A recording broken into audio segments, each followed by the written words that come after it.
This is the November 17th, 2022 meeting of the California Fish and Game Commission's Marine Resources Committee. Joining me today via Zoom is co-chair Eric Sklar. Hi, Eric. It's nice to see you. Good morning, Samantha. President Murray. Thanks for being here. So we are meeting in person here today on ancestral traditional lands of the Kumeyaay people. I would like to acknowledge all California Native American communities who have inhabited California lands for thousands of years. We honor and respect the diverse indigenous people who are deeply connected to the fish, wildlife, and habitats we manage. And we take seriously our trust relationship with these sovereign tribal governments. We do our work together with and with much respect and gratitude for those who have lived in California since time immemorial, and that includes the Kumeyaay people. Together with the best available science that includes indigenous and traditional knowledge, we carry out the Commission's mission to hold fish and wildlife and their habitats in the public trust, to enhance and restore California's native fish and wildlife in their natural habitats, and to secure a rich and sustainable outdoor heritage for all Californians. So welcome to all of you for being here. We will officially call to order our MRC meeting today. And for those of you who are new to the MRC, welcome. You have found yourself in a less formal setting than our typical Fish and Game Commission meetings. This is a chance for us to dig in on some of the issues that we're talking about in our ocean and along our coast in a more substantial and substantive way than we're able to do at the Commission. So it's more of a dialogue, and we're just really happy to see all of you here today so we can have these important discussions. Next, I'd like to hand it over to our Marine Advisor, Susan Ashcraft, for some introductions. Thank you, Co-Chair Murray, and thank you everyone for being here. I would like to introduce Commission staff, department staff, and invited guests. For the Commission staff, Melissa Miller-Henson, our Executive Director, Chuck Strickland is here, our Tribal Advisor, Cynthia McKeith, the Staff Services Analyst, is supporting the meeting. David Haug, Regulatory Analyst, is assisting us through the Zoom platform, and Kimmy Rogers is our Sea Grant State Fellow this year.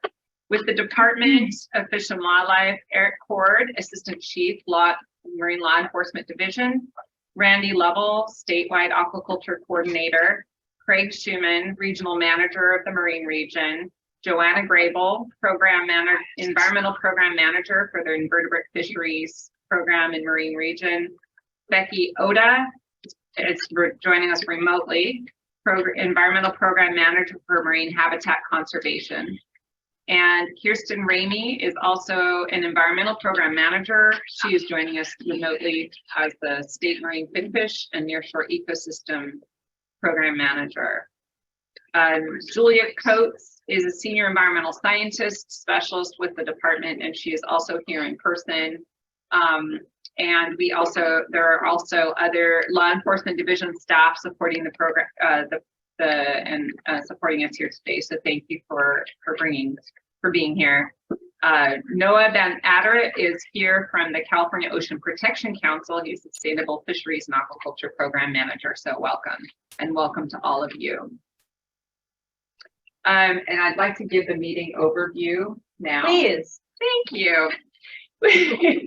But before I do that, I do want to just note that as we go through the public participation today, way we'll approach it is we will engage here in the room first, and then we will do our best to dialogue with participants that are calling in remotely. But we'll go in that order. So for it, by way of overview, again, welcome to the meeting of the Marine Resources Committee, and that is comprised of up to 2 commissioners that co-chair each meeting. Members are assigned by the Commission annually. Our goal today is informed discussion that will guide future decision-making by the Commission, and we appreciate your cooperation to ensure a lively and comprehensive dialogue today. We are operating under the Bagley-Keene Open Meeting Act, but it's important to note that the committee chairs cannot take action independent of the full commission. Instead, the chairs make recommendations to the full commission at a regularly scheduled commission meeting. These proceedings are recorded and for reference and are going to be posted to the commission's YouTube web channel for later viewing. And items may be heard in any order pursuant to the determination of the committee co-chairs.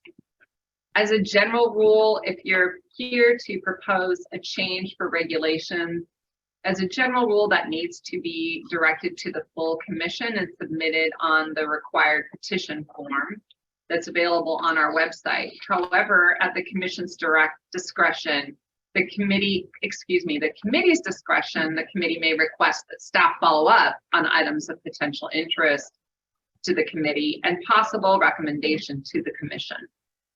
Committee meetings operate informally, as Co-Chair Murray indicated, and they do provide an opportunity for everyone to provide comment and input on agenda items. If you wish to speak on an agenda item, please follow these guidelines. And please just raise your hand and wait to be recognized by the committee chair. Provide your name and your affiliation, if any, and the number of people you represent. Just noting that while we are informally dialoguing, we're not going to have a timer on you, but time is limited. We have a lot to cover, so please keep your comments precise to respect the opportunity for others to also speak. If several speakers have the same concerns, please appoint a group spokesperson, or you can say that you support what they've already expressed. Speaking during the general public comment, which is our first item, the subject matter you present should not be related to any of the items on the current agenda, because your input on those agenda items will be taken at the time committee meeting members discuss that item. And just to note, since we have had remote meetings up until July, and now we have a hybrid approach, I just want to assure people that you can speak more than once on a topic. This is a dialogue, so I don't want you to be hesitant on for Zoom callers to be able to virtually raise your hand again if you want to continue to discuss something at the committee's discretion. And that is all. Fantastic. And Melissa, did you also want to give some technical notes as well? Sure, absolutely. Thank you. And for those who are participating in the room, you'll note that we are speaking probably quite a bit louder than we normally do. I'm using my outdoor voice at the moment because I don't normally speak this loudly. But the reason we're doing that is because we only have a single microphone here in the center of the room. And so during the meeting, for those here in the room, we do have a chair set up here at the end. I've got it set forward so no one else takes it. But if you're sitting on the outside of the room and you want to come and speak to one of the subjects during the meeting, please do come and speak up from the table here so that your voice will carry to the microphone. We really appreciate that. If you are participating in the Zoom webinar, please make sure that your phone number and your Zoom webinar are linked. If you logged into Zoom first and used the call me option, that linkage happened automatically. Please note that if you are joining by phone only and wish to speak to an agenda item, staff will call on you by using the last 3 digits of your phone number. If you're having any technical difficulties with the meeting, please contact a staff member at area code 916-902-9286. Again, that number is 916-902-9286. Also, for those on Zoom, video is available if you would like to turn your video on, though it is completely optional. Zoom's chat feature has been disabled.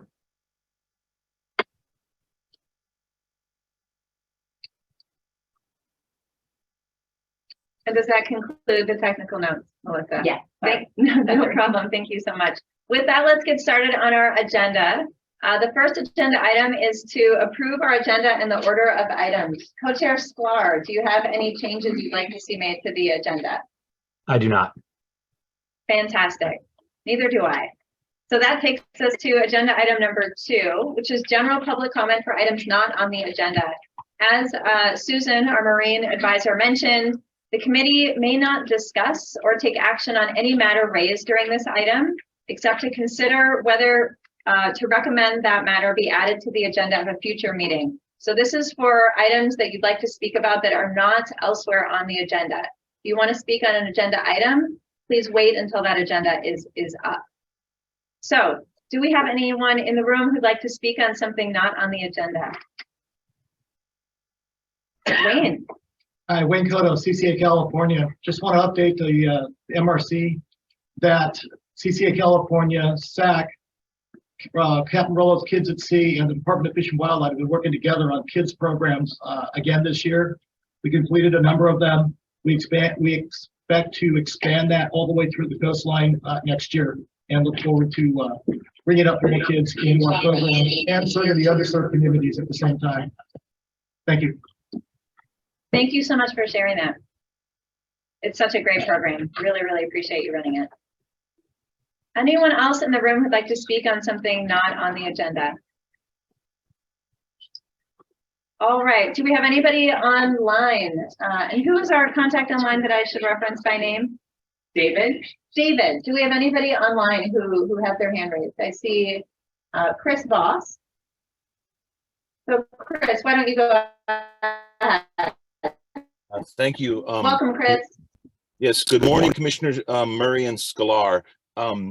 My name is Chris Voss, and I'm president of the Commercial Fishermen of Santa Barbara. And I briefly want to draw attention to the need for the department to facilitate the creation of a working group that has been agreed to by the Coastal Commission, California Energy Commission, State Lands, and BOEM to around offshore wind. And so there is a commitment to pull together this group, and given the speed at which offshore wind is happening here in the state of California, we as commercial fishermen are concerned that that working group needs to be, the parameters need to be pulled together, and the process should be underway to create that working group as fast as possible. We, the commercial fishing community, have been engaged with the department through Chris Potter, and he is been tasked to liaison between us and the state agencies. So it is under their the department's responsibility to facilitate the creation of this working group, and we're very, very anxious for it to at least be outlined as to the details of how it will be pulled together, and then some of the actual characteristics and tasks associated with its objectives. And it is unique in that it's offshore wind energy companies engaging with the state and federal agencies and commercial fishermen. So we believe it could be a valuable forum to kind of get a handle on what will surely be some significant effects to fishing by offshore winds. So I appreciate any effort the commission can exert on the department to help bring that about. And I think maybe the process is for the MRC to encourage the full commission to encourage the department to bring this about. So thank you very much for the time. Thank you for that comment, Chris. We do have Dr. Craig Schumann, the Department Marine Regional Manager here. So I wonder if you might like to give an update on where things stand with this or respond to Chris's comment. Hi, Craig. Thank you, President Murray. Good morning, Chris. So I'm assuming you're referring to the fishing working group that's part of the Coastal Commission Consistency Determination. We are actively working with Coastal Commission, Energy Commission, and others to determine who should be the lead of that working group and whether it's appropriate for the department, commission staff, some other entity. We're certainly engaged and want to make sure we rapidly bring fishing communities to the table. It's just a matter of defining what our role is in that working group process, and whether we are actually the convener and the facilitator, or if that's more appropriate for the Coastal Commission as it's part of their consistency determination.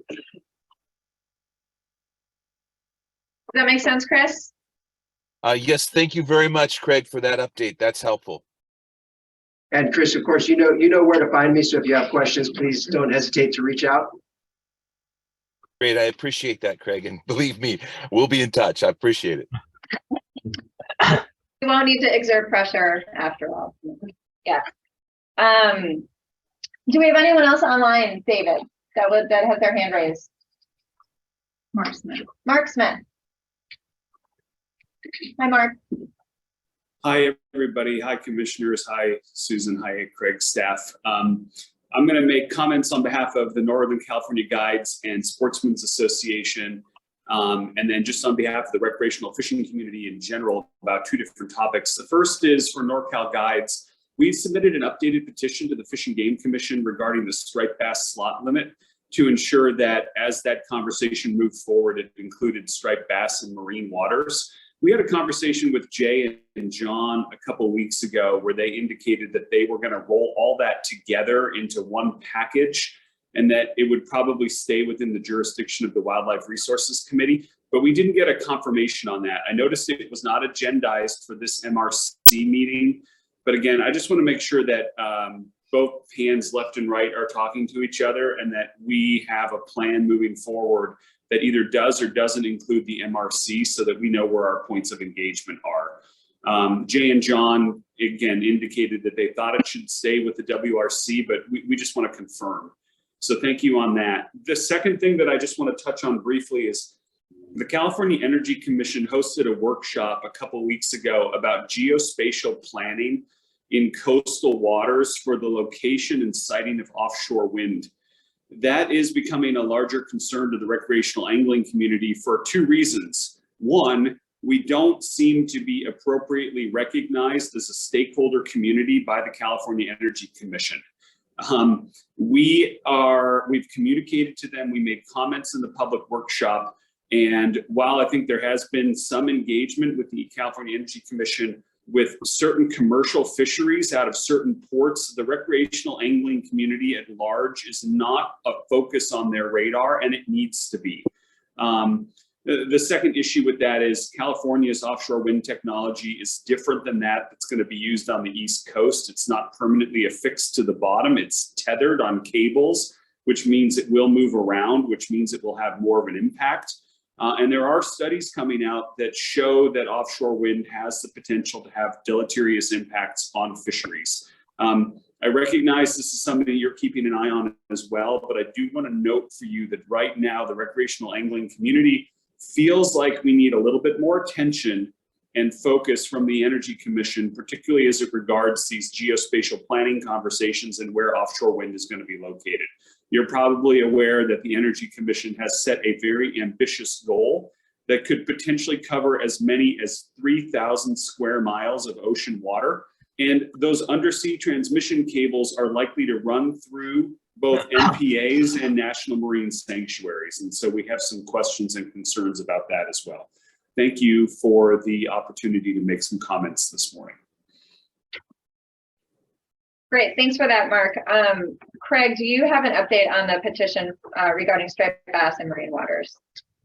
Yes, so Mr. Smith is correct. So our recommendation at the department is to bundle the ocean request with the freshwater request.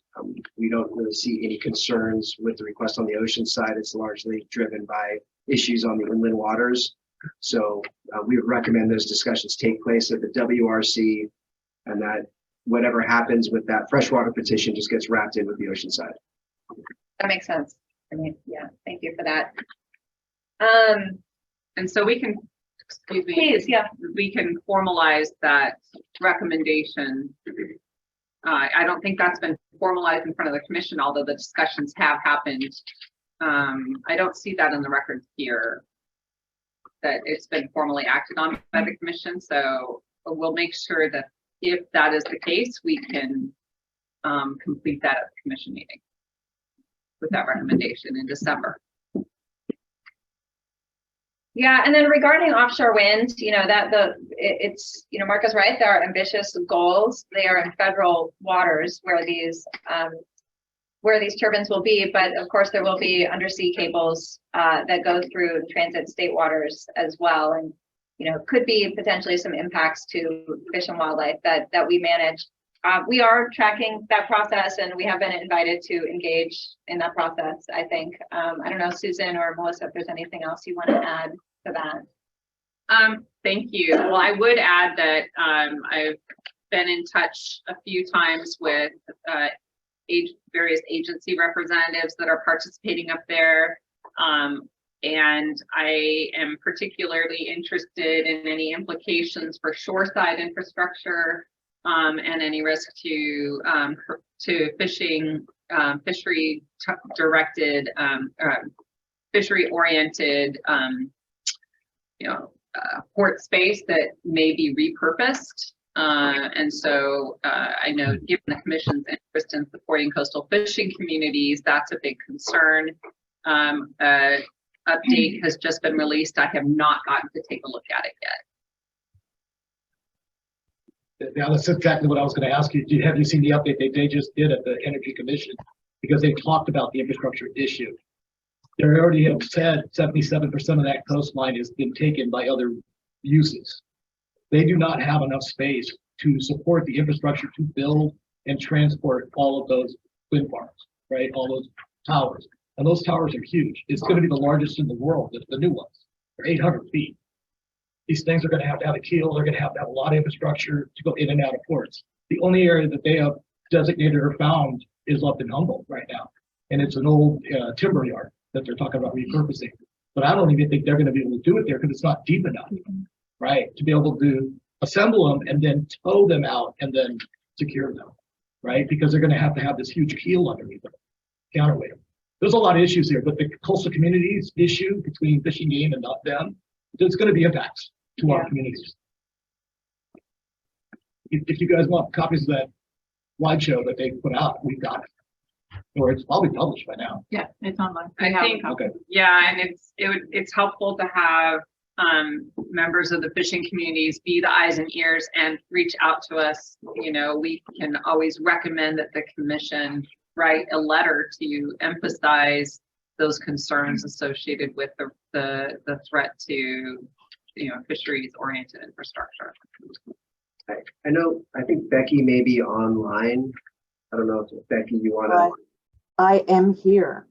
chime in because you've been intimately involved in a lot of these discussions, as has yours. Yes, I'm here waving my arms. Hey, I'm here. Speak up, Yes, Becky. I'm sorry. Becky Oda, Department of Fish and Wildlife Habitat Conservation Program Manager. Can you guys hear me? Okay. No, could you speak up a bit, Becky? Or We're come having a hard closer. time. Yeah, come closer. Perhaps we're having a hard time hearing you. It's as if your microphone Yes, is maybe covered up with something. it's not. Worse. Yeah, that's worse, Becky. Wait, that's awesome. I will yell. Can you hear me now? We Worse. cannot. It's worse. That's better. Is Are we- it? Your head, it's better. Hey, But I hope you. So attempt this and hopefully you guys can hear me. Yes, the Department of Fish and Wildlife is aware of all of these things. We are actively involved in state and federal interagency work groups, numerous discussions with regards to the monitoring needed, the potential habitat, the habitat impacts, the impacts to the fishermen. Chris mentioned Christopher Potter. He has been one of our liaisons with the fishing industry, Brian Owens also, and we are actively working with the Coastal Commission, as Craig said, with regards to the work group. There is a lot going on. The infrastructure, onshore infrastructure, is being addressed by a number of folks, but the State Lands Commission is leading that effort. They have just released a study on port infrastructure that's needed. Well aware that we don't yet have that in the state, and that is something that needs to be developed. So there's lots going on. We will for sure be watching closely with regards to those cables that come on shore for the energy as it's built out. We will not have them go through MPAs. We will be working very closely on that. CEQA, California Environmental Quality Act, and California Endangered Species Act, along with the Federal Endangered Species Act and many other things will be in the process for those developers. There is an offshore wind site off of Humboldt. There's also an offshore wind site off of Central California near Morro Bay. So the final sale notice for the leases is December 6th. That means that there will be leases that are sold. BOEM, Bureau of Ocean Management and Energy, is responsible for that. So there's lots going on. I am very, very happy to give you an update on all things offshore wind at your next MRC meeting or whenever you want. There's a lot going on and a lot of participation across the state and federal agencies and others. So, and with regards, Mark, to your comment about recreational fishing, we are working on that with CEC and others to try to rectify that issue. Happy to talk to you and to Chris at any time on what's going on and also, you know, help from the fishermen about what's needed. I know that the Morro Bay fishermen have entered into an agreement with one of the developers. And there's lots of discussion on the North Coast of doing that as well, the fisherman side of things. So lots going on, many details. A little much to go in now, but we are definitely involved in it pretty significantly. Thanks for that, Becky. I would just like to add, you know, the goals are ambitious, right? 25 gigawatts by 2045, I think, is what we've got in California. And my understanding is that looks like up to 2,500 separate turbines that are each a kilometer apart and each have 3 moorings. And as Wayne said, you know, there's a lot of infrastructure involved in that. Something that I have been tracking on a personal level, you know, I actually just got back from COP27 in Egypt, and certainly there's a lot of discussion there about climate change and renewable energy and how to meet targets and goals to stay around 1.5 degrees Celsius or under. That said, you know, Becky, I'd love to hear if there are any opportunities or future, you know, points of engagement for the commission that we could, you know, rather than just getting updates, if there are any ways where we can actually engage at strategic points in the process, I'd be really open to hearing about that. And I would love to know if there's a way for us to do that, knowing that there are many parties at the table, things are moving quickly, and there's a lot of process happening. It'd be great to actually have some discrete openings to engage versus just getting updates. So if you're aware of any, we'd love to hear about those. Perfect. I will keep you guys informed of those. And we're planning on more outreach with the fishermen for sure in the coming weeks and month. And then, you know, any additional meetings that CEC has or workshops or what have you, we'll make sure to let you guys know for sure. And just to add a bit more, I think the good news is that we have dedicated staff at the department in Marine Region, 2 staff in Marine Region and an attorney in the department that are dedicated to offshore wind. So the Municipal Administration has given us the resources to actively engage on behalf of California's resources fishing communities. So that's a good thing. If those have questions, reach out to myself or Becky. We'll look for commission engagement opportunities. You know, this is a big deal. This is, you know, could be massive in our offshore waters. So we got to make sure we do it right. And there's going to be trade-offs, and that's what we're going to be trying to evaluate what those potential impacts are, avoid, minimize, mitigate. All of those discussions are going to be taking place. And as I think Chris pointed out, pretty rapidly. Yep. Thanks for that, Craig. That's really helpful. Before we move on to our next speaker, I just want to give Co-Chair Sklar a chance to jump in if there's anything that you'd like to add. Eric, is there anything you wanna jump in with before we move? No, Samantha, appreciate all the conversation around all this. These are all obviously critical topics that we're going to be involved with and addressing over time. So I appreciate the folks raising them and certainly want to add them to our discussion as we go forward. Thank you, Samantha. Yeah, fantastic. Commissioner Murray, if I might just say, Becky, I appreciate those comments, and perhaps we're due for a follow-up. Again, I think we could use your assistance in communicating to the California Energy Commission that we are a legitimate stakeholder in this conversation and do want to be engaged a little bit more. It sounds like we probably have some things in common to talk about as well.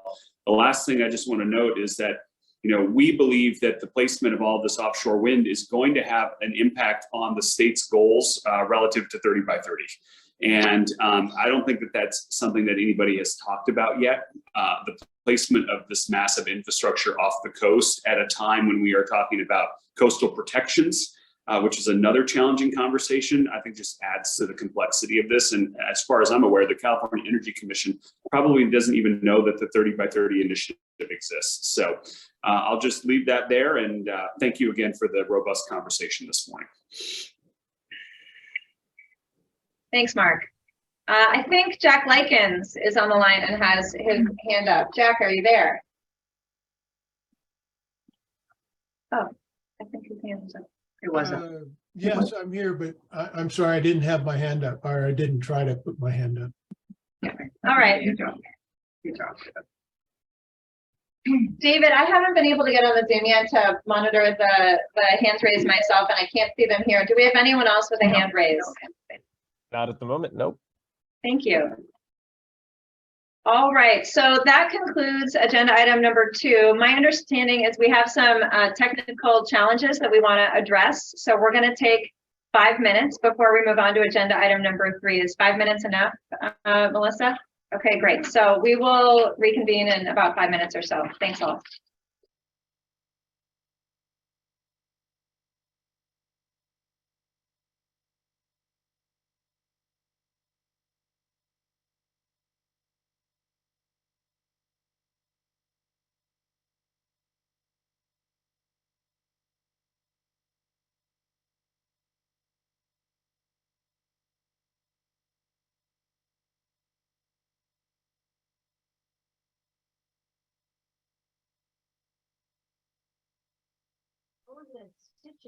I just want to let you know I'm still here. Let me know. Great. Oh, yes, I don't think they could hear. They can now. They can now hear. So for those who could not hear us, thank you, Kimmy. We are moving on to agenda item number 3, aquaculture leasing in California, the public interest determination conversation. And Susan is going to get us started. Thank you. So this topic started back in March of 2021 when the MRC recommended developing public interest criteria for new aquaculture leases. And by way of background, the commission has the authority to lease state water bottoms to any person for purposes of conducting marine aquaculture or aquaculture in marine waters of the state under terms agreed upon between the commission and the lessee. And for any lease, prior to approving it, the commission must determine that a lease is in the public interest. That's the extent of what the law states. And so in April of 2021, the commission approved the MRC recommendation to define criteria for use in making that determination so that it would be more transparent to the public what the commission is considering when it makes its determination. Importantly, that is an initial step that subsequently leads to an environmental review pursuant to CEQA when more in-depth analysis is undertaken. In June, so I just want to lay out just a quick background on this timeline. I understand there's some confusion about materials in the binder. So in June, the department released a draft 1 and had a public webinar. July, the Marine Resources Committee talked about that. The department and commission staff took all the feedback on that version and drafted a new version. Then September, public workshop discussed that version and version 2 and brought that same version for today's discussion. The department and staff have looked at all the comments and feedback. Those are also summarized. Unfortunately, they're in the same table, but they're talking about contemplation of how to respond to those in a draft 3. That draft 3 has not begun yet. So what we're talking about is the same version that went through the workshop. And staff really we've had a lot of dialogue about how to navigate the differences in the types of comments and the desires for the criteria. for another draft. And as a result of that, so for today's meeting, Kirsten Ramey is going to provide a presentation to give that orientation. Ultimately, we request committee direction for how to proceed, further direct engagement with governmental organizations, with those kind of the conversational side of things. I want to note that the commission staff recommendation in the binder, in the staff summary, inadvertently, we omitted a reference to interested stakeholders, non-governmental organizations in the industry. So I apologize for that. It was not intentional to only seek out governmental agencies that have familiarity with this, but more of that discussion to help with that revised draft to bring a final version to the committee in March for recommendation. So now I will turn over the presentation to Kirsten, or the floor to Kirsten for her presentation. Good morning, everyone. How is my audio coming through? It's excellent. Great. All right. Well, thank you. Good morning. My name is Kirsten Ramey. I'm the Environmental Program Manager for the Marine Region, Department of Fish and Wildlife State Managed Fin Fish and Nearshore Ecosystem Program. Thank you, Susan, for giving us a thorough intro. So next slide, please. I want to just orient everyone to the presentation today. I'm just going to go through a quick background and timeline of events, how we got ourselves here today, talk a little bit about the development process of the public interest criteria and an overview of the draft criteria, and then go into a little bit more discussion of the comments that we received. And then also I have some potential recommendations and next steps on where to go from here. Next slide, please. So as Susan mentioned, and as background, state law, which is found in Fish and Game Code, authorizes the Fish and Game Commission to lease state water bottoms or the water column to any person for aquaculture, which is defined as the cultivation of aquatic plants and animals, if such a lease is in the public interest.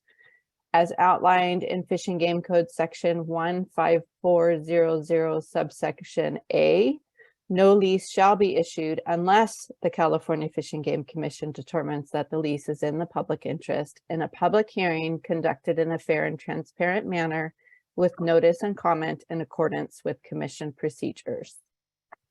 The reason why we're here today, however, is that neither the code nor Title 14 identifies criteria or standards that must be met for a lease to be found in the public interest.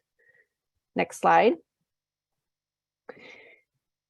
So it was in April of 2021 that the Marine Resources Committee recommended and the Fish and Game Commission approved initiating a process to develop criteria to use in this determination of whether a lease is in the public interest.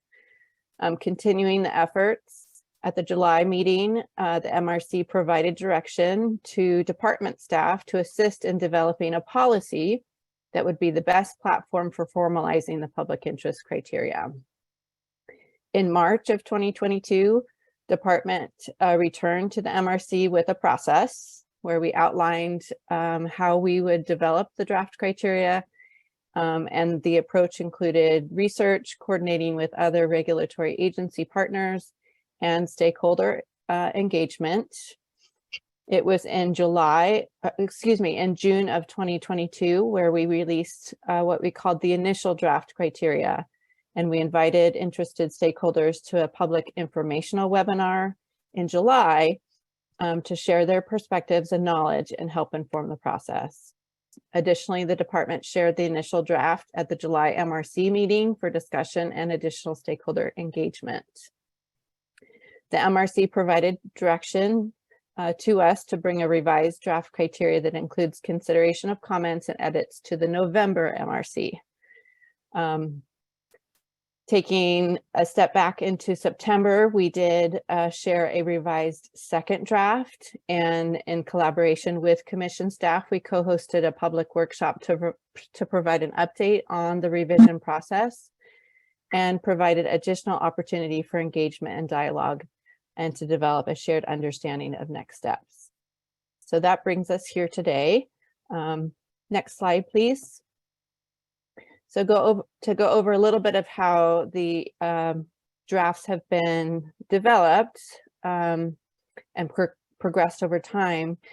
Department staff research other states and countries that support marine aquaculture for any similar criteria that they may have developed under their respective jurisdictions.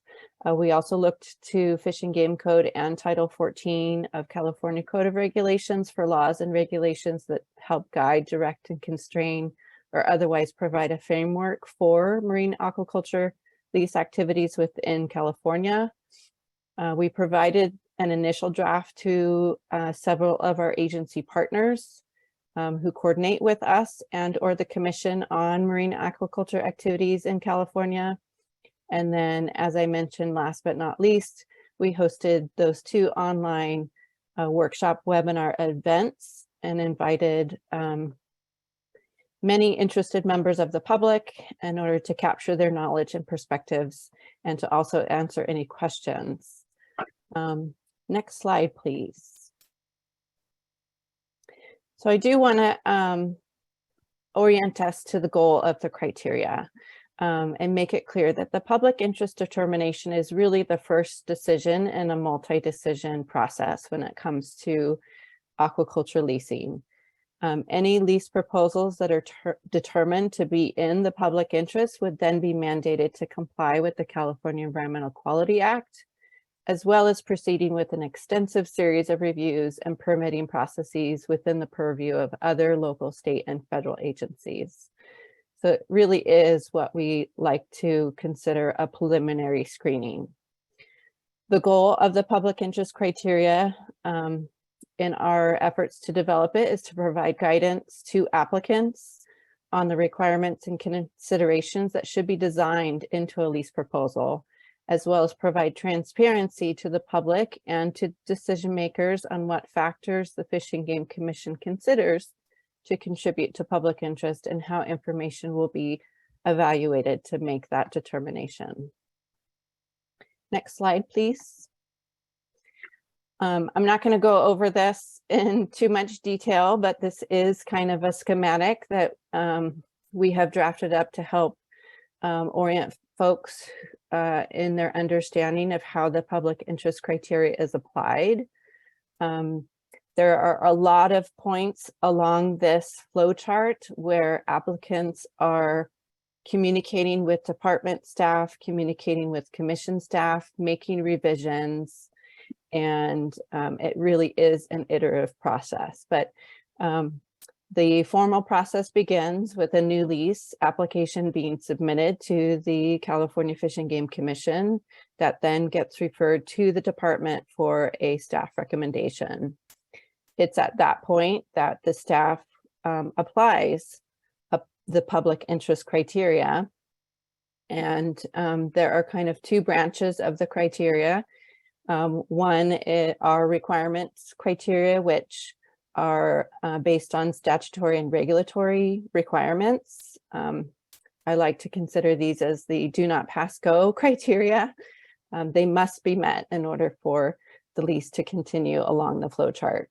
The next set of criteria are what we call considerations, where there is some areas where we may or may not have definitive answers for the considerations at this public interest criteria preliminary stage, but we do define the criteria that there may be concerns or impacts that would not be resolved with further in-depth study or evaluation, and that's where a lease may not pass the public interest determination, and we would either go back to the drawing board or potentially recommend it to the commission to not be considered further. Next slide, please. So I mentioned our two different categories. So the document is divided into these two sections, those that are defined as requirements and those that are defined as considerations. As I mentioned, those criteria that are defined as requirements include those factors that are based in statute and or regulations, and they must be met in order for the lease proposal to be considered within the public interest. So as I mentioned, these are the main, do not pass go section of the criteria.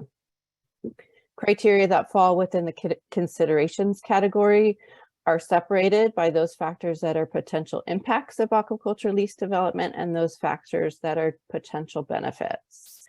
And the considerations criteria are intended to be evaluated and balanced together when applied. Next slide, please. Now I want to just talk about the various feedbacks that we've received. So through the various mechanisms, the webinars, workshops, written, verbal comments at MRC meetings, we have received approximately 50 sets of comments from a variety of interested stakeholders. Many of the comments express support in the effort to develop the public interest criteria and have also provided suggestions on additional criteria or clarifying edits to the drafts. Some of the substantive comments that we received included, but aren't limited to, concerns over complicating the state water bottom leasing approval process and or duplicating the California Environmental Quality Act process. We've heard concerns with lease conflicts with other coastal uses and coastal access, suggestions to incorporate specific environmental criteria, and recommendations that the criteria should include socioeconomic considerations and incorporate positive benefits of aquaculture lease activities. Next slide. Some reflections on the process and some of the comments that we've heard. We recognize that public trust values can be in competition with each other, and the public interest criteria should strive to find a balance. We recognize that stakeholders have competing interests and that all viewpoints and comments we've heard are going to be aligned with each other. Our goal in developing and finalizing the public interest criteria is to find a balance with our stakeholders' perspectives and create criteria that are supportive of aquaculture development, but also environmentally considerate. The criteria are not intended to duplicate existing statute, regulation, or the CEQA process, but to complement those mandates by identifying factors that should be contemplated at this preliminary screening of an aquaculture lease proposal. Next slide, please. Some last thoughts and potential recommendations and next steps. So department staff and commission staff have carefully weighed all the comments that we've received as part of the public interest development process thus far. And we've provided responses to those comments that were released in the supplemental binder materials. We heard general sentiment from some constituents that the criteria do not adequately address environmental concerns and should include specific constraints such as restrictions on eelgrass, a list of harmful chemicals, and impacts to the economy, water quality, and species such as waterfowl, shorebirds, and whales. We recognize that the appropriate mechanism for thorough environmental review and evaluation of impacts is through CEQA. CEQA requires public agencies consider the environmental consequence of their discretionary actions and is intended to inform government decision makers and the public about the potential environmental effects of proposed activities and to prevent significant avoidable environmental damage. We understand that aquaculture leasing projects have the potential to have environmental consequences, and as part of our department trustee agency responsibility, department staff will work and do work with applicants to revise any lease proposals to address preliminary environmental concerns prior to providing a staff recommendation for being in the public interest. We don't agree that adding specific environmental constraints would necessarily be appropriate for the public interest determination stage in this decision-making process and would in effect duplicate the secret environmental review process. However, we are committed to making improvements on the next version of the public interest criteria that aligns with guiding principles for sustainable marine aquaculture in California, aligns with Fish and Game Commission policies, Fish and Game Code, and Title 14 regulations. Next slide. So I do want to acknowledge everyone who has helped develop the criteria thus far. It has very much been a team effort. Commission staff, both Susan and Melissa, have dedicated hours of their time. Additionally, the State Aquaculture Coordinator's Office, Randy Level and Jessica Girardeau, and then within Marine Region, myself and my staff, Sarah Briley.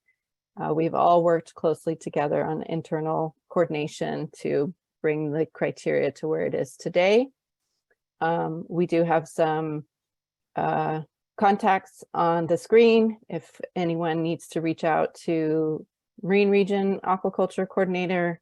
Email is there, State Aquaculture Coordinator is there, and then we also have the department's website available. And with that, I look forward to our discussion today. Thanks very much for that, Kirsten.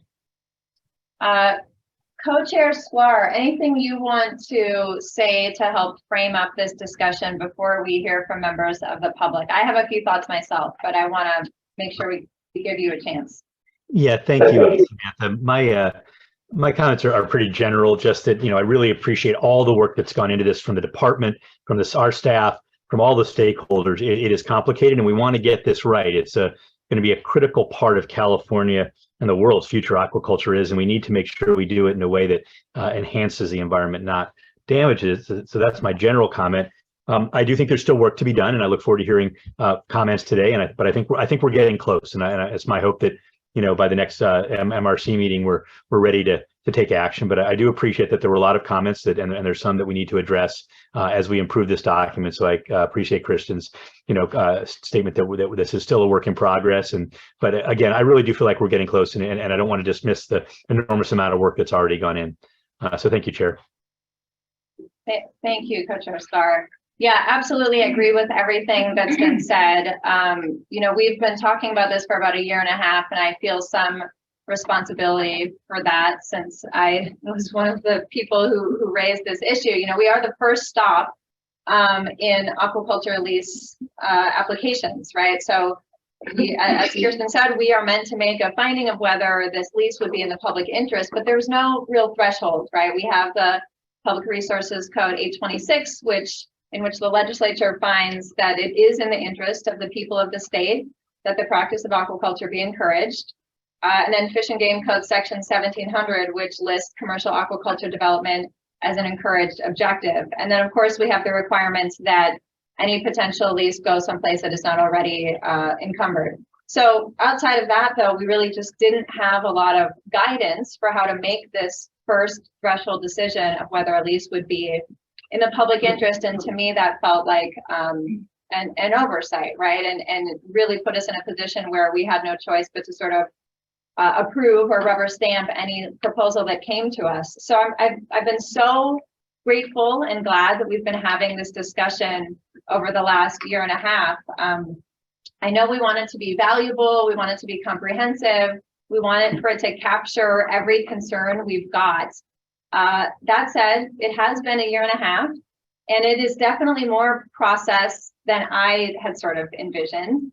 It does feel like we might be getting into territory where we're letting the perfect be the enemy of the good. The table that lays out the detailed, granular responses to more than 50 comments is extraordinary, right? It is so detail-oriented. It is just an immense amount of work, and it's impressive and incredibly helpful. That said, I don't think we can continue to expect that level of staffing and resources on this. it must have been a tremendous amount of work. I suspect it took, I don't know how many hours it took, 100, 200, 9 trillion, right? It took a lot of work. And, I think we also risk if we, I understand we want everything in this, right? But I think if we make it too detailed, if we try to shoehorn every single thing into it, we do risk the appearance of, as Kirsten said, trying to duplicate CEQA or, underground regulations, something like that. So I think just in terms of framing the conversation today, it is really important to remember that this is just the first little sort of baby stop along the way, right? Like any lease that moves forward beyond this first threshold is still going to go through CEQA. It's going to come back to us again. It's going to go to the Coastal Commission, to the State Lands Commission. There's a whole lot of process. This is not the last stop. It's just the first stop, right? So, and I think we also need to remember that without something, we go back to having nothing, right? Which is just puts us in a position of needing to sort of rubber stamp any proposal that, any lease application that comes to us for the public interest determination, because we really have no criteria. So what we're looking for is to me, is a policy that is straightforward and simple and not too complex. And I personally would love for us to be able to finalize and approve something no later than our March 2023 MRC meeting. I don't know, Co-Chair Sklar, how you feel about that, but I would love to sort of draw that line in the sand if we could and say this is when we will say we are done and we will approve it and we will have something. So Co-Chair Sklar, I don't know what you think about that, but I did just want to put that out there in an effort to shape the conversation a little bit today. If we can focus on like the mission critical elements that must be there, that would be really helpful for me. Co-Chair Sklar, what do you think of that? Yeah, I agree fully. I'd like to have us, make a final decision on it even if we have to make final adjustments right at that meeting, but finalize it by March so that at the April Fish and Game Commission meeting, we can present it and hopefully approve it. So I'm totally on board with that. I think there's, going to be a lot of work to do in the next, 3 months to do that, 3.5 months, but I think it's very doable. Fantastic. All right, so then first we will go to folks in the room who'd like to speak about this. This is my first MRC meeting back in person since before COVID, and we do these quite differently than we do full commission meetings. So do I just ask everyone to sort of raise their hand, or should we just start with the first person that raises their hand? Susan, I'm looking to you for a bit of advice. I see Melissa is queuing up a chair. So I would invite somebody who would like to speak first to go to that chair. If you are not already at the table, please come on up and share your comments here. But yeah, please. And be sure to just say your name and who you represent. Jeff? Would it be okay to actually have Ashley Gibbs speak kind of earlier for some of the NGOs, and she's got kind of comments representing many groups that are here in the room. It's fine to do that. Yeah, generally we are going in the room and then to Zoom, but happy to do that, make an exception for that. Yeah, we can go to her next, Jeff, if that works for you. Great. Hi, good morning, committee. I'm Alex Borfard. I am a graduate student at Scripps Institute of Oceanography. I want to thank you for the opportunity to comment on the public interest determination of aquaculture leasing in California. First, I want to specify that I do see value in advancing our state's marine aquaculture resources and greatly appreciate the amount of consideration and comprehensive planning that has gone into this. I do feel the requirements are quite comprehensive and are a good balance. One thing that I would like to see included in the considerations would be improving awareness of sustainable aquaculture through education and outreach partnerships. I feel that collaboration with local institutions, organizations, tribal communities, and the seafood industry can help grow the state's interest and subsequently find a balance that meets consumer ecosystem and public needs. Additionally, these stakeholder relationships can provide unique insight in how we can properly develop and implement oversight practices for the future. As the considerations mentioned, leases would maintain regular inspections of infrastructure and cultural activities. Through maintaining these relationships, we can use just current research and education programs as a way to oversee best practices, quality, ecosystem impacts, etc. And finally, I feel education and outreach programs could also meet that public trust concern, having public engagement to find a balance of utilizing the state's coastal marine aquaculture resources, which do provide a great economic and food resource here domestically, and without impending on public lands as well. So thank you for your time. Thanks so much. Yeah, I think so. Next, we will go to Ashley Eagle Gibbs, who I know was the lead author on a letter from, I think, 30 or so NGOs that had signed on to that letter. So why don't we go to Ashley next, and then we'll go back to folks in the room. Ashley, welcome. Oh, thank you. Can you hear me okay? Yeah, you sound great. Oh, perfect. Well, good morning, President Murray and Commissioner Sklar. My name is Ashley Eagle Gibbs, and I am the Legal and Policy Director with the Environmental Action Committee of West Marin. Our mission is to protect and sustain the unique lands, waters, and biodiversity of West Marin. And today I'm speaking here on behalf of our approximately 1,200 supporters. So thank you for the opportunity to speak on agenda item 3 and letting me go a little bit earlier. I appreciate that. And thank you to staff for the summary of comments and for Ms. Ramey's detailed presentation. Along with our NGO partners, we submitted joint written comments, which have been included in the packet, as well as participating in the September 30th public workshop. I would like to highlight 4 key points today. The first point is that the Commission has the authority to and should include additional constraints and requirements beyond those specified in statute. As a second point, for a specific example, a constraint should be added so that projects are not placed in eelgrass or state marine protected areas. Eelgrass has significant carbon sequestration potential and can be harmed by aquaculture through propeller cuts and shading. As an additional constraint, marine finfish should also be excluded. 3, the goal of the criteria should be to screen out ill-conceived proposals, placing the responsibility on the applicant to avoid harmful impacts. 4, the revisions should take place, more revisions should take place before the draft criteria are adopted, which has been discussed today. Consistent with the staff recommendation, I think March is definitely a reasonable goal. While we do agree with much of the staff report, I do want to point out that we do disagree with the principle that was mentioned that one specific factor cannot by itself force a specific decision related to the criteria. In contrast, as we stated in our letter, identification of a single significant harmful impact could or should be enough to warrant a finding that a proposal is not in the public interest. And the overarching goal with the review process should be no net loss to habitat from the issuance of a new lease. Regarding the inclusion of benefits, it would be helpful to have clarity around whether these criteria apply to restorative or commercial leases, because they really tend to have different benefits and impacts in many cases. Due to the need for clear public interest guidance, and it sounds like we're going to get that pretty soon with that March goal, we again respectfully request that no new leases are found to be in the public interest until these criteria are finalized. So thank you very much for the consideration of our comments and for your dedication to the development of these criteria. As has been said, I know there's really been a lot of hard work that has gone into this process. I very much appreciate that. And it is our hope that the criteria will be a first step in the process to ensure our state's aquaculture is sustainable and properly cited. We look forward to continued participation on this topic. And as has been said, hopefully wrapping it up by March. Great. Thanks so much, Ashley. We are going to go back to the room now. I see that Emily is sitting in the chair now. So Emily, why don't you go ahead? Yeah, I can go ahead. Well, good morning, Commissioners, staff, everyone that's here. My name is Emily Parker. I'm a staff marine scientist with the nonprofit Field of Bay. We're based in Los Angeles. And we've been tracking this item since March when we first started talking about it. And Field of Bay has provided a number of different recommendations on multiple occasions for the public interest determination criteria. So I want to first thank Commission and staff for including a number of those recommendations already.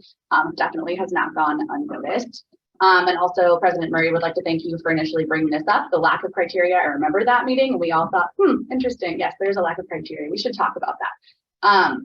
And while we may not have expected the level of work that has gone into this process, we do feel that it's important to get it right. We don't want to prevent the efficient movement forward of these criteria. They're so necessary for ensuring an equitable leasing process, but we do still have a couple of concerns with the most recent draft. You've already heard most of them, so for the sake of time, I'll keep my comments brief and high level. And I also recommend staff refer to the written comments that are in the binder. Most importantly, I'd like to urge that an additional constraint be added that explicitly states that marine finfish aquaculture is not in the public interest, and rather than stating this in the background or initial statement sections of the criteria. Some other additions that should be at a minimum a consideration includes disregarding proposals that pose risks of wildlife entanglement or entrainment, include any harmful predator control measures, disturb any wildlife eating, migration, or reproduction patterns, or displace any recreational or commercial fisheries. These are just a few of many suggestions that we have. So again, please take a look at our written comments for further suggestions. And I'd like to also encourage that staff consider some considerations that are not only the proposed project itself, but also the applicant as well. We've learned from other facets of coastal development that a project's leader is just as important as the project itself. So we feel strongly that considerations should be made for the lessee and whether or not they'll be a good actor, adhere to their permit requirements, and build an economically viable project that is both desired by the local community and prioritizes public and environmental health and safety. So we of course support the process of developing these criteria and support the staff report that was put out, and the March MRC meeting sounds like a really good deadline. We feel like we can get the criteria in the right place by then. And while it may seem as though we've been harping on this issue for a long time now, and we hear and deeply appreciate how much effort has been put into this process, I would argue that getting these criteria, even though they are just the first step, right, is just as beneficial for growers and applicants as it is for the state and for ecosystem health. Using these criteria to improve a project and weed out really problematic practices before it's actually found in the public interest saves both the state and the applicant enormous amounts of money and time in the lengthy and expensive CEQA testing process that comes after a project is found in the public interest. So as the first stop, these criteria, if set well, would ensure a safe and healthy growth of aquaculture projects along our shores. Thank you. Thank you, Emily. Susan. Yeah, hey Emily, I just wanted to say, so one of the things that we've talked about, recently is that finfish aquaculture, the commission currently under the law cannot issue any leases for finfish aquaculture unless very specific deep analysis and planning is established. And so we're comfortable with stating that within those formal constraints.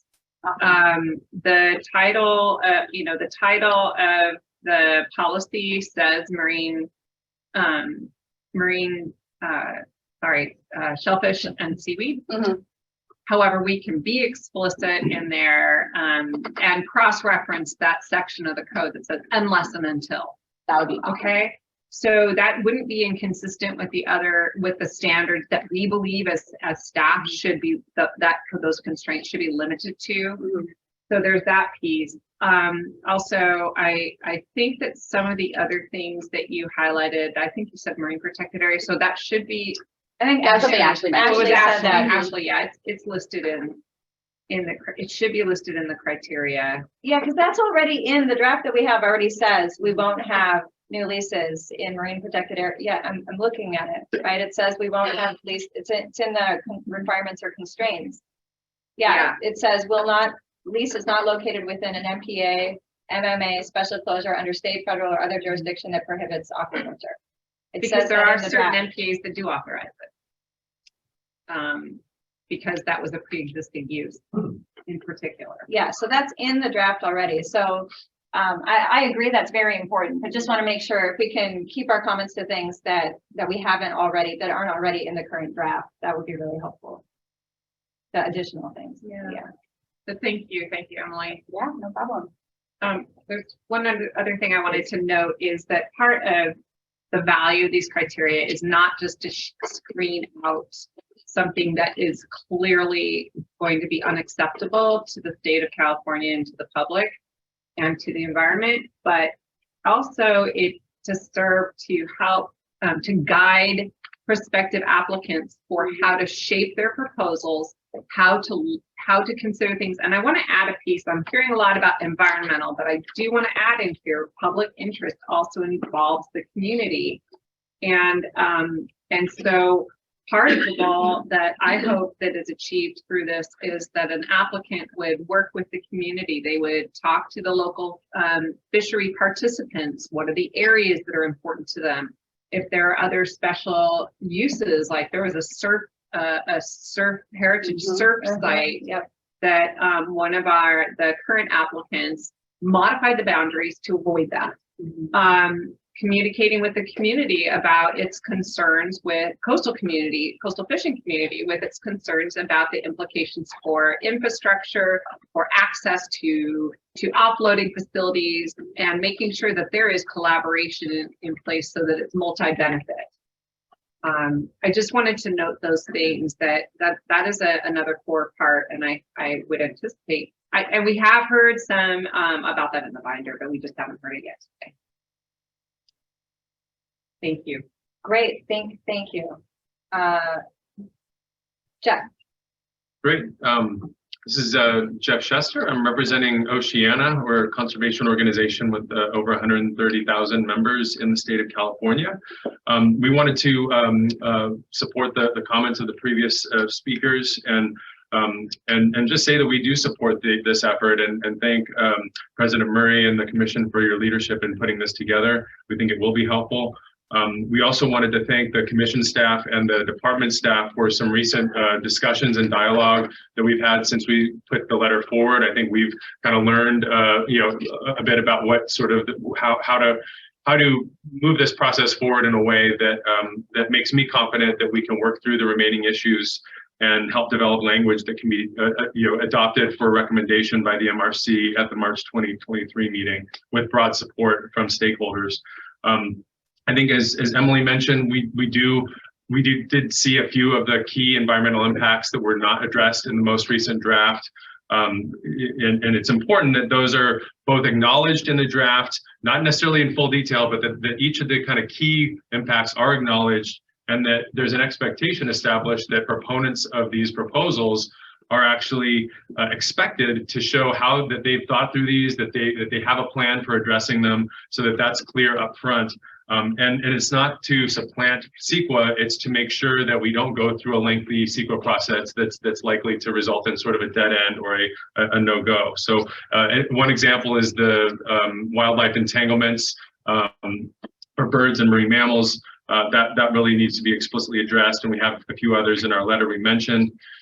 We do believe that the Commission does have authority to add additional constraints. The legislature gives the Commission that authority to do. And there should be certain habitats and areas that are just simply no-go, that are too sensitive, that the Commission can establish. And that the Commission may conclude based on either a single criteria, based on considerations that that a proposal is not in the public interest. And then lastly, I think we wanted to thank I think what Susan just mentioned about the adding some clarity and making it explicit what the situation is with marine finfish. I think that's been an area of just confusion since it hasn't been explicit.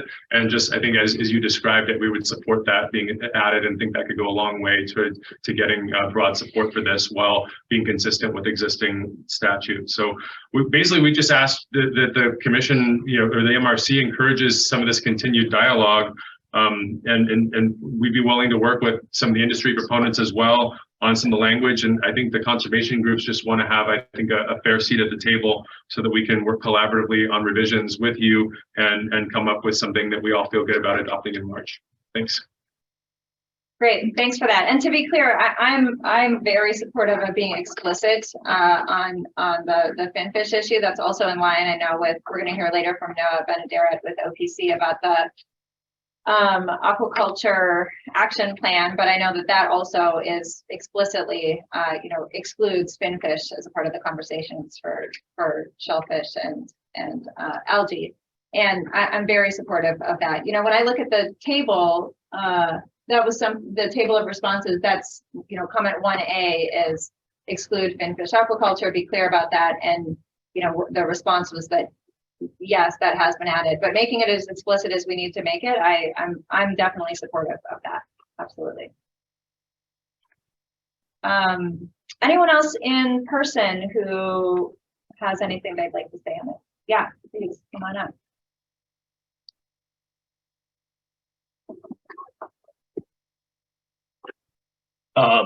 President Murray, Commissioner Sklar, members of the Marine Resources Commission, thank you for your time today.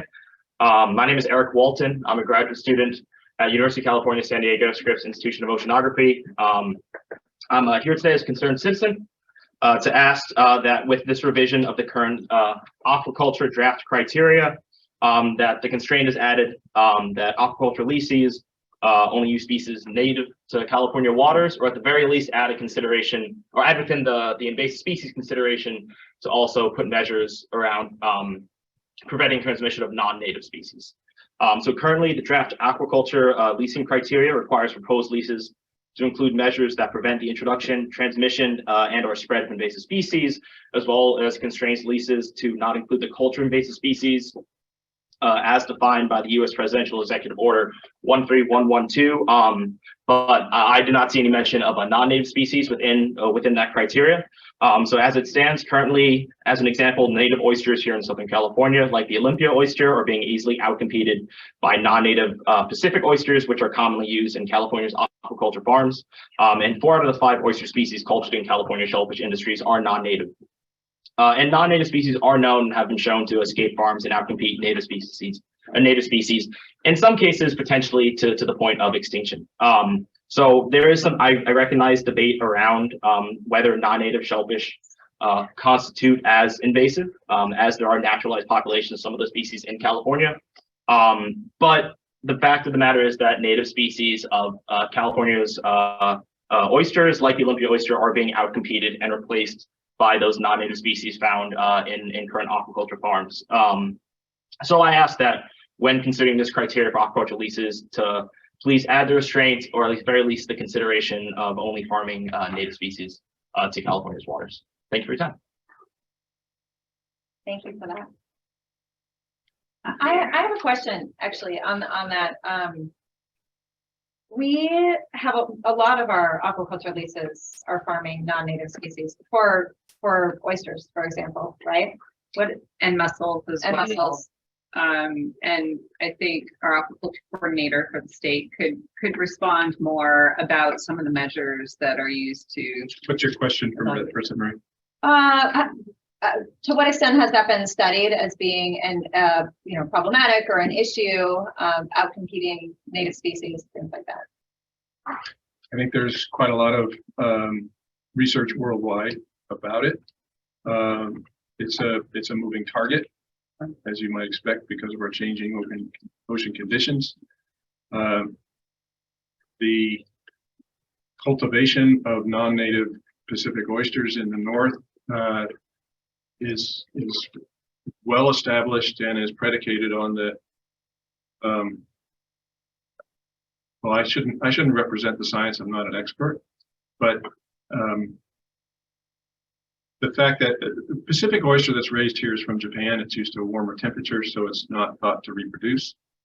There has been conditions put into coastal development permits by the Coastal Commission requiring the cultivation of triploid or sterile oysters, but triploid oysters, the jury is still out on whether that's feasible or viable in most farms. You have a diversity of opinions amongst growers and researchers as to the health and the viability and success of raising triploids.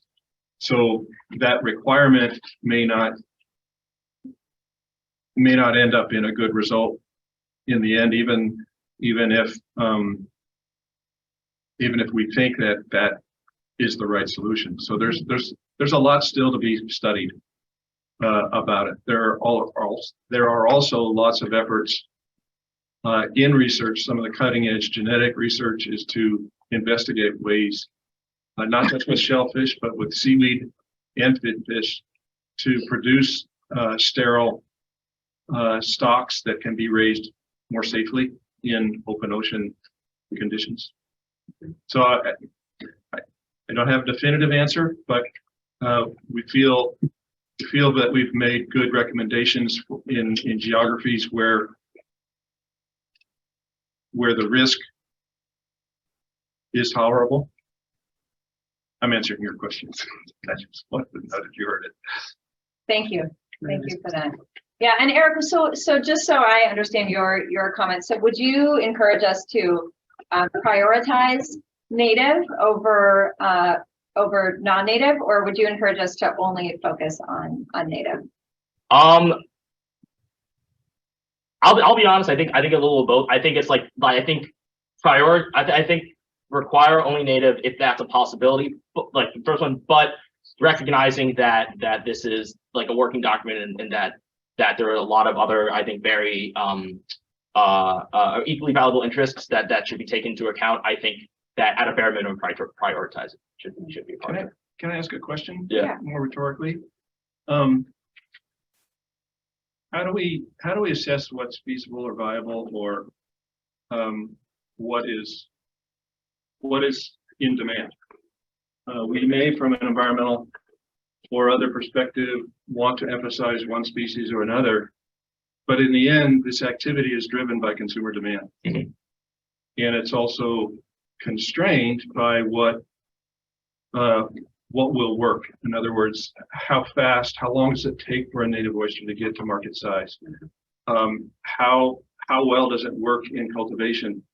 What role has its unique life history and ability to grow fast, thrive, etc., contributed to its place in the competition with those other species?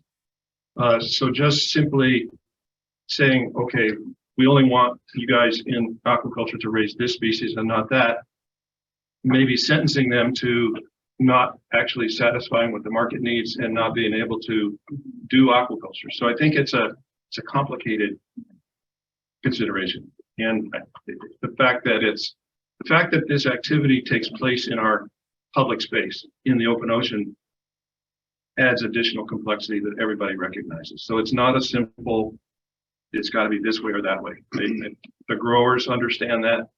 We understand that in agencies, and it's not an easy trade-off. Yeah, this is an important conversation. I'm glad we're having it. So I really appreciate you raising that, Eric. And thank you, Randy, for your response. Is there anyone else in the room who would like to speak on this agenda item? Great. And if you do want to, it'd be helpful if you could just come and sit down. Yeah. So that we Thank you. Yeah. So because I know, but they're going to cluster nearby, so we don't. Hello, Commissioners Sklar, Murray, and other members of the committee. My name is Lauria Dandoy. I'm also a graduate student at Scripps Institution of Oceanography. And I wanted to share some revision recommendations and also show support for specific criteria inclusions in the second draft criteria. With the rise of aquaculture as a newer industry in California, I really echo the sentiment that this is an opportunity to start it the right way. And in order for aquaculture activities to enhance and not damage our environment as well as resources, I think some of the factors listed as consideration could be brought into or moved to be under requirements to ultimately set slightly stricter standards from the onset of this lease approval process. For example, I believe consideration number 2 about minimizing risk to public health could be moved as a requirement, as well as consideration number 3 about the use of culture methods, chemicals, and materials that are known to cause environmental degradation.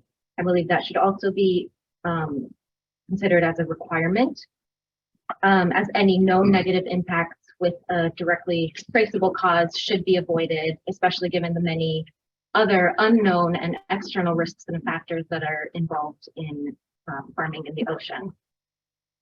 And outside of these changes and regarding some of the updates that were made to the second draft within the considerations, I appreciate and support the added emphasis on how aquaculture has the potential to provide benefits to ecosystem services, as well as even contribute to climate change mitigation, as these details were not in the previous draft. Knowing that there is some research that suggests that specific culture methods for shellfish and seaweed can help avoid and or offset emissions, including strategies that might involve co-farming the two, for example.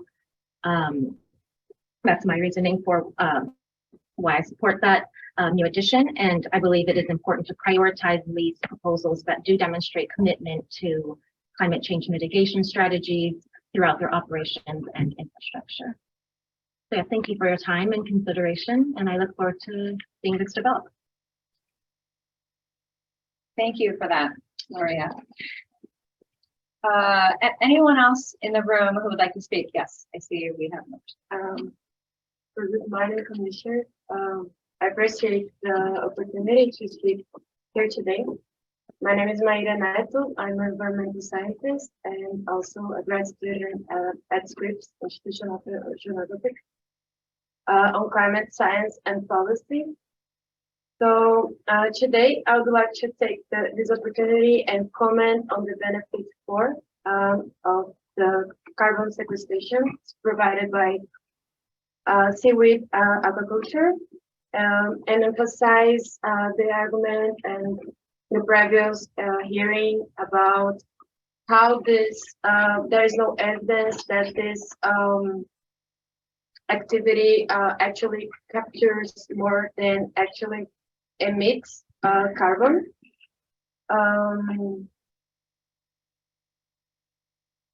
And considering the damage on the natural ecosystems and processing chain, and the dependency of fossil fuels to the transport of the products. So to guarantee carbon sequestration through commercial seaweed, there is a need to act on ecosystems restoration and decarbonization of each part of the chain. Enforce local markets. It's important to reduce the carbon footprint. So the sequestration to create, so my suggestion is to create incentives to enforce local, so that these local products stays in the region that is produced, and prioritize the consumption in local farms markets and local commerce that these products are being produced. Okay, thank you very much. Thanks for your consideration. Thank you so much for your comment. Thank you. Hello, committee. Thank you so much for having me here today. I'm really excited to share my thoughts. Heal the Bay summarized a lot of my concerns really nicely, so I'm just going to pare down what they had mentioned. And if you could just state your name for the record. Oh, yes, sorry. I'm Chloe Evans. I'm a graduate student over at Scripps Institution of Oceanography. Thank you for the reminder. Yeah, so the one point that I would like to sort of emphasize is having a consideration specifically in regard to entanglement. I know we briefly touched on it already, so I don't want to take too much time talking about it. But as we all know, we have a lot of migratory whales that pass down the California coast, as well as sharks. We also have sea turtles and seabirds that are also at risk for entanglement. And while there is a lack of data surrounding these entanglements regarding shellfish, it doesn't mean it's a risk that we shouldn't consider or emphasize.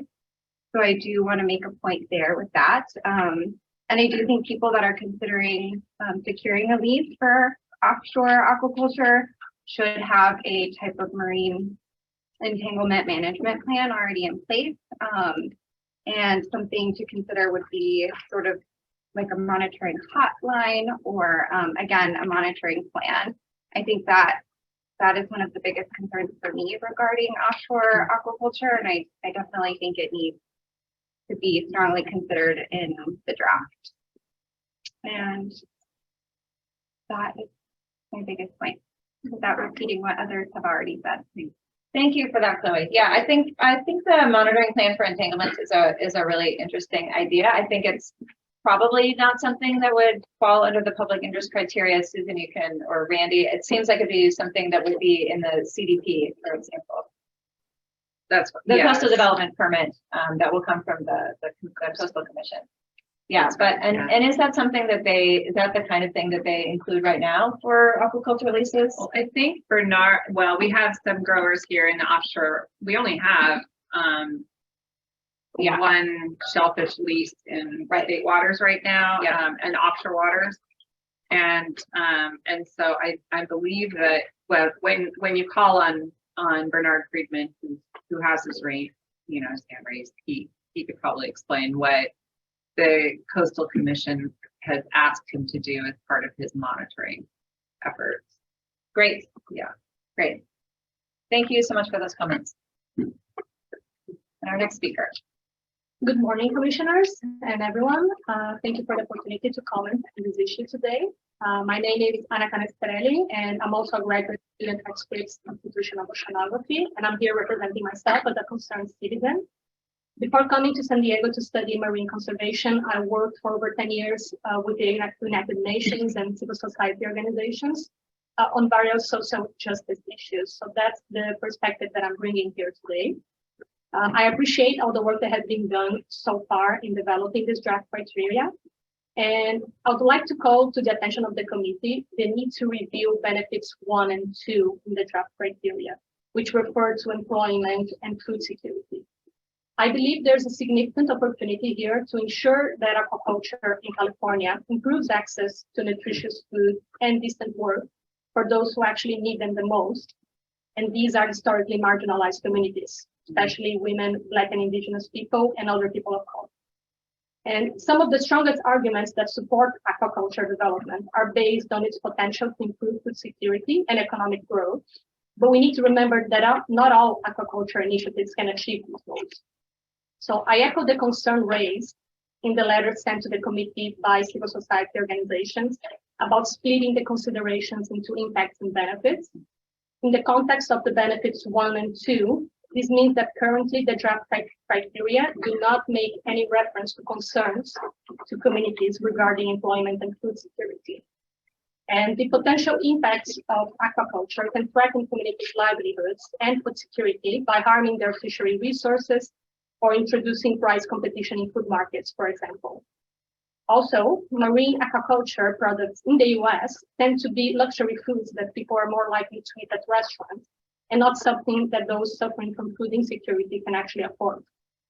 So to address this, I kindly ask that the committee consider removing the distinction between impacts and benefits under considerations, and reviewing benefits 1 and 2 to also consider potential impacts in those topics, so that they can be used to ensure that the proposed leases have an actual clear plan to effectively address unemployment and food insecurity in their areas of operation, especially among women and BIPOC from historically marginalized communities.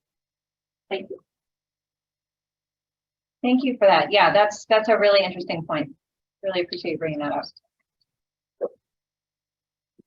All right, our next speaker. Hi, good morning, Commissioner Sklar and President Maury and all the Commission and Fish and Wildlife staff here today. So my name is Paula Sylvia. I am the Program Director for the Port of San Diego's Aquaculture and Blue Technology Program. To give you a little bit of background, the Port of San Diego manages over 14,000 acres of tideland in and around San Diego Bay, and balances the use of those tidelands among several uses for the public benefit of the citizens of California. So we're very appreciative of the process that you guys are going through to develop this criteria and fully understand the public interest. Also, as a background, the Port created the Aquaculture and Blue Technology Program 7 years ago.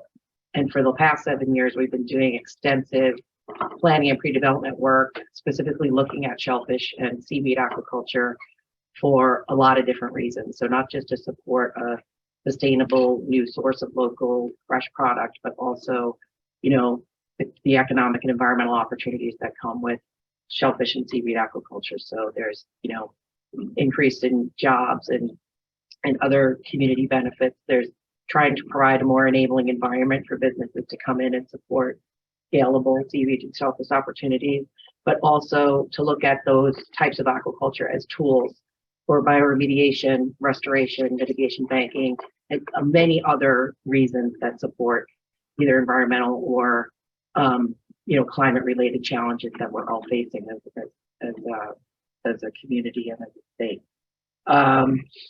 So I just wanted to just say, the district is committed to innovative opportunities that advance our mission, create benefits for local coastal communities, and support the growth of a sustainable and equitable blue economy. We're supportive of the process that you've laid out and appreciate the changes you've made up to this point, including code references and changes that clarify the language. We also find that more clarity is needed for a layperson or an applicant to really understand what they're up against when they're trying to apply for a lease. As you know, and we appreciate your referencing our public comments, we've submitted extensive comments and recommendations to the Commission for consideration.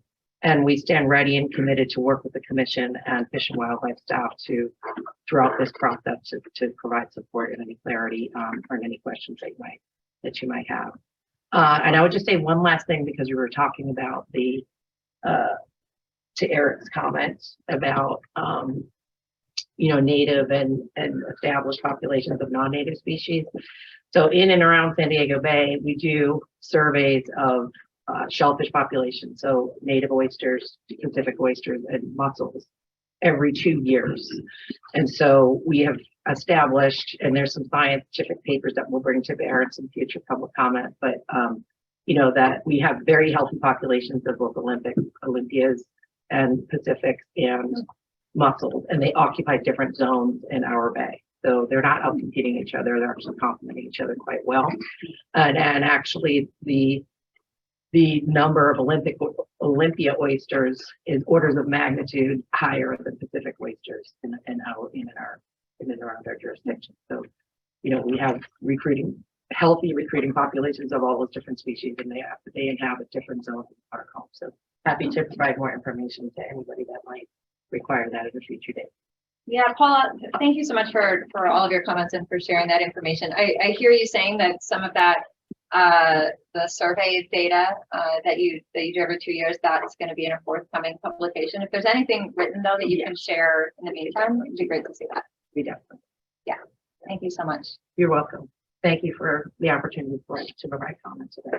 Absolutely. Thank you. I have one other, so the previous speaker's comments about social justice issues and Black, Indigenous communities and people of color, Latinx communities made me think of, we do have a reference in here in the constraints.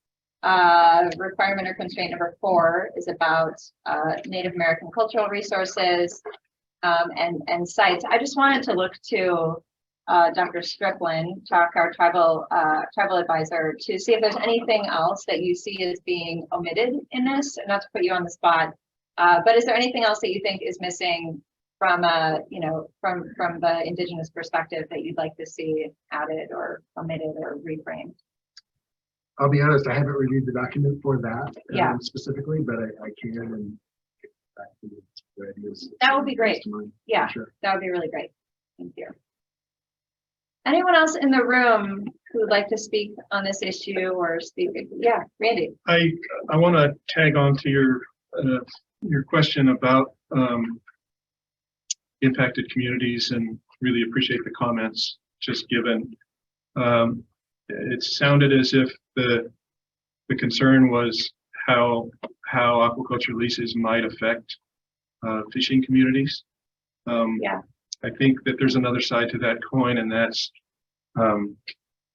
how are we as a state forming a process that is providing equity, inclusion, and access for all to this opportunity that's aquaculture? And are we, by making this process, and I know that your direction has been to simplify, and I really appreciate those directions. I think it's very important that we acknowledge that we have at present a process that is exceedingly complicated, exceedingly expensive, and we are by default selecting for the deepest pockets and those who can afford to hire consultants and attorneys to get them through that process. And if we can aim to simplify and clarify the process for getting leases, we might take a step towards that inclusion and equity for folks who may not have that deep of a pocket to participate also. And how do you have any concrete ideas for how we might do that? Enhance access to aquaculture leasing for more communities? I mean, because like a CEQA analysis is expensive. It's been told to me from people who've been through the process that to get a lease and get through all the permitting in California, a shellfish grower should expect to spend between 2 and 3 years and $250,000 at least. Yeah, I believe it. And so that at staff level, seeing some of the quotes for CEQA help, we can corroborate that it's exceedingly expensive to get through that. We won't undo that, but if one of the ways we may do it is by exploring programmatic permitting, looking at regional programmatic CEQA analyses on behalf of an activity where we can describe the impacts of a generalized but sideboarded activity. And if that's done, it might pave the way for others to come in after that. Yeah, thank you for that. I mean, it's a tricky one, right? I can see all sides of this conversation. I think our coastal waters are part of the public trust, and if we have people going out there and putting a lot of gear and growing things in the water, I think there is sort of a base. There's a lot of responsibility in that, right? And being able to have the resources to manage that effectively and clean it up if something happens. I think that does require like some level of resources. And I think the environmental analysis is absolutely crucial, right? No question. Yeah. We do need more resources to manage and oversee that activity, but we may not need to repeat the process of environmental analysis if a project, if the second, third, fourth, and fifth project are identical to the first one. Can we not do the analysis for one and tell numbers 2, 3, 4, 5 that if you want to use that analysis, you have to be the same as this other? We have to consider cumulative impacts, but that would be one pathway to try to help simplify the process. Thanks for that. All right, so we are going to go to our folks on the phone. We do have 6 speakers, and David, is it easier if you announce the speakers as you see fit, or would you like me to moderate that? I'm happy to call them in the order that I see the hands raised right now, if that's what the committee would prefer. Yes, please do that. That would be great.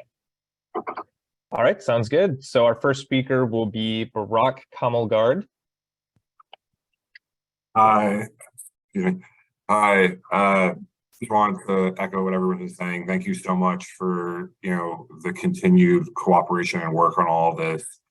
My name is Barak Kamalgard. I'm a senior attorney at LA Waterkeeper.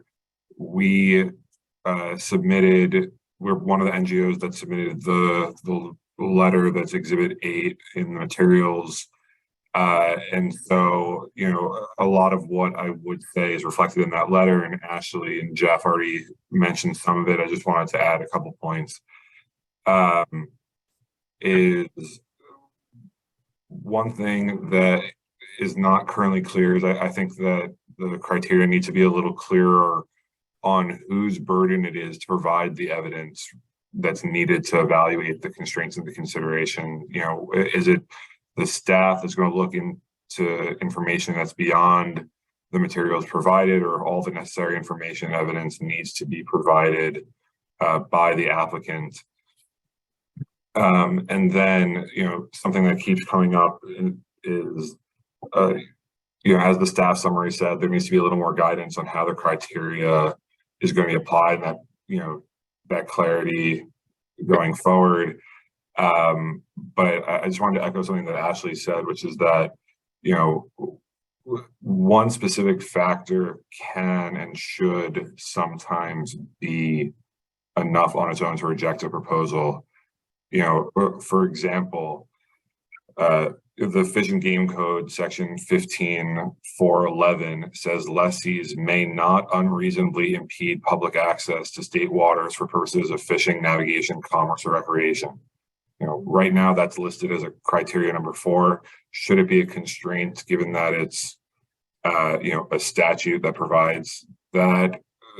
You know, we can put that sort of aside, but that consideration as it currently stands now on its own should, according to the statute, not only should be, but must be a reason to reject the proposal if that consideration isn't met. But it also should be the same for considerations that don't have a specific statutory basis in that way. And so I'm going to go back to something that I believe we had proposed for the first draft. It was comment 6P in the summary of comments that we had proposed that there should be some consideration of whether the applicant is a good actor. And in response, the staff said it was unaware of a fair and reliable way of verifying that at the time of the application.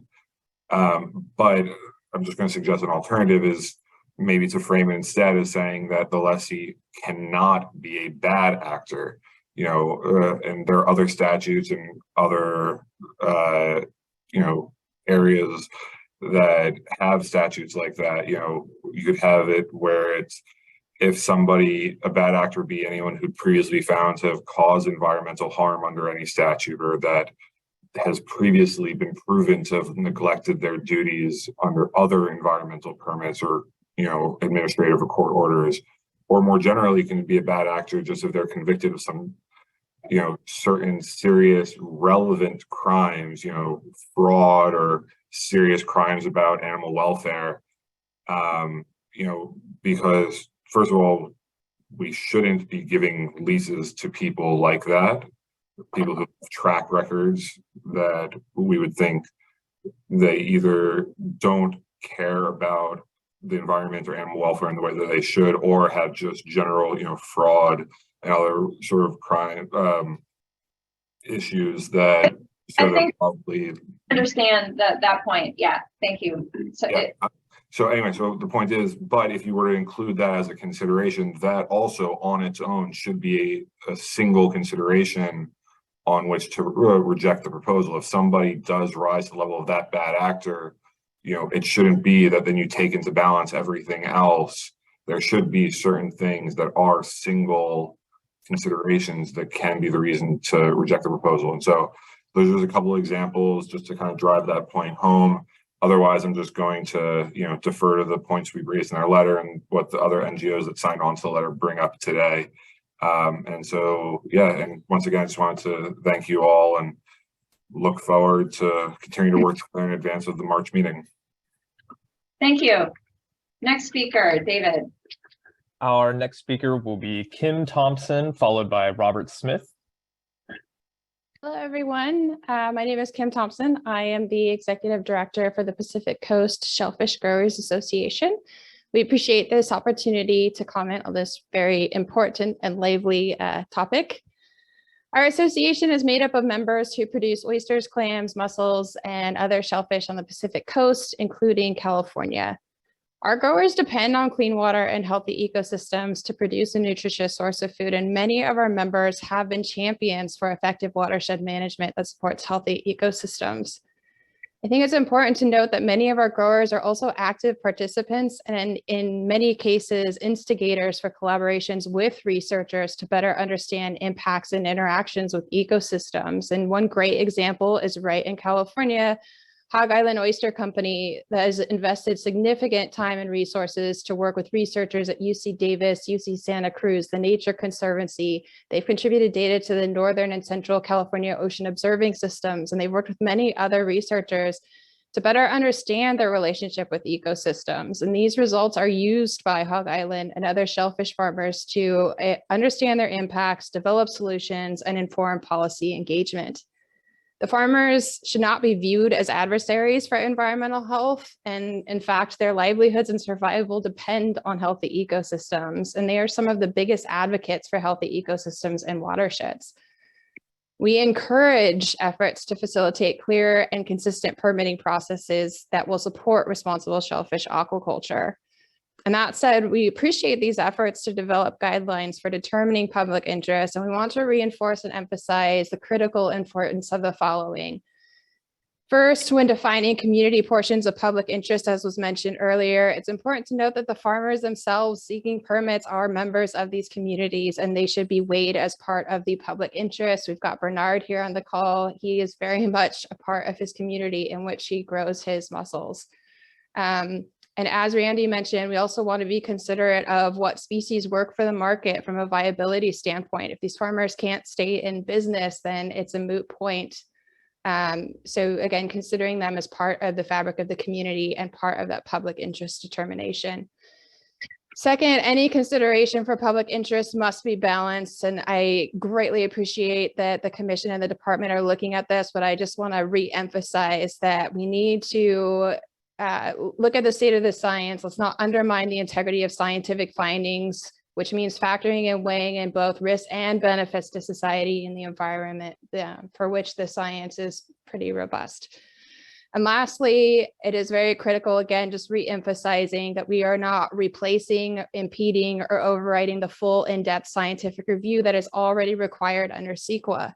A lot of the requests that we're hearing for specific considerations really need to fall under that more comprehensive scientific review process that CEQA already provides. Thank you for your time and consideration.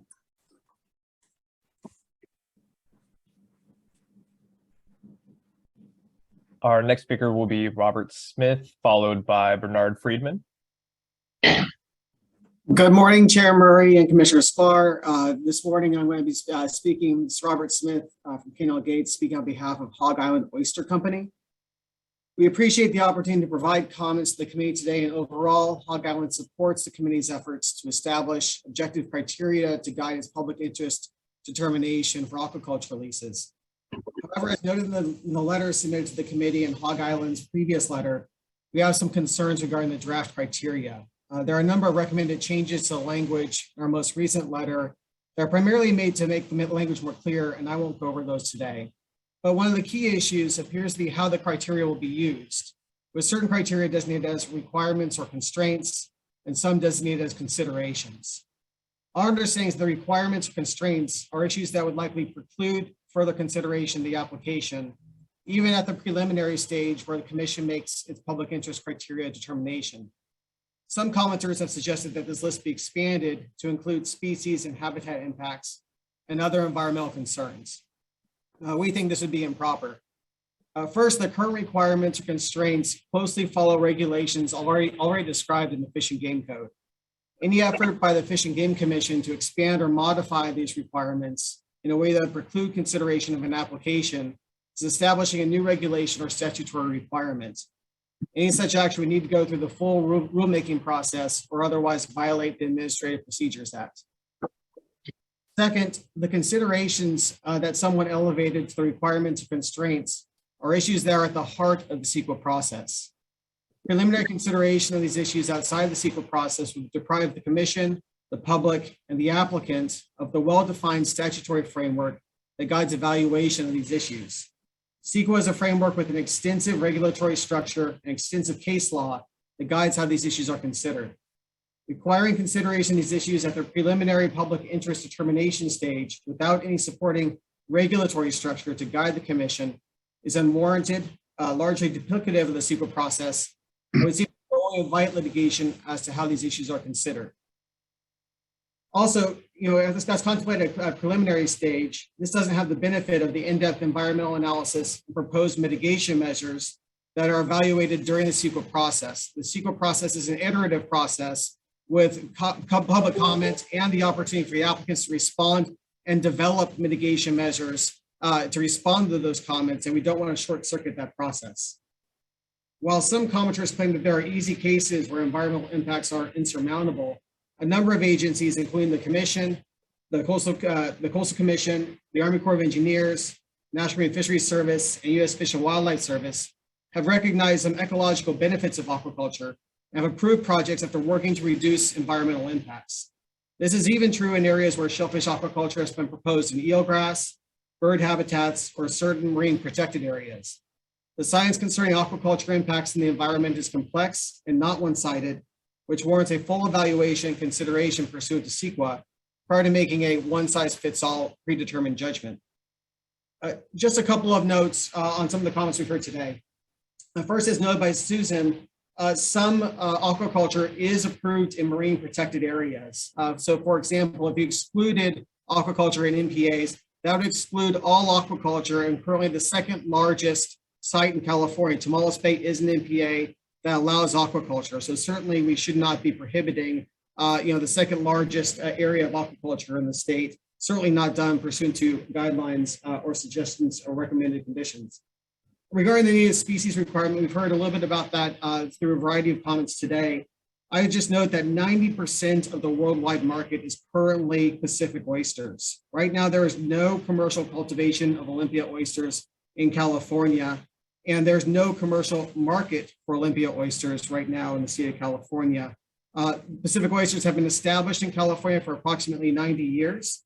And as noted by Paula Sylvia, there has been studies done in San Diego Bay where there hasn't been displacement of Olympia oysters because they're grown at a different tidal elevation.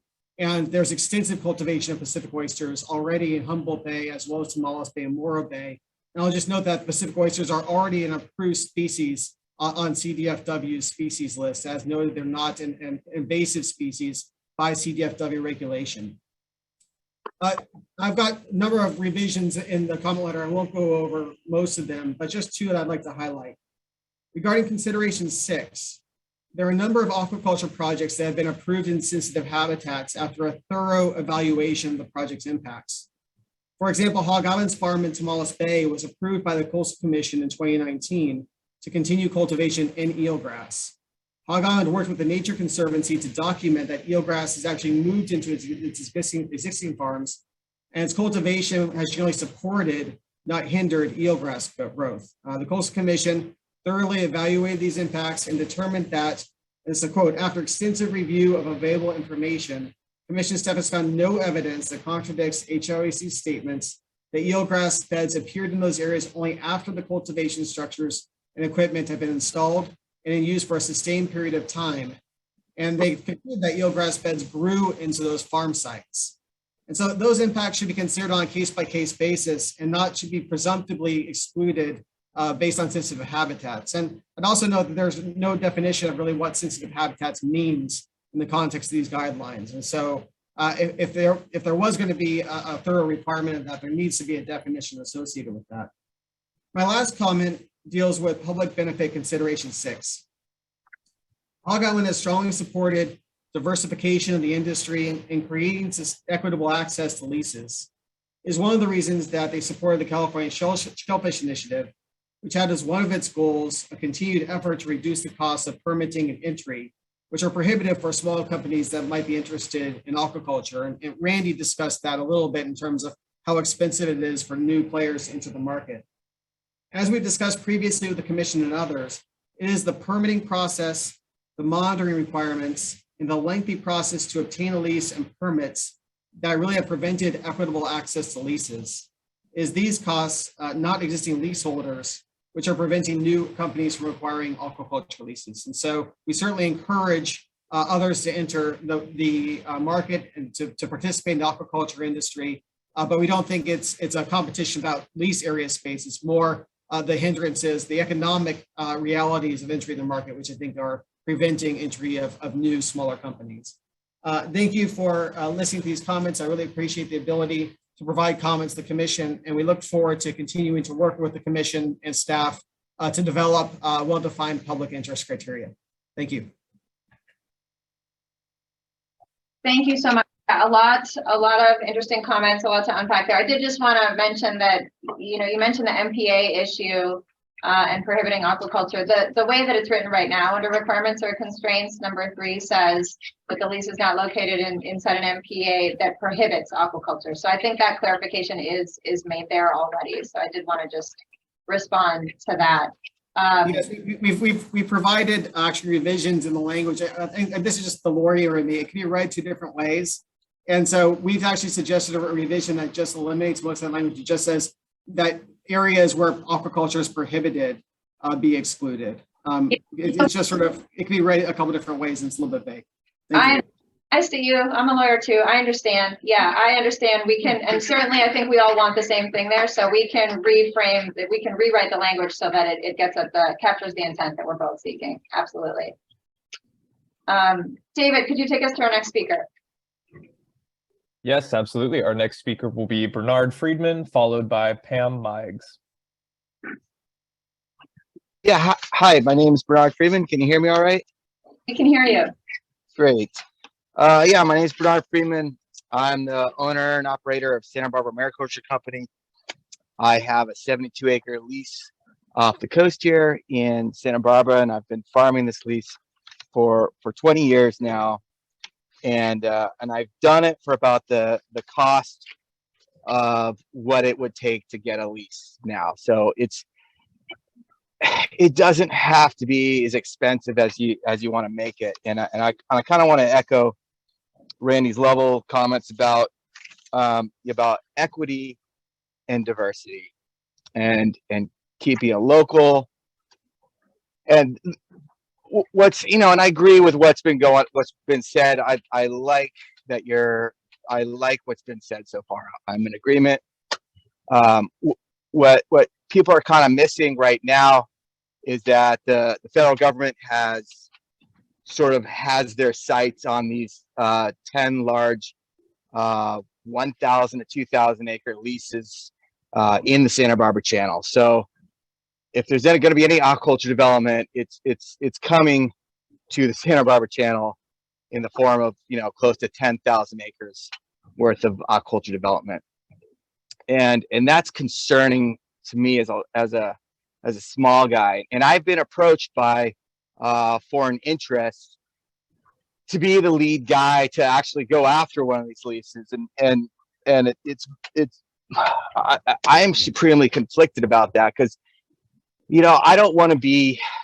I love what I do, and I love to have ownership of my business, and I don't want to sell that. I don't want to sell that out. And I know I'm community supported. I work with a variety of different research groups on my farm, and I grow. I have kids here, and kids may want to. This aquaculture. I don't want to sell it out. I want to keep the ownership of aquaculture for generations to come, and I believe the way to do that is through small, diverse, multiple farms. I think having multiple farms is a lot better than a few big farms, and I think we can really prosper through having ownership of our land and not selling out the corporate interests and keeping it small and keeping it all. That's the words I got, and that's kind of the main point I want to drive home. Do I have low battery? Oops, I'm out. I'm about to run out, so I'm sorry. It's gonna end for me shortly, but that's my main point. Equity, diversity, keeping it small. This is my 72-acre farm. I don't know if you can see out here, but show and tell is far better than my words could actually show you. And a lot of people don't know what an open ocean farm looks like. And now I've worked this farm for 20 years now, and I know experience counts more than money. And money is the root of all evil. And so we really have to put together. It's just the same. Get cut in. Well, that's who's cutting in. Hey, yeah, and so I'm getting some feedback, unfortunately. But anyway, that's all I got to say. I've got a lot of experience, and I want to stay in business and keep it for my children. Thank you very much. Thank you, Bernard, for those comments and for sharing your expertise with us and sharing your view with us. We appreciate it a lot. David, could you take us to the next speaker? Yes, I can. Our next speaker is Pam Meigs, followed by Chris Voss, who will be our final speaker. Chris Voss. Good morning, Commission. I am Pamela Meigs. I am on the Sierra Club Executive Committee, the Marin Group, and I'm also on the Sierra Club Executive Committee for the San Francisco Bay Chapter. I'm going to keep this short. I have 4 points I want to emphasize. The first is the Commission has the authority to and should include additional constraints and requirements beyond those specified in statute. There's somebody on. There's somebody. Can hear somebody's other. We took care of it. Thank you. Thank you. Number 2, a constraint should be added so that projects are not placed in eelgrass or state marine protected areas. Number 3, the goal of the criteria should be to screen out proposals, placing the responsibility on the applicant to avoid harmful impacts. Number 4, more revisions should take place before the draft criteria are adopted. Thank you. Thank you, Pam. And our final speaker will be Chris Voss. Yeah, Commissioners, Chris Voss, commercial fisherman of Santa Barbara. Briefly, I just want to tell the Commission that Bernard Freeman is a phenomenal member of our community. He's also on the board of CFSB, and we value him as a community member. That said, we are facing huge area loss with the federal process that Bernard referenced as thousands of square miles on the Ventura Flats being designated as optimum area for federal aquaculture. This is a obviously serious concern for the Santa Barbara community because there's a number of fishermen that currently use that space, and we're worried about the long-term impacts. And it's cumulative. The anxiety around area loss is cumulative. We just talked about offshore wind and the thousands of square miles there. We're looking at AOAs in the California aquaculture opportunity areas described by the feds in federal waters in the Southern California Bight that take thousands of acres. And then now we're looking at 3030, as well as a number of other spatial takes on the part of whether it's state or federal initiatives. And so that's where a lot of our concerns lie. I'd like to put back add the commercial fishermen's support to the idea that no finfish aquaculture should be allowed in state or federal waters. So that's it. Thank you very much. Thank you, Chris. All right, I don't see any other hands raised in the room for responses. Co-Chair Sklar, I'm curious if you have any comments or guidance you want to share. And how you want to tackle this. One thought I had is we could some of the things that we heard multiple times that it seems like we have some agreement on, we could give really clear direction to ensure that we add or revise those in the public interest determination criteria. Other than that, though, I'm really curious to hear what you think of all this, Co-Chair Sklar, and how you'd like to proceed. Yeah, I agree with you. Let's if we can tabulate the ones that that really had kind of broad support, that would be great. The few things that I want to focus on are, I do think that there are items, and checklist items that any single one of could in fact be a reason not to allow the application to proceed. And the two that are that I feel most strongly about are entanglement and eelgrass protection. So I'd like to see us move towards that on just a very small handful of items that are critical. I mean, on entanglement, for instance, I mean, I don't think we have a choice on that. I mean, that is if we're talking about federally and state protected species, we need to, that has to be of utmost concern. I generally feel that we should only allow native species. But sitting right here, I don't know that I could say we absolutely wouldn't allow others, but generally I think that's the case, and it needs to be a very strong case and exception in which we'd allow it. I do agree that with this at this point, we're not ready for finfish.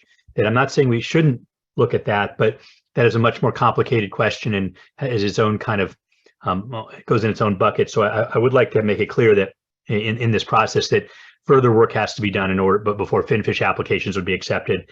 And then finally, I definitely want to address any of the native, the tribal concerns that were raised today.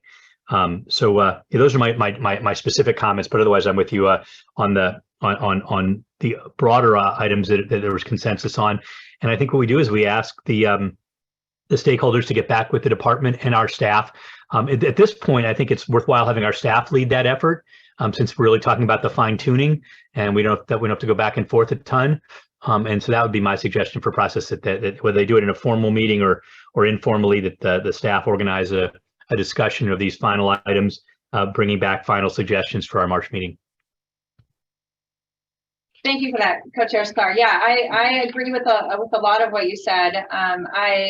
So for me, my list is in the Venn diagram. There's a lot in the middle that overlaps. We have some differences of opinion. I think I'm curious to see if we can get on the same page with some of them. Otherwise, we do still have the March meeting. So finfish clarification, I think we do want that to be upfront. I think everybody agrees that this is not intended to open the door to finfish, which is not open currently. And again, in line with the OPC aquaculture action plan that's being developed, that also is not about finfish. So I think that's a place we absolutely agree, and we want that to be clarified.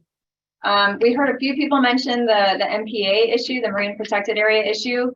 I read it as saying that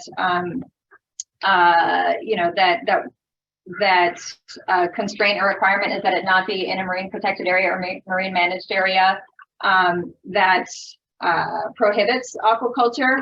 I also hear the Hog Island attorney saying he'd like to tweak the language a little bit to enhance clarity, and I'm supportive of that. I think we want to say the same thing, and I think Co-Chair Sklar, you probably agree with that as well. I do. Yeah. So you mentioned also, Co-Chair Sklar, this issue of whether one specific factor could lead to a no. I don't see a need to lay out which specific factors could lead to a no. I almost wonder if we could just take out the language that says one specific factor can't lead to a no and just leave it open. I think that might be the way to handle it. I think it depends, right? And I think to preserve wiggle room, we strike that language entirely. I think that's probably the best way to handle that. On the species issue, I struggle a little bit with that, given that number one, we know that we are already farming so many non-native oysters and mussels. Number two, the science that I'm aware of says that we actually don't have, several of these species are already naturalized here. We hear that they are sort of in their own zones, and it doesn't seem to suggest, the data don't seem to suggest that we have an issue of outcompeting native species for shellfish. So I also think the species issue maybe is one that's better handled by CEQA. So I'd be interested to hear what you think of that, Co-Chair Sklar. I do think the entanglement issue is definitely better handled by CEQA. I think it's just too, this is the first stop when folks walk in the door. And so I think it's a little bit too speculative to get too in the weeds on entanglement as an issue. That's sort of where I am right now, but I'd be curious what you think of that. I do want this, to be a document that doesn't have folks go forward and spend a lot more money when there's a very high likelihood of no from an issue like that. And it seems to me that it's probably not going to be a problem very often, or come up as an issue very often. But if for instance, they're proposing something in clear migration corridors, then I think it would be good for everybody, including the applicant, to know right away that this just isn't going to work. I think that's a really good point, and I actually had the same gut feeling that I wanted to say out loud too. So thank you for saying that. About the, on the flip side of this, Randy made a comment about these public interest criteria. Is this going to have JEDI issues and, raise another barrier to entry? But I actually think on the flip side of that as well, I think these criteria do a good job of enhancing transparency so that folks are not committing a whole boatload of resources into this process if they can see right out of the gate that it's a non-starter or that they're going to need to make some tweaks. So I I also agree with that. I also agree with what you're saying about putting something right in the middle of a migratory corridor. I think that's an important point. I see Randy wants to say something too. If we, I think that the entanglement question is one that also deserves to be in CEQA, because if we rushed to a decision about whether entanglement in an aquaculture installation would occur in a migration route, we would not have approved Bernard's site. It is in a migration corridor, and the gear is substantially different from gear that is entangling whales, fishing gear that's entangling whales. So the nature of longline aquaculture gear is inherently different in terms of entanglement risk, and I think it's more suitable to a CEQA analysis than a rash judgment at the front end. Got it. That's a very good point. So I think we should consider it, but maybe it won't be the, and only if it's really very clear might we reject it on based on that would be, I guess, right, Paul? Yeah, and then another one that came up a couple of times is that if something is, required or limited by statute, that should bump it up to being in the constraint or requirement category. That makes sense to me. Totally. There were a couple other ones. Well, I see we have 2 hands raised, I think, on Zoom. So it'd be good to hear what those folks want to say before we wrap up this conversation. So David, if you could take us through those names. Yes, absolutely. So we have Whit Strain, followed by Carrie Berry. Hey folks, just want to check in, make sure the audio is coming through before I get Yep, we going can here. hear you. We can hear you. Thanks for taking the time to listen to my comments here. It's been interesting listening to what you guys have had to say today, and I very much appreciate the work you have to do. I just wanted to make a couple comments. I represent Point Reyes Oyster Company. We farm next to Hog Island in Tomales Bay, and have been doing so for over 30 years. I just wanted to give the commission a couple of my observations from the bay and things that I've seen, which is that first off, I've seen in a lot of ways that aquaculture gear, it's not always the case that it has a negative impact on the environment. For example, I've seen firsthand the ways that a lot of my gear can provide habitat for, not only fish and crustaceans, but also birds and eelgrass. I'd like to echo the findings of the Coastal Commission in regards to the Hog Island leases in the north part of Tomales Bay, where they found that eelgrass actually grew up into the farm after beds were placed there. So I don't always think that the two are mutually exclusive, and I just wanted to highlight that. I'd also like to note that the non-native Pacific oyster has been farmed in Tomales for at least 90 years now, without the establishment of a significant wild population, which to me shows, at least in Tomales, that the threat of this, quote unquote invasive species is largely overblown. And, in terms of it competing with the Olympia oyster, I just, I don't see it encroaching on the Olympia oyster habitat. The commissioner had a question for Randy earlier about native species, and us and Hog Island are the two. Actually, well, one of we're the we're having a hard time with the Olympia oyster here in California at the moment, and we actually have it available for on the market. Which I think is a really cool thing, and it's a really cool story to grow the Olympia oyster. But commission that there's only one Hear me? Wait, no, native species of oyster in the entire state of California, while on the other hand, there are a variety of native species of lamb, none of which are currently permitted to be in. Yes. Thank you for your comments, Whit. We had a quite a, but I think we understand. Yes. Very delayed, yes. So David, if you could just take us through, I think we just have, right? And then we need to wrap this up and we need to move forward. Sure, no problem. So our final speaker will be Carrie Mary. Thank you.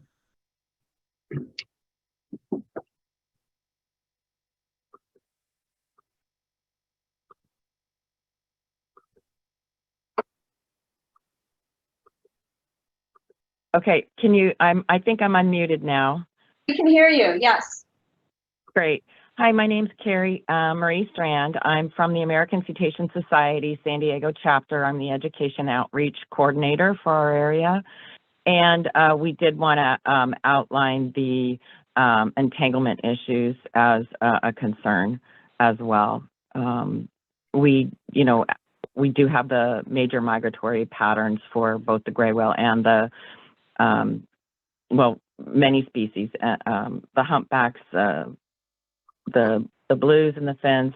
And I know we don't have any data, have a lot of data about specific farms because they're not in place yet in entanglement. So just to take into consideration the great work that they did in San Diego Bay, where we did find that we did have a speaker for the San Diego Bay project, which was just dealing with pollution, but the Great Reef Project with the oysters and the data that was spoken about of how the two species do have different areas that they do habitats.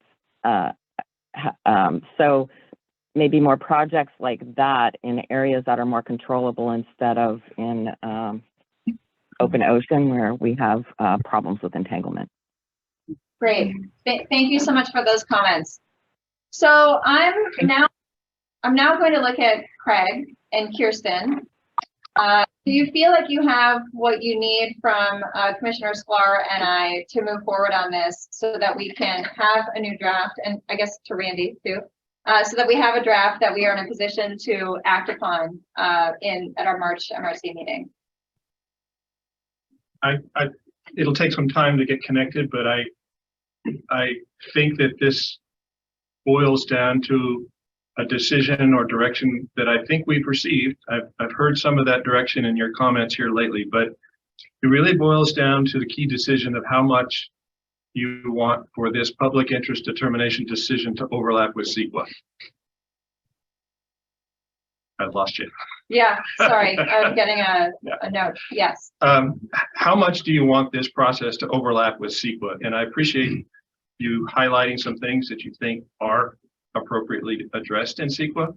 And I think that it's really important to reinforce what Kirsten said in the presentation, that staff does look at some of these factors in our vetting of the project in the first place. So if we can boil it down to those things that would really help you make your decision at this point in the process, it'd be real helpful guidance. Yeah, and to be clear, this is something I think we want commission staff and department staff to work on together.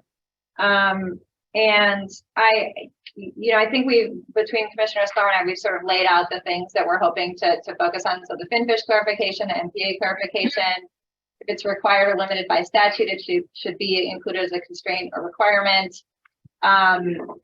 Once we strike the language about whether one specific factor could lead to a no. And Commissioner Sklar, not sure where you are now on the entanglement issue, given the anecdote that Randy shared about Bernard's farm. But I think that is interesting and relevant. For me, I think we don't want to say something about prioritizing native species. That's where I'm at. But again, Co-Chair Sklar, it'd be good to hear from you. Yeah, also on the entanglement issue, yeah, I hear that makes a lot of sense. I think we wanted to say that if, if the type of aquaculture and the type of proposed gear type, it presents entanglement issues for protected species, then that's a non-starter. So get maybe a little more specific. And then on the native species, I think maybe just something like serious consideration should be given to whether the introduction of a new non-native species creates potential problems for native species. Something to that effect. That makes sense. That makes sense to me too. Yeah, and then in terms of overarching comments, like I said at the beginning, sorry, Craig. Yeah, like I said at the beginning, I'm in favor of simple. This is not intended to be duplicative of CEQA. We want us to be able to do our job, right? We have a charge to make a finding as to whether this proposed project is in the public interest. Right now, we don't have anything to guide that decision. And so we need something to be able to refer to in terms of a policy and guidelines to make that decision. So that's really what I'm looking for. I think this has been a really robust and important conversation. I'm glad we had it, and it's been a year and a half, and I would love for us to finalize something in March. Craig, what were you going to say? So my couple of questions. One on the native, non-native. So we have an allowed species list. Yeah. Yes. Right? So if it's not on the list, then maybe it's not in the public interest. And if it is on the list, then maybe it is. And if that's not sufficient, then we should probably revisit that list. Yep. So that makes sense that to me. Is an easy way to address that out of the gates. Yep. There you go. That works for me too. I agree that this should not merge into CEQA. No. CEQA is CEQA. Yes. And this is a very early step in the process. I think there's some benefits to not leading applicants down a road that may end in failure. Yes. But this is the first stage in the process. And we don't want to front load a no when someone could potentially get to yes down the road. And so I think that should be the onus on the applicant and the reviewing agencies, that they still may not get to approval even if they get to yes here. And then my, last thought is, I think we're in a good place. I think that the draft that's been put together seems really solid, and we've got both sides saying they don't like it, which makes me think we're right where we need to be. I think we're at a good point there. And hearing the feedback from the co-chairs today, these are really easy tweaks. Like, we could probably whip these out during lunch. He could write these during lunch a year and a half ago. Well, so my question is, what level of public engagement do you want us to go back to? Because, Kirsten, Randy, and I could literally take these 5 recommendations that you put together and do this during lunch. I'm not saying that we're going to, but if we're going to go back out and engage public and have workshops and working groups and have massive public comment, that's going to delay the process. And I don't know how much benefit we're going to get out of it based on where we are. So that's a question for you and Co-Chair Stoller, is how much more engagement do you want us to put into this? Co-Chair Stoller, I'd love to hear from you. I see Jeff has his hand raised as well. I'd be curious to hear what Jeff says, sort of on behalf of everybody. Yeah, I'd like to hear from Jeff first before I comment. Well, I don't know if I can speak on behalf of everybody, but at least what based on what I'm hearing from the discussion today, and I think some of the responses, I think we're also pretty close. And I guess if there's an opportunity maybe for some of the stakeholders to maybe provide some ideas on how to kind of address these things and provide that to the department, and then kind of, if there is a need to have a discussion, sure, but I guess I wouldn't see the need to have a big public process or new workshops or anything like that. I hope that maybe we can just sort of, based on the discussion, provide some specific ideas and suggestions, and then see kind of what the next draft looks like, and then discuss it at the next meeting. So I agree, we don't need a big public process. Okay, I'm good with that. That's great. It does mean that we're going to want any really specific comments for our next meeting, I would think, so that if there are any requested changes, we know very specifically what they are, so we can power through those pretty quickly. Yeah, thank you for that, Jeff. I appreciate it. One thing that we didn't mention in the list is I did ask Chuck to maybe take a pass at it too and see if there's anything else that he wants to ensure is included in terms of California Native tribes. But other than that, I think we're close. Again, I think this conversation needed to happen. But for me, yeah, I'm in agreement. I don't think we need more workshops and more big public processes around this. You know, maybe a couple conversations as necessary, but I think we're in good shape. So with that, we're going to wrap up this agenda item. Thanks to everyone for your patience and for really engaging in this discussion. Again, I think it was valuable and necessary, and I feel really good about having had it. I think we're probably going to take a break, 10 minutes. That seems good. All right, so we will reconvene in 10 minutes. So that puts us at, 11:27, 11:30. We'll take up number 4. Thanks all.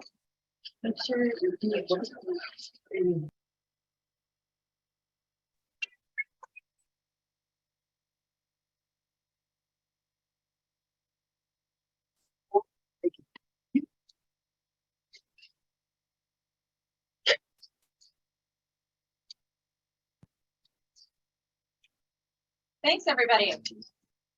All right, so we are reconvening the MRC meeting of November 17, 2022, and we are going to jump into agenda item number 4, the Red Abalone Fishery Management Plan.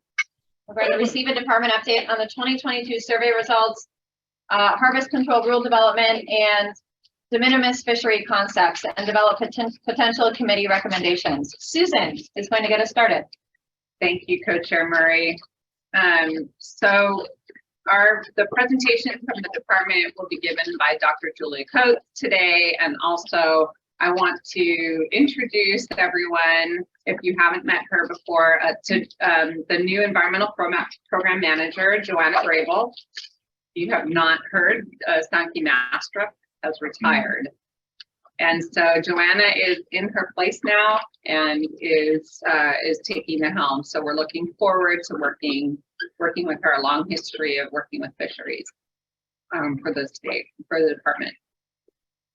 So by way of background, as you know, the FMP has been under development since 2014.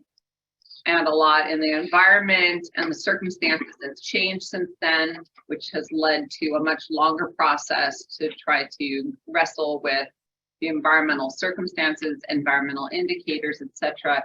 In your meeting materials, there is a list of the kind of the milestones. And so the only thing I'm going to highlight is that at the July MRC meeting, the department made a number of commitments based on requests from the MRC. They have followed through with that. They have completed summer abalone field surveys.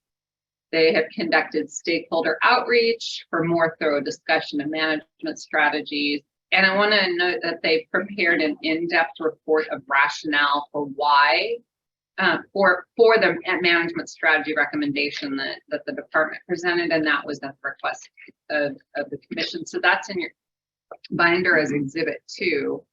And so for today's meeting, the department's going to present the survey results, management strategy details, and an analysis of abalone stock indicators and future fishing opportunity considerations.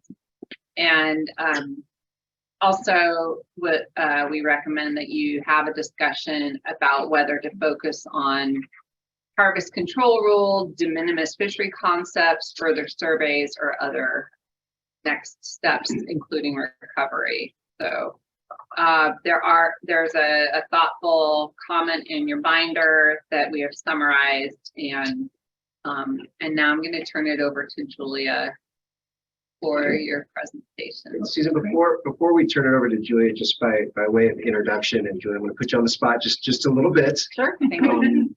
So several years ago, for many years, we've identified within Department Marine Region, we do not have stock assessment expertise. So we've been trying to build that capacity for many years. And so Julia was our first hire. So a couple years ago now? 3 years. 3 years. To lead our to be our stock assessment team of one. We now currently have an advertisement out for another position similar to Julia, so we'll now have two people. But I think the important point is that Julia's not in the invertebrate program. She's not in our finfish program. She's in our data management program. So to bring this independent assessment of how we manage our fisheries. And so that's why I was really excited when we were able to get some of Julia's time to look at this abalone of the harvest control rules that were developed. And we know there's a lot of passion, there's a lot of background, I'll even say some baggage with this process. And so Julia, in my opinion, brings a very fresh and unbiased perspective to the evaluation and to the study. So with that, I will turn it over to you. Thank you, Craig. Thanks, Susan. And in case you didn't hear this morning, we have to use our outdoor voices Okay, I'll try for to the speak up. microphone. Yeah. Do we have slides? All right, yes, thank you. Good morning, commissioners and commission staff and everyone here interested in abalone. As you heard, I'm Julia Coates. So let's dive in. The next slide, please. Okay, so here's what I'm going to talk about today. So I'm first going to do a little bit of review of what was presented last July to this committee last time abalone was on the agenda, and then describe what we have been working on since that time. I'll give an update of our recent survey results. I'll describe the department's proposed management strategy, as well as the alternative management strategy that was a part of the integration process and mainly proposed by the Nature Conservancy. Then we'll dive into a bit in depth on our analysis of sort of the performance of the alternative options, the different stock indicators, as well as how they perform when they are within a harvest control rule. We'll talk a bit about future fishing opportunities, and then end with next steps where we'll be seeking the guidance. Next slide. Okay. So last July, we shared a new proposal for fishery management developed by the Marine Region that involves a new indicator that we termed egg production. And I want to acknowledge that that proposal may have come as a surprise at that time, and we could have done a better job of explaining a rationale for that proposal and how we got to that point. The approach was developed in response to some issues and concerns we had stemming from the analysis of the integration process approach when we considered that approach's performance on our historical data. The effort for development of the egg production approach, we thought, captured the spirit of the integration process's combination of abundance information and size structure information, and attempted to address some of the issues we identified. We also worked to address some items that were missing following the integration process, namely fleshing out the environmental indicators that would need to be checked before a harvest control rule, and what thresholds that they should be held to, and also how do we translate indicators into a total allowable catch. So we definitely acknowledge that there are pros and cons to all the approaches that have been explored thus far. And then also since July, we have been engaged in further stakeholder outreach. So the department held a meeting with the Recreational Abalone Advisory Committee, or RAC, on November 1st. The goal of that meeting was to review the harvest control rule and solicit input on the indicators and also discuss potential fishing opportunities. In discussion of the environmental indicators at that meeting, there was some interest in reducing the number of environmental indicators that we look at, and also changing some of the threshold values. There were concerns from some stakeholders that we may not be able to meet the bars that we've set out. We also heard interest from the RAC in potentially collecting specimens if that can help to advance recovery and management. And then in addition to the RAC meeting, we also had a meeting with the Nature Conservancy recently to discuss the harvest control rule design and de minimis concepts, and that was a very fruitful meeting. I'll mention a little bit further later on in the presentation. So next slide. Okay, so I'm going to start with an update on our recent field surveys. Next slide. Okay, so here we are in the Mendocino County zone. So on the left of this table, you see the different sites that we visited this summer. In the next column is the total number of dive transects that were conducted. Following that is the total number of abalone that were counted on all of those transects. And then the column after that is how that translates into density per meter squared. And then the 2018 density at those sites is the final column provided for your reference. So you can see that there has been further decline in abalone densities at these sites. And in fact, the overall average among those sites is about a quarter of what it was in 2018. So we had not hit bottom in 2018, and we appear to still be in decline. I will also note that purple urchin densities are still high and increasing. Kelp canopy was low, and we did not see evidence of abalone recruitment. Next slide. Okay, so this is the same kind of table for the Sonoma County sites that we visited, which this summer was only 2. And again, you can see the total number of abalone that were counted on those 12 transects is quite low, and the density that translates to is also quite low. And the only site that we visited in 2018, for comparison here, was Fort Ross, but again, a decline. So now I will go into a description of the different management strategies that we have proposed. So next slide, please. Okay, so the Marine Region's preferred proposal, it's evaluated independently for each fishing zone, each of 2 zones. It's designed as a multi-level decision process using a stoplight approach, and it has 3 sets of indicators. So the first suite of indicators is the environmental indicators that would need to be checked to ensure that the habitat is capable of promoting a productive abalone stock. The second set of indicators is, we're calling them abalone condition indicators, and they are things like body mass index and well-developed gonads. And then the third indicator that we have proposed is this egg production indicator, also an expression of reproductive potential. And once those indicators have been found to be above their limits, then we can move on to translating that egg production indicator into a total allowable catch. Now, this overall structure is generally similar to the integration process approach, in that they're both multi-level decision tree processes with the stoplight approach. They both include environmental indicators that would need to be checked. The main difference here is that in the integration process approach, egg production would be replaced by 2 separate indicators, being density and spawning potential ratio, or SPR, and the total allowable catch translation from those indicators had not been developed. Okay, next slide. So before I go into a little bit more detail about the Marine Region's proposed approach, I just want to review the integration process approach. This is the approach that is written up in the administrative team report.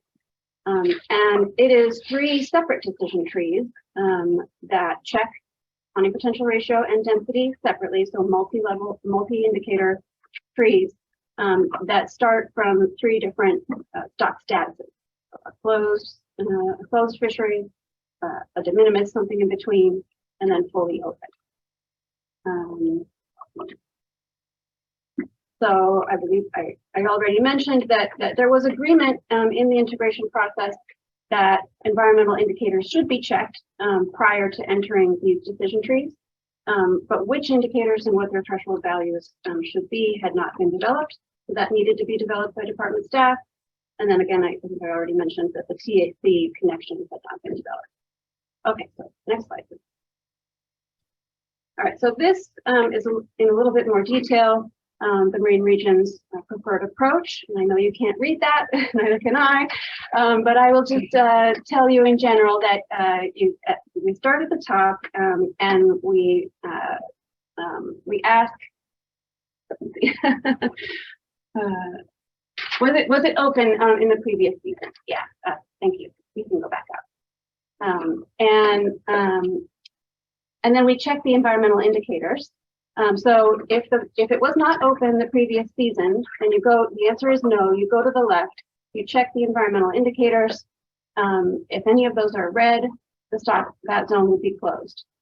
If they are not red, you move on to the abalone productivity indicators or condition indicators. Those are the things like body mass index. And then if those are not red, then you can proceed to TAC determination. The only difference on that right-hand side, where the answer is yes, the fishery was closed in the previous season, is that you check the environmental indicators the fishery was open in the previous season. Sorry, I said that opposite. So if it was open and your environmental indicators are green, you do not necessarily need to check the abalone condition or productivity indicators. You can go directly to CAC determination. So that's the only difference in that chart. And then I would also note that there's a note at the bottom there that we are continuously checking or attentive to oil spills and mass mortalities that might be a result of harmful algal blooms and those sort of things. So if those events occur, those would lead to a potential closure in the zone. Right, next slide. Okay, so once your environmental and abalone condition indicators have been found to be above their limits and you are able to proceed to a TAC determination, then you check the egg production indicator. And if it is below its limit, that zone would be closed. If it's above its limit, then you proceed to this table that allows you to determine a TAC level that is tied to a particular egg production level. The egg production and TAC levels step up together along a logistic curve, and we could only step up one step at a time. And in order to step up, if your egg production has increased from the last season, you would need to check that at the abalone recruitment indicator is above its limit. So that's what that section on the right over there is pointing you towards. All right, next slide, please. So now we're going to dive a little bit deeper into some analysis of pros and cons or differences in performance among these indicators and harvest control goals. Okay. So just to review the indicators, so we have density, that's the number of abalone per meter squared. That's the primary indicator that's been used in the Abalone Recovery and Management Plan, or ARMP.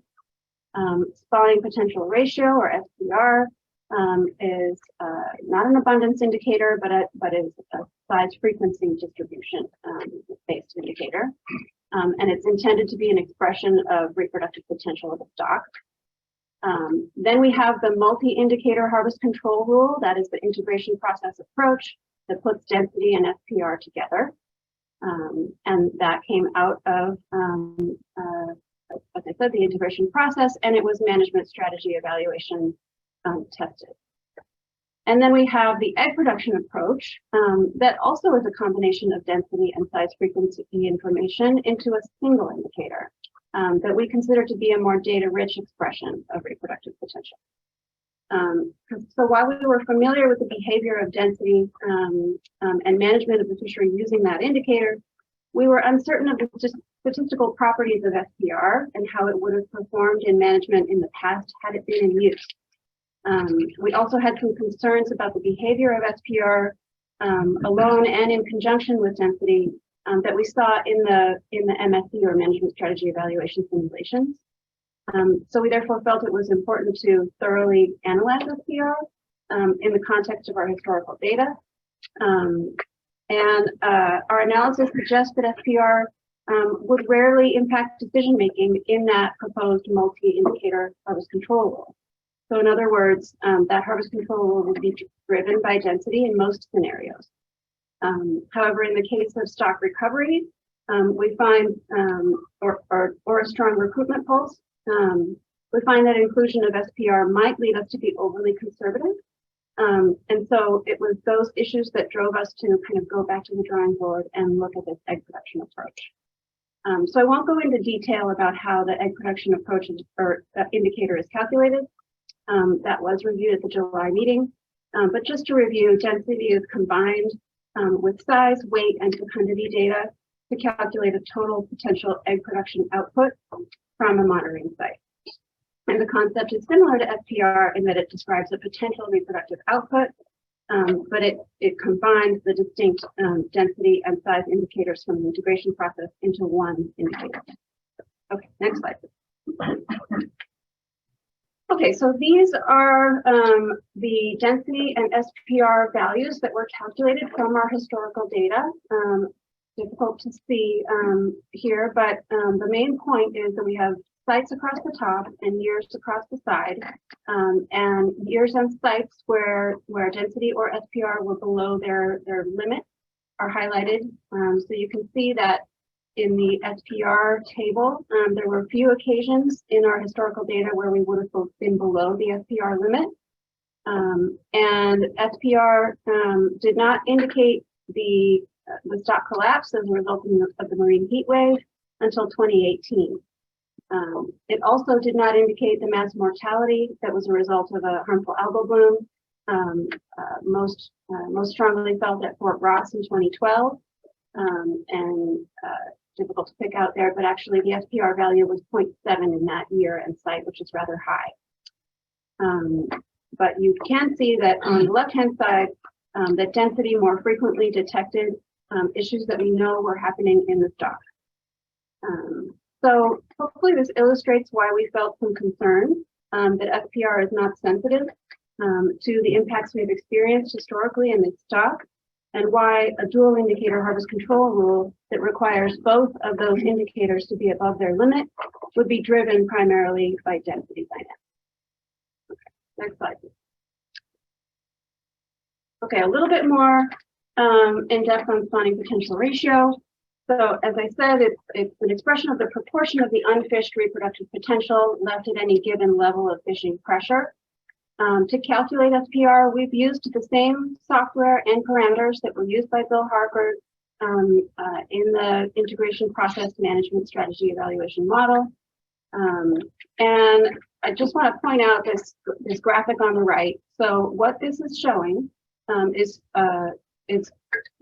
size frequency monitoring for a stock in 3 separate years in each of those 3 panels. So the size frequency that was measured for that stock is in those pink bars, and they are being compared to a theoretical size frequency for that stock that would be in place if the stock were meeting its SPR target of 40%. So you can see that in each of those 3 years, this stock was not meeting its target level because larger individuals are being removed from the stock. So that's what SPR, that's how it indicates to us that there is a stock impact from fishing, particularly for stocks that are subject to a size limit or that disproportionately remove larger individuals. So that's how SPR can be useful to us. Next slide, please. So now I want to describe the size frequency distributions that we have in our historical information and how they would translate into SPR values pre and post events that we know have been big events for our abalone fishery. So on the left, we have the Fort Ross size frequency distributions that were measured before and after that mass mortality event in 2012. And on the right, we have size frequency distributions that were measured in the Mendocino zone before and after the collapse as a result of the marine heat wave. And you can see that those size frequency distributions are largely overlapping. They aren't very different from each other, and we're not seeing disproportionate removal of larger individuals in the stock. So this is why we think that we're not, SPR has not been sensitive to those instances of issues that we've seen in our fishery in the past. All right, next slide. And this is just another way sort of to look at the same thing. So these 4 plots are comparing those 2 indicators, SPR and density, their trends over several years at 4 different example sites. So we've got SPR in blue and density in orange there. And you can see consistent declines in density over time at these sites. But you don't see concurrent declines in SPR necessarily at these sites.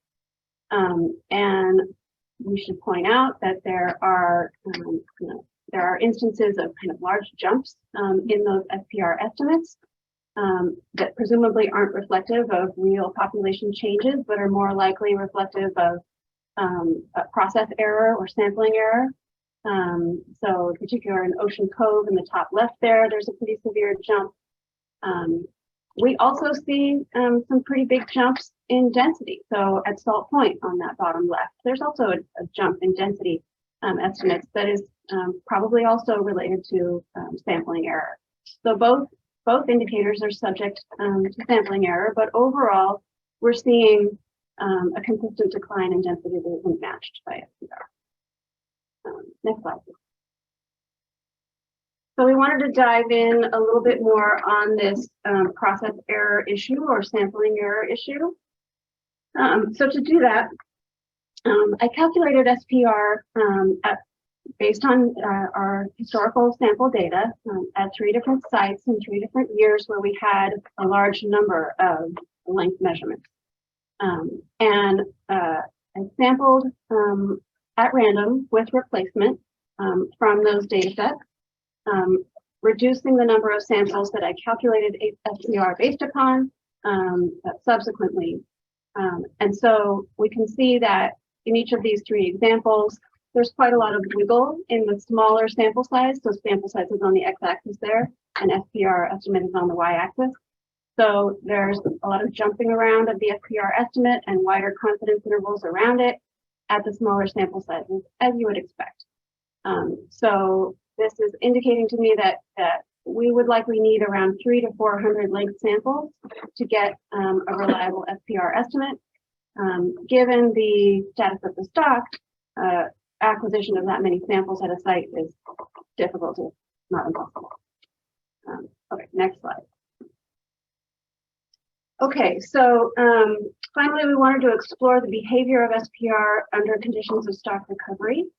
So if sites recover, recruitment pulses will be eventually observed as increases in the number of individuals in the smallest legal size classes, because SPR is calculated based on size measurements above the legal size. So SPR was calculated for the Van Dam 2003 data set. After inflating the number of individuals in the two smaller legal size classes by varying amounts, so that we could see the behavior of SPR as we see something that simulates like a recruitment pulse. Those smaller size classes were inflated in number by 10, 20, 30, and 40%. And in that right-hand column of the table, you see SPR estimates that are going down. So the point here is that as sites recover, SPR estimates may not recover. In fact, they go down. They will eventually come back up again, but the SPR indicator is slow to react because of the nature of abalone being a long-lived, slow-growing animal. In cases where density is improved to be above the indicator limit that could allow fishing, we may find ourselves in a situation where SPR continues to prohibit fishing for some time. Now, this plot on the right, I can walk you through. This plot came out of the management strategy evaluation simulation. And on the x-axis here, we're seeing simulation year. So that's 120-year forward simulation. And on the y-axis is an SPR estimate.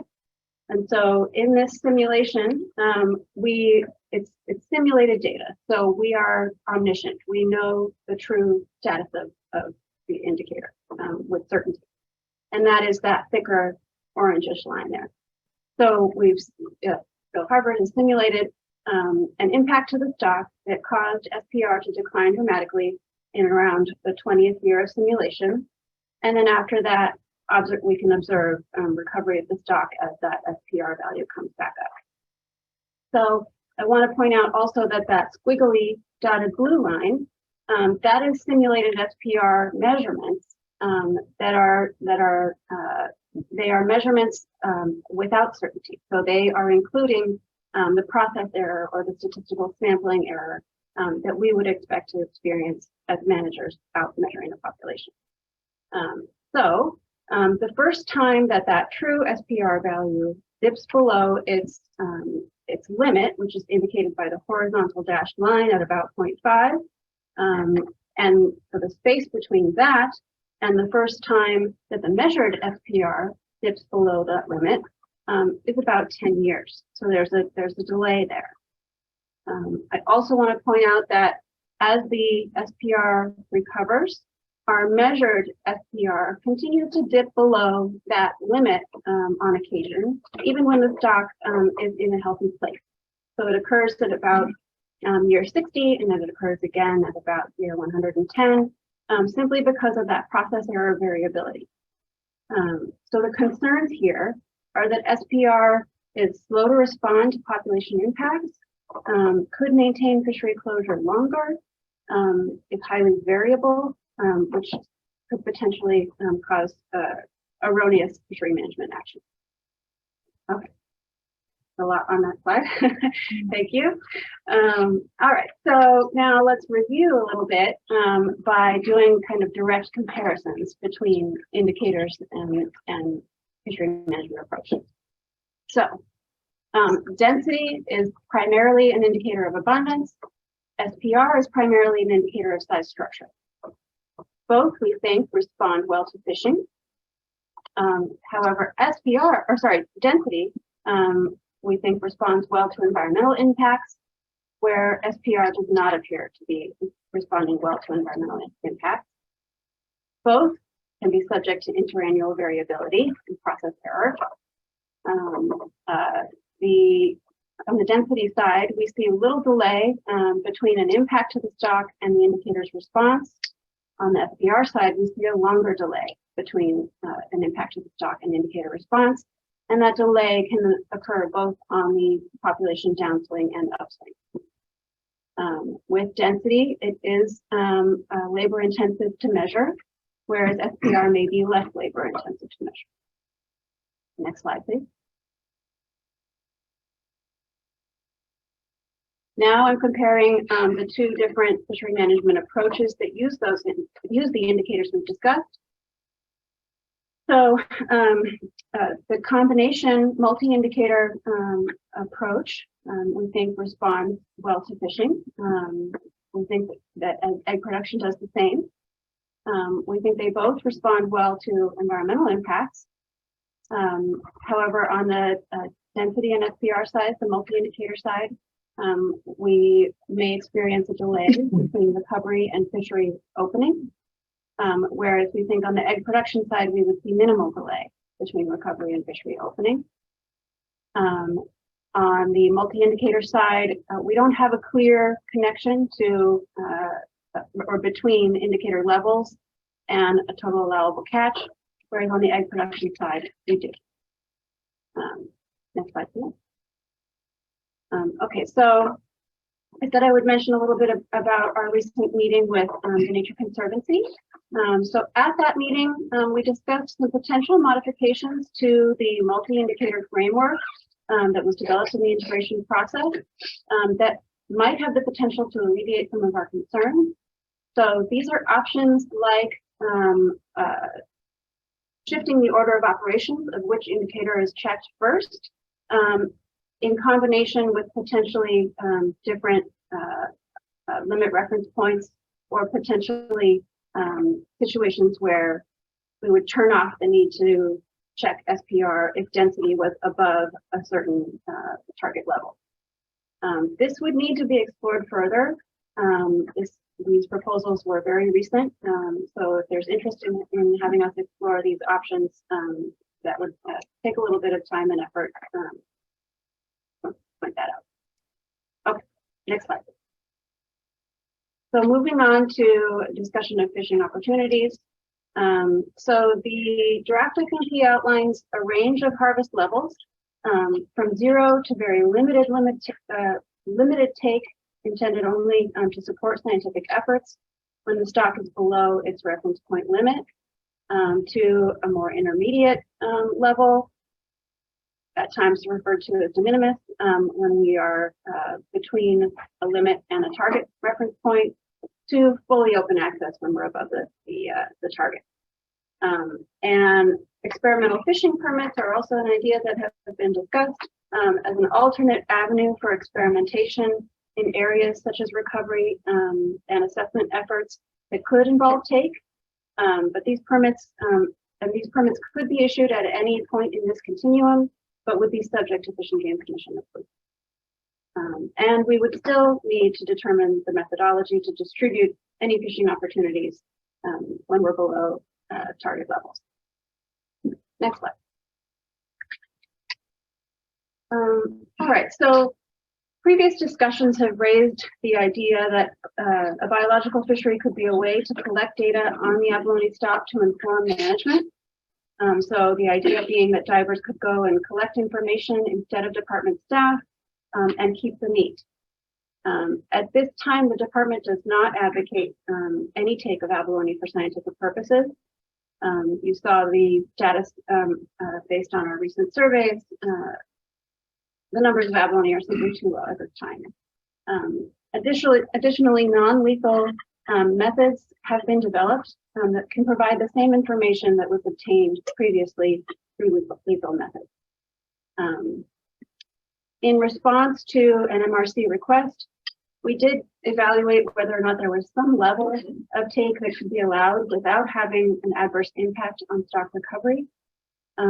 Unfortunately, it's simply not possible to provide a quantitative answer to that question, given the variability and uncertainty in the data.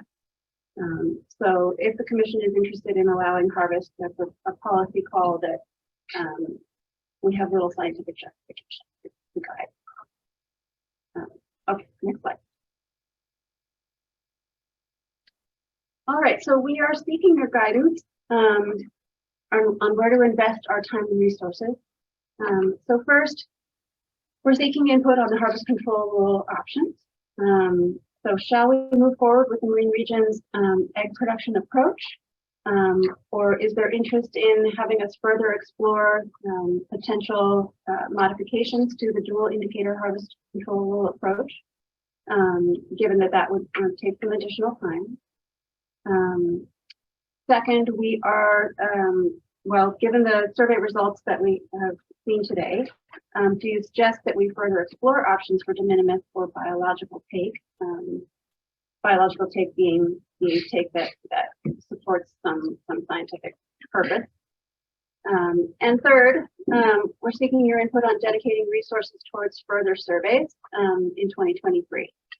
So there's a range of options that we could explore for that, but intermediate might be completing the sites that were not visited this year. And finally, I want to mention that we know we need to develop a restoration chapter within the draft fishery management plan, and we fully intend to work on that in collaboration with the and other stakeholders in the near future. So thank you. That's all I have.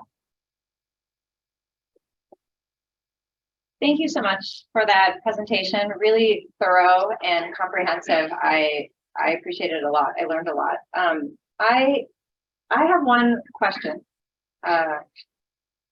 So does SPR get more useful when our fishery is in a recovered state? Otherwise, I'm wondering why do we use SPR?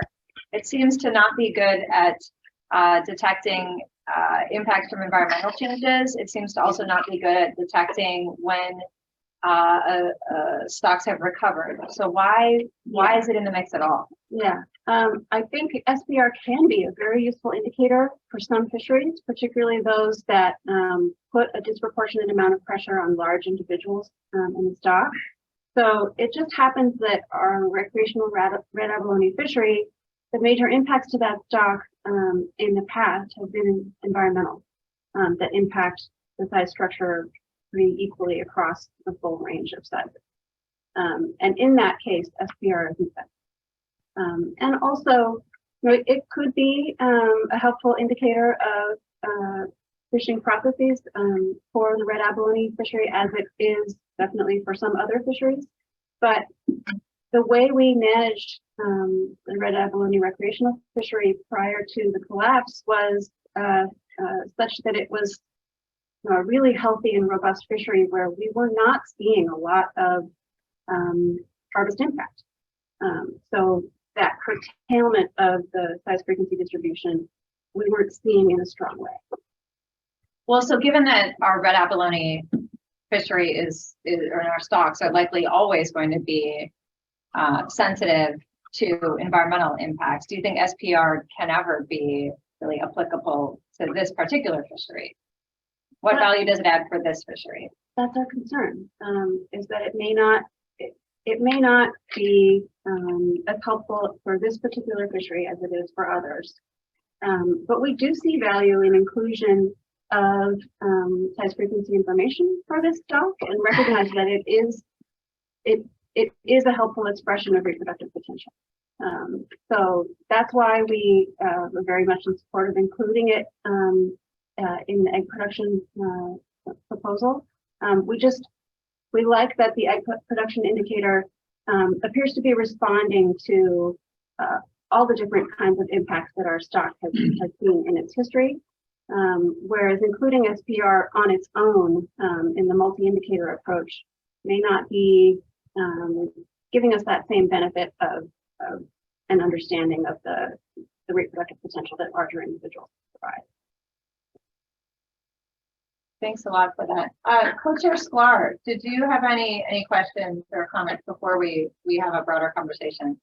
Yeah, thanks for asking. No, I don't think so. I think I'll wait till after hear the public comment and discussion. Okay, great. Do we have anyone in the room who'd like to talk about this? Yeah, Wayne, and then we've got a speaker over here too. Dane, if you'd like to come up and sit next to Julia, great. Yeah, Wayne. Yeah, Wayne with CC account. I just, lots of data, but with limited resources and the lack of the environmental part of the story, taking the data out of context isn't really telling the story, and it's not a predictor of the future. That's what I fear. We were limited on our resources on what we could do. Department, staff, scientists, even citizen science right now, we don't know how to coexist in the future of what we're trying to do here. We're trying to figure out how to get this recovery done. But Mother Nature is Mother Nature, and climate change is happening quicker than we can handle it. We're not flexible in our ability to do fisheries management. We just aren't. So what do? How do we get to that recovery stage of getting the kelp back, getting the starfish back, getting the abalone back? We've been doing this for 40 or 50 years, right? We started with the blacks, the greens, and the whites. They're still not back. How are we going to get the reds back? Do we go out there and start helping the Mother Nature by planting these things? Do we go through, the hatchery type program and start brood stocking and planting these back out there? What is that? And we need to talk about that seriously. How do we get there? Because Mother Nature has problems. How do we help her? We got to wait for the water to cool. Is there a time lag in there? What is that temperature? What do we have to do here? I get what we're trying to do with these analysis, but we can't do it all. And these don't really tell the story of how we're going to get going in the future. It's not a forecaster. We're looking in a rearview mirror all the time, at best, right? And that's kind of our fear right now. I don't know. I just don't know how we take all this data and apply it to help us get there faster. That's what I'm trying to understand. Thanks. Yeah, it's a really good question and a fair point. Yeah. Hi, my name is Dane Wicker. Good afternoon, Commissioners Murray, Sklar, members of the committee. I think I'm going to echo a lot of what you were saying. And I think maybe some of the answer is to your question of where we direct time and resources, looking at what my comment is about. I'm here today as a private citizen to urge the committee to kind of put the idea of a de minimis fishery on hold, at least for now, and prioritize this abalone population recovery and rebuilding as any primary goal of a fishery management plan that may come to be. I kind of echo this, that it's my stance that we do have a long way to go before abalone will really be able to handle any kind of fishery pressure. I mean, I really want to be able to go recreational abalone diving. I've never been able to do that myself. I've only been able to read books and see those old pictures of the old fishery. but I think as it does currently stand, the data points to an ongoing crisis. And data is somewhat limited as well, but we do see that populations statewide are low. And there are so many threats to these populations, like the loss of kelp forest habitat, it's a very pressing example, and the urchin barrens that we've seen are just another very significant one. So I would urge the committee to consider directing the time and resources towards the identification of these current threats, as well as development of strategies to try and mitigate them, whatever that looks like. One potential threat that I haven't actually seen in the consideration so far of the kind of environmental factors is this potentially hypothetical risk of abalone withering disease going more north and coming to the north coast. It's a deadly disease that does thrive in warmer water, and thankfully up till now, north coast hasn't really seen outbreaks of it. But with climate change and the current trends that are happening, there might be increased risk of that further north. So I would urge consideration of that as well, when taking environmental factors into account. So yeah, just to reiterate, I think that a lot of these efforts spent in making a harvest control rule are valuable, and I think they should still be under investigation and maybe for use in the future. But for right now, I think we really need to put the idea of any sort of de minimis recreational fishery on hold, and the priority of any new fishery management plan be recovery at this time. Yeah, thank you for your consideration. Thank you for those comments. Julia, since you're still sitting here, is there anything to indicate that, we've heard about withering disease, we've come up at lots of our commission meetings from folks over the years. But is there anything we should know about that? Is there any reason to see that as a threat? Is that migrating north with warmer waters? It's my understanding that red abalone have been less susceptible to it thus far, but it is temperature dependent, so red abalone can be subject to it at warmer temperatures. Yes, but I'm not an expert on that disease. I'm not an expert either. Some of the literature that I saw says that yes, red abalone, in regards to the other species of abalone, are the most resistant, but they do at warmer waters still suffer a heightened mortality from it. And again, I'm not an expert. I would also worry about transmission through red abalone to the other abalone species. It's under consideration here, but food for thought. Yes, thank you for that. Anyone else in the room? Yes, please. Come on up. We might need you again. Good afternoon, co-chairs Murray and Scar, and thank you so much for being Dr. Coates. My comment today is focused on data collection efforts that might be in support of abalone recovery and eventual management of the fishery. Could you share your name for the record? Oh, thank you. My name is Kristen Johannes. I'm a graduate student at Scripps Oceanographers. And my understanding is that the MSE model estimates all suggest that we have at least 10 or more years before this fishery reopens, even a de minimis capacity. And I wonder if this is a great opportunity for us to evaluate what could be the most informative environmental and ecosystem level data, and how we might be able to engage red abalone divers and the North Coast communities in some more, to your point, organized citizen science efforts to start tracking that data. Along this line, and this looks back to some of the administrative team's comments in the 2020 report on this, I wonder if these types of citizen science efforts could be incentivized by maybe prioritizing those participants in later issuing of biological fishery permits or experimental fishing permits when the fishery does open in a diminished capacity. Finally, I'm curious if, given an increase in the density of environmental and ecosystem data that we might be able to collect through citizen science efforts, if those data could be used in a more systematic and long-term forecasting way within the harvest control models themselves for the fisheries. So that's how I see the pipeline of red abalone diving community engagement to maybe a more sensitive environmental level of harvest control. Thank you so much. Anyone else in the room who'd like to speak on this topic? Yeah, Jeff. Thanks. Jeff Chester from Oceana. Yeah, just very briefly, we just wanted to speak in support of the department's preferred approach in terms of not having a de minimis fishery at this time. I think given the recent survey results showing continued declines across all the sites, and just wanted to support, I think, that where the department is headed in terms of the harvest control rule and the proposal for that. So thank you. Great. If there is anyone else, please come on up or just raise your hand. Okay, I don't see anyone else in person. Yep, I see we've got a few hands online.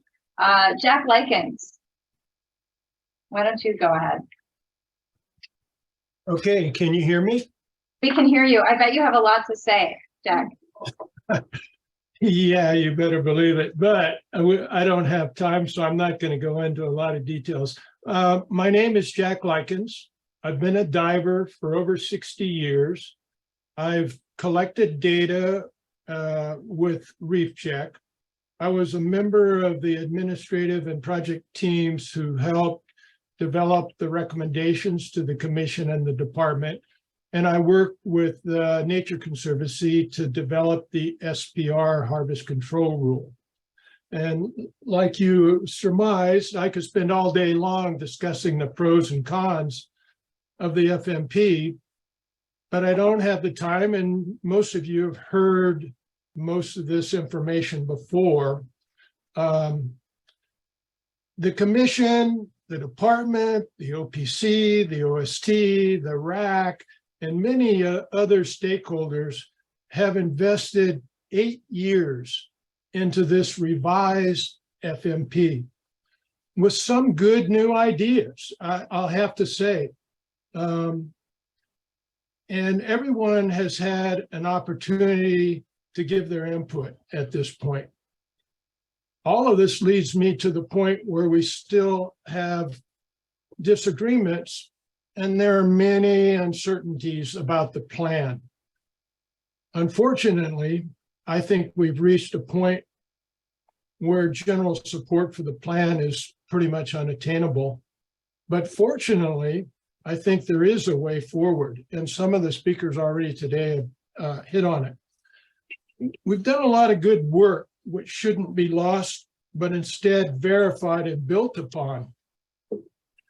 We all agree the abalone resource is under a lot of stress, as is the general marine environment on the North Coast particularly. It will be years, if not decades, before an abalone fishery, even close to what we once enjoyed, could be realized, and probably even before we could manage a de minimis fishery. I'd like to suggest that we take the time that we have, because it's going to take so long for the fishery to recover, to develop and verify a plan that we all can buy into and accept. We can do this by evaluating the performance of the proposed indicators and harvest control rules in real life. So how would I suggest we do that? I suggest that we pause the development of the FMP, stop using, I don't want to say wasting, because we have come up with a lot of good ideas, but stop developing the bureaucratic written part of the FMP where it is now, and then spend the time to try to verify the components of the FMP, the indicators, the HRCs, and especially the triggers. And I think we can do that on an individual basis using the new experimental fishing permit program, which would dictate exactly how many abalone would be taken from where, what kind of data would be collected from them, a lot of work would have to be done. I'm not saying there's not a lot of work still be done. There is a lot. And I think that's one of the reasons we should postpone what we're doing right now. And there will be challenges to the whole thing to create inclusive, collaborative environment where all the sides can participate, see the results firsthand, and fulfill the vision of the MLMA. The path forward should not be viewed as a failure by anyone, but instead a success that allows us the luxury to evaluate and verify the work that we've already done. When we do finalize the plan, it will not only be a plan that stakeholders support, but could also be a model for future FMP development. Anyway, I've kind of, since this whole thing began, changed my view on it, especially seeing how rapidly the abalone population on the North Coast has declined. And I think it's more relative to overall environmental concerns and things that we see happening.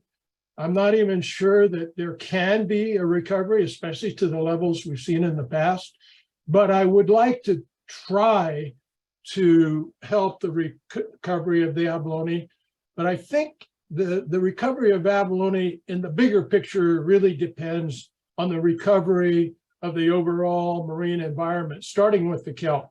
So I'm a big supporter of whatever we can do to help the kelp recover, which will in turn help not only abalone, but all the marine species. Thanks for your time.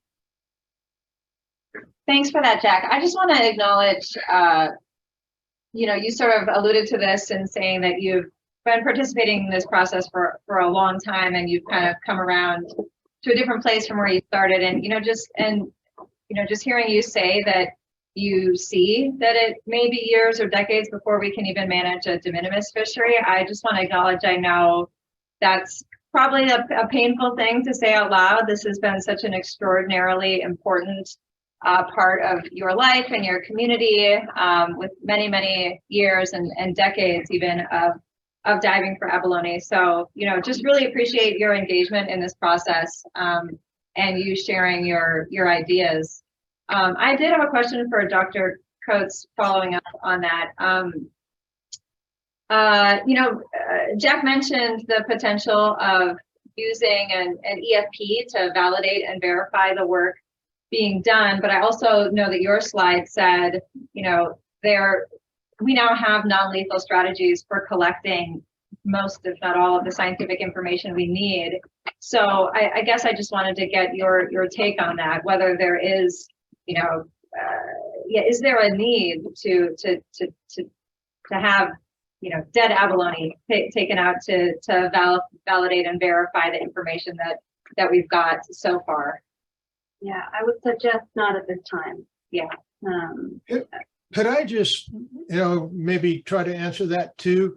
I just wanted to make, did you hear though what she said too? Yeah. Quiet. Okay. All right. I think part of the problem we've had, and one of the reasons this is drawn out so long for so many years and has been so contentious, is we really haven't gotten good stakeholder buy-in on it. And I think the experimental fishing permit not only provides information that we really need, but also allows for stakeholder buy-in and acceptance of whatever it is we finally come up with an FMP. I think that's just as important actually as whatever data we might get. And the numbers we're talking about in the experimental fishing permit are so small that none of the indicators we have now, and I'm sure Julia will agree with this, could possibly pick them up. I do agree with that. I see Julia shaking her head. Yeah, we would probably not have the capability to pick up. We probably would not have the capability to pick up the take of very small numbers of abalone, which is part of why we were unable to provide any guidance on what that safe level of take is, because whatever it is, it would probably be within our margin of error. Right. And represent a risk to recovery. Right. Yeah, thank you for that.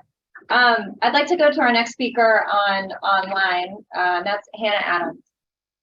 Hi, can you hear me? We can hear you. Okay. Good afternoon, committee members. Thank you for letting me speak on this issue. My name is Hannah Adams, and I am a graduate researcher at Scripps Institution of Oceanography. I wanted to echo other comments against creating a de minimis abalone fishery while the stock is still rebuilding. As a marine scientist, I'm often guided by the precautionary principle, which means implementing a new process whose effects are disputed or unknown should be resisted. So this should be applied to considering the establishment of a de minimis fishery. I think that the commission should be focused on recovery efforts until the stock is fully rebuilt. While a de minimis fishery aims to take so little that it doesn't impact overall stock, it is still preferable to not implement this type of fishery so that we can ensure that the stock is fully recovers before reopening the fishery. Implementing a de minimis fishery will take resources in the form of regulations, assigning permits, setting impacts, etc. And so instead, I believe that it would be a much better use of these resources and time to fully focus on abalone recovery. Conditions are always evolving, and it can be hard to predict potential impacts to this significant species as climate change worsens. So as a result, I would like to ask the committee to follow the precautionary principle and halt the consideration of a de minimis fishery, and instead to continue to prevent abalone fishing and direct resources towards abalone recovery until the stock is rebuilt. Thank you. Thank you for that comment, Anna. Next up, we have Ann V.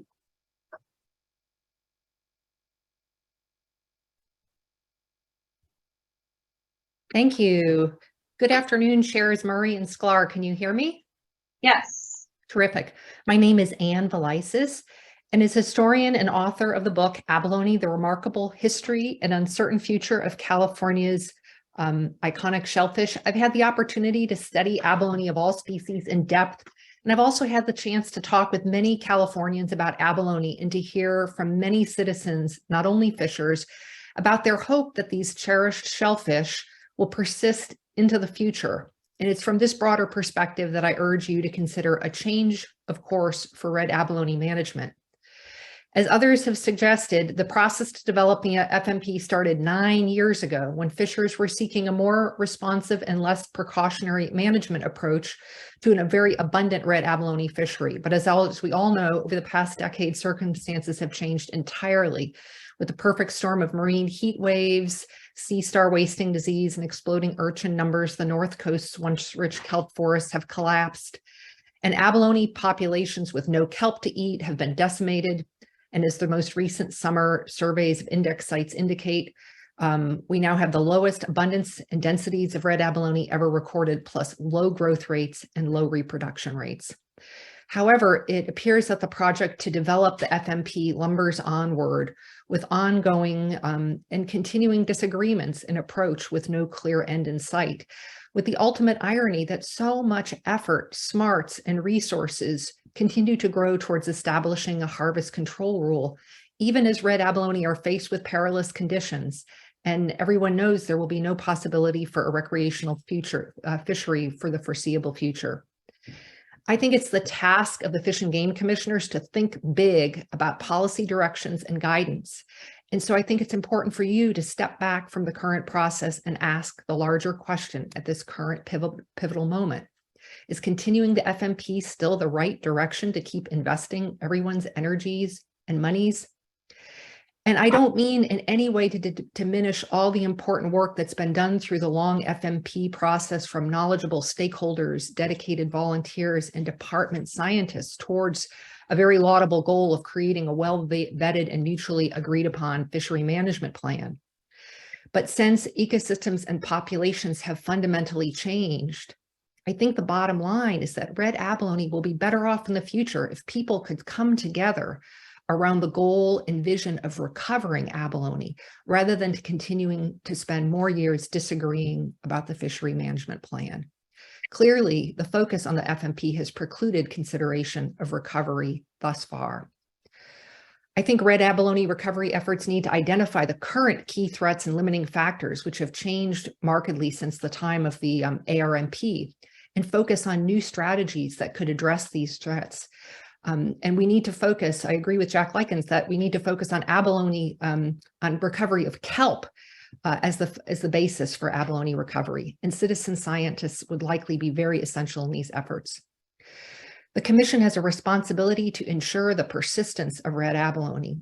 This important animal to California's culture and ecology needs greater attention and resources focused towards recovery if these animals are to survive with us into the future. Thank you for considering my perspective and for your public service. Thank you so much for those comments, Anne. Next up, we have John O. Wilson. Hi, everybody. My name is John O. Wilson, and I'm the science director for the Oceans program at the Nature Conservancy here in California. Today, I'm giving these remarks on behalf of myself, as well as my colleague Alexis Jackson, who is unable to attend. I'll try to be brief here because I recognize that our voice is not new to this discussion. And we have continued at the Nature Conservancy to advocate for the importance of the state in advancing climate-ready fisheries management, as well as leveraging partnerships to fill information gaps and provide additive scientific and management capacity. So I'd like to start by thanking the MRC, as well as the full commission, for a steadfast commitment to these partnerships and elevating the value of collaboration, including mandating the integration of the two management strategies originally put forth in the management strategy integration process for red abalone. At the past two MRC meetings, we have flagged major concerns related to the latest FMP proposal put forth by CDFW, including concerns around data resolution, limited transparency around individual indicators and how they drive decision-making, as well as departures from peer review recommendations and the recommendations made during the consensus-based integration process. So I'm not going to spend time today revisiting those comments. They are already on the record. So instead, what I would like to discuss is that I want to reiterate that we at the Nature Conservancy strongly believe that the administrative team report and the robust scientific and stakeholder engagement process that underpinned it should remain the foundation of any future FMP in development. There are a number of promising concepts in that report that would strongly advance climate-ready fisheries management, as well as cooperative management for the state. We do, however, I do want to acknowledge that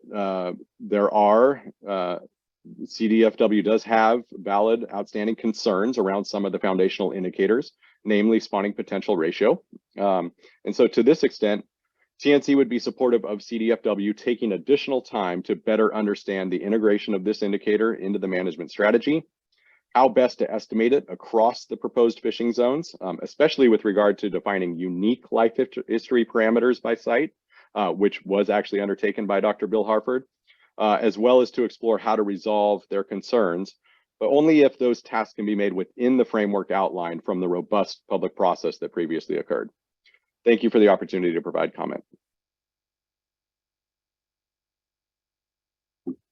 Thank you for those comments, Jono. Next up, we have Chris Voss.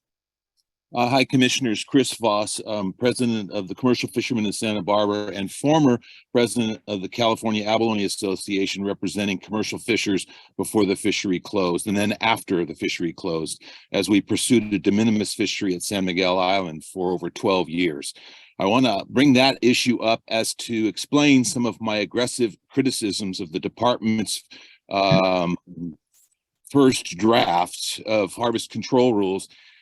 In 2005, in Concord, California, the Fish and Game Commission was posed with the approval process of the ARMP. That commission meeting is on file. There's a video of it. And what happened the first day of that meeting was that the department was reprimanded by the full Fish and Game Commission to remove the elements in the ARMP that eliminated their ability to make good decisions with respect to the management of the abalone resource. I believe that this first draft that deviated so dramatically from all the collaborative work that had been done for the last 8 years has similar characteristics as we experienced in the ARMP first draft.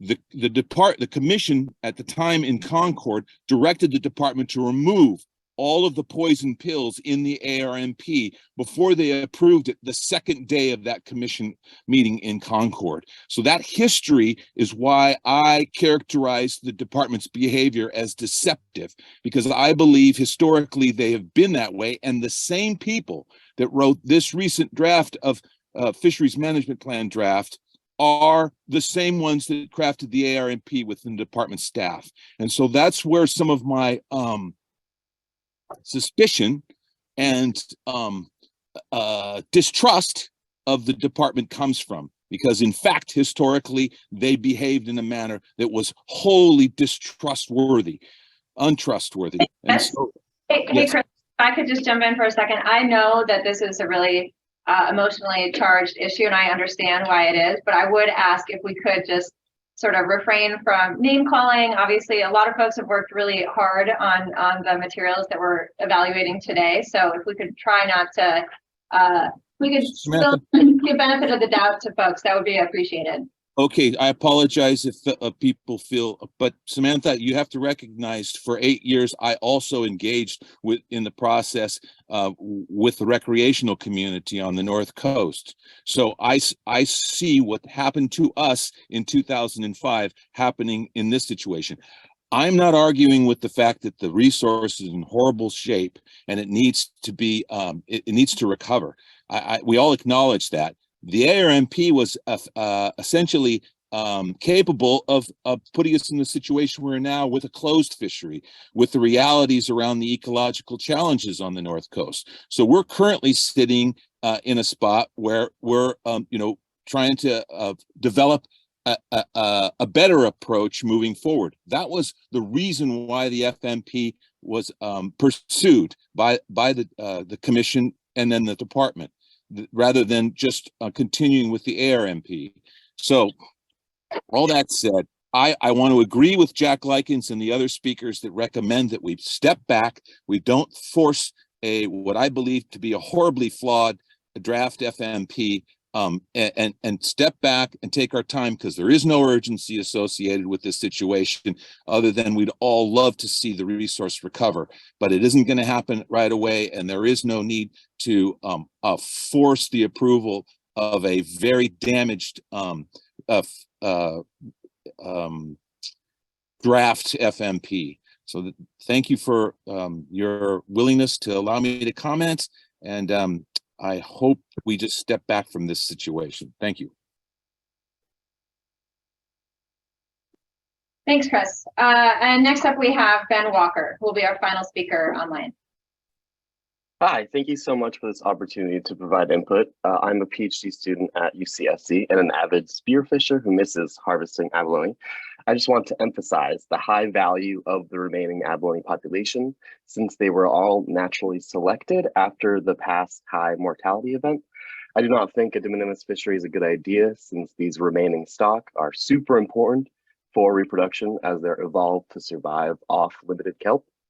And I also want to support the prioritization for sunflower sea star restoration, as the North Coast ecosystem will keep struggling until an urchin predator exists again, since there are no other predators there. That's it. Thank you so much. Thanks so much, Ben. Co-Chair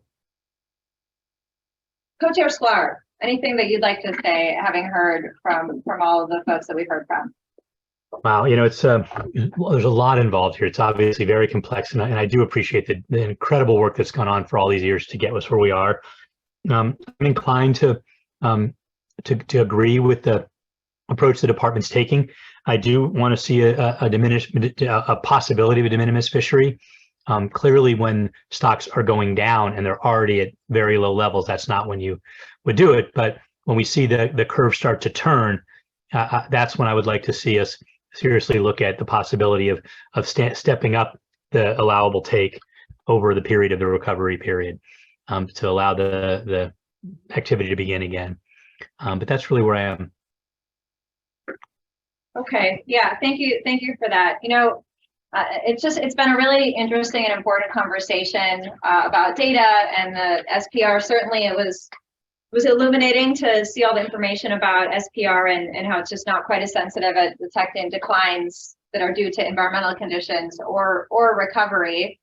You know, we've heard that we now have non-lethal strategies for collecting the same scientific information, and that, you know, staff is not able to give us a level of take that would not have an adverse impact on the stock. We've seen the data from the surveys that the department did go out and do that show that in some cases our abalone populations are at a quarter of what they were in 2018, and that's of great concern. You know, the question of where do we direct our resources, I think, is an interesting one. We've got some folks saying we should, you know, abandon the FMP, and some folks saying, you know, I think Jono's comments from TNC were, well, we should you know, keep working on SPR, go back and figure out how to make it better, how to make it work better for us. Don't want to speak for you, Jono, but you know, going back and trying to retool some of these methods that we have, these methodologies that we have. I'm curious, I'd be interested in hearing from, I don't know if it's Julia or Craig, on this issue of the FMP. Are we close, right? Like, we've been working on it for 9 years or something. It sounds like a lot of people, I'd say we don't have consensus on it. We're pretty far from that. And, you know, what would it look like to walk away from it? If we were going to redirect resources, what would that look like? I mean, I don't agree that it's an either or. I think it's a little bit of a false choice, right? Like, there is a lot of work going on kelp restoration, not necessarily restoring abalone populations, but certainly on kelp restoration. And I don't think that, you know, I think we can work on the FMP and also restore kelp, maybe also do something more clearly targeted at abalone restoration. But I would just love to hear from the department on some of what we heard and some of the questions that I'm throwing out. So I don't know who wants to start, if it's. I'll go ahead and start. Yeah, thanks. Thank you for the question. Thank you for the discussion, and thank you to staff for all the great work. Thank you to our partners, the speakers that have been engaged in this for just so many years. Just a lot of passion and just grit and blood, you know, literal blood, sweat, and tears. Yeah. Have gone into this, and a couple of the speakers referenced, you know, how we got here. Right? Why did we start this process? If we go back 10 plus years, when I was sitting on the other side of the table, there were concerns that the ARMP was too restrictive, that the density surveys were not accurately accounting for the status of the population, and that we should allow more harvest, that there was other ways to do it that were less labor intensive. So we started going down that road of what might that look like. At the same time, we had unprecedented non-fishery related impacts to our coastal ecosystem that none of us could have anticipated, none of us could have predicted. And that just threw us all for a loop. So at the same time, we're trying to create more opportunity through a less restrictive harvest control rule. Our population starts crashing through no fault of fishing or the managers, for that matter. The one thing that we did see, and from Julia's presentation, is density actually got it right. The ARMP got it right. We were ratcheting back the fishery at the times we should have, because we were seeing those changes in real time. So all of that work, all of those hours, hundreds of hours of divers in the water, were actually showing us that we were seeing that decline and it was going downhill. Unfortunately, it's still downhill. We keep thinking we've reached the bottom. And every time we think we've reached the bottom, we come back the next year and realize, whoops, we haven't hit the bottom yet. Like, how low can we go? I don't necessarily want to answer that question, because the bottom is a very scary place to be. I guess the one spot of good news, the one bright spot, which is, it's kind of morbid, whatever we do with the harvest control rule isn't going to matter for 10 to 15 years. So Julia, correct me if I'm wrong, but any of those numbers in that TAC table, we're nowhere near that level of a fishery in the harvest control rule. So we do have time to, I guess we're not forced to lock something in now that's going to drive decisions tomorrow in terms of the harvest control rule, attack for a fishery. So where does that leave us? I think we need to capture the work that we've done. There's obviously a lot of distrust between the department, or stakeholders have of the department. So I certainly am reluctant to encourage or push the commission to adopt or ask us to fully flesh out the egg production model if the stakeholders don't want it, especially if we don't need to use it immediately. I'm also reluctant to do a bunch of extra work to further try to integrate this integration rule and build a TAC table out of that, because that's a big chunk of work that hasn't been contemplated yet.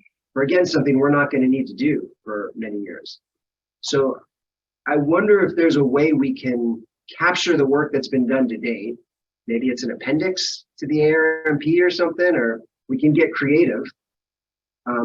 But I think what's important is to look, well, what does recovery look like? What are the metrics we want to measure to continue to look at recovery?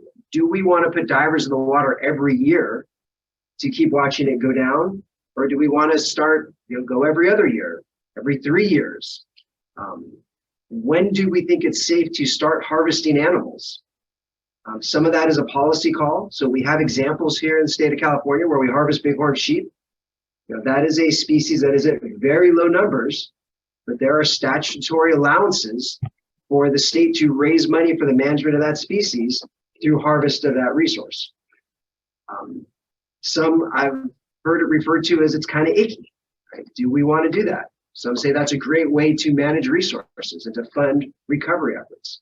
I think those are the discussions we should be having, and really think about how do we take this work and move beyond the animosity, recognize the state of the population, and think about where do we put our resources. And I don't know if that helped you at all. Yeah, so I think what I hear you saying is that you're open to the idea of pausing the FMP, capturing the work that we've done so far, absolutely, but pausing the development of it because we have a very clear level of distrust, because fleshing out the egg production model, and there are folks who don't see the value in that or don't want us to do that right now, because we're not going to need this FMP or the harvest control rule for at least 10 or 15 years. Pressing the pause button is something that you're open to. Reluctantly, yes. Yeah. Unfortunately, as much as I would like us to enshrine the work that's been done, if it's not acceptable to stakeholders, that puts the commission in a bad spot. And the flip side is I could say, well, fine, adopt the stakeholder model. Doesn't matter because we're not using it anyway. I mean, it's large, yeah, it's true. Right now, it does, you can't help but feel in the back like this is an academic exercise, right? Yeah. Because we are not going to use it for some time. Commissioner Sklar, did you have something you wanted to add? Yeah, just that I agree with both the characterizations that you and Dr. Schumann have made. Let's try to get this right and try to, we're never going to reach consensus, and let's be honest about that. But if we can address these things in a better way, I think the outcome will be a better one. I too feel Dr. Schumann's desire to get this done. We've been working on it the whole time I've been on the commission, which is now 7 or 8 years. And but the point is very valid that there's not a rush to as long as the fishery's closed, there's no rush to do this because it ain't going to open in any significant way anytime soon. So I'm inclined to try to work a little harder to get it right. I'd say that I agree with you 100%, Commissioner Sklar. But the part of keeping it closed, so we do have an extension. So what are the criteria with which it stays closed? Because that 5 year, that's right around the corner in government years. right? That's tomorrow. Fortunately. And we don't want to be in the same situation 2 years from now going, well, now what do we do? Right. We haven't done anything and we're back. So I think we need to think about what are the metrics, the criteria to keep the fishery closed, when to consider de minimis fishery or experimental fishery, when do we get back into recovery? How can we advance the discussion on answering some of these uncertainties or finding some more alignment? Maybe it's we all just move on. It's a whole new group of people that are dealing with it then, you know, who knows? Yeah, you know, I would say that you know, until we see the stock starting to go up again, we're going to extend the closure, right? I mean, I think that's just a given what we've heard today and in general. So yeah, we would have to do that. On the other hand, it sure would be nice to have this process done before we have to make that move. Well, and it all begs the question too. So if we're looking for triggers or something to kickstart the process again, or to consider a de minimis fishery, and I don't think I said this out loud, but I am not in support of a de minimis fishery right now, in case that wasn't clear. It begs the question, you know, Craig was asking about density surveys. How often are we going out? I mean, if we want to have triggers, that means we need the data to inform those triggers. So are we going out? Is the department going out every year or every other year? I know that you know, the density surveys, while yeah, validating to see that we think that they're very accurate and reliable, I also know it takes a lot of staffing resources to go conduct those surveys. And we lost all of our funding because we're not selling abalone carts. Yeah. So now it's an unfunded program, but that, you know, we can, it's important, you know, we can subsidize it. But so I think there are ways we can get creative. This is where I'm looking to Joanna, our new environmental program manager, and she has some ideas. So like we do annual dive research up on the North Coast, right, where we put divers in the water every year to do their annual training for 3 days, 5 days, some number of days. Yeah. Yeah. And so we can combine those with abalone surveys. So we already have divers in the water. Therefore, for a training purpose, let's have them do abalone surveys. So there are ways we can leverage other opportunities to get data, leveraging citizen science, Reef Check, and others to try to get data. And I also anticipate we're going to be starting to do a lot of kelp restoration work. And whether that's urchin removals, kelp out plants, all of the above, that's also another opportunity to try to collect some data as well. Yeah, anything that you wanted to add, Joanna? No, I think Craig touched on it. I think, you know, we do our dive research at Bam Dam, which is our most productive spot on the North Coast. We're already checking recruitment modules every year there. So I think we can investigate how we can maybe further build that out a little bit more to do some more data collection.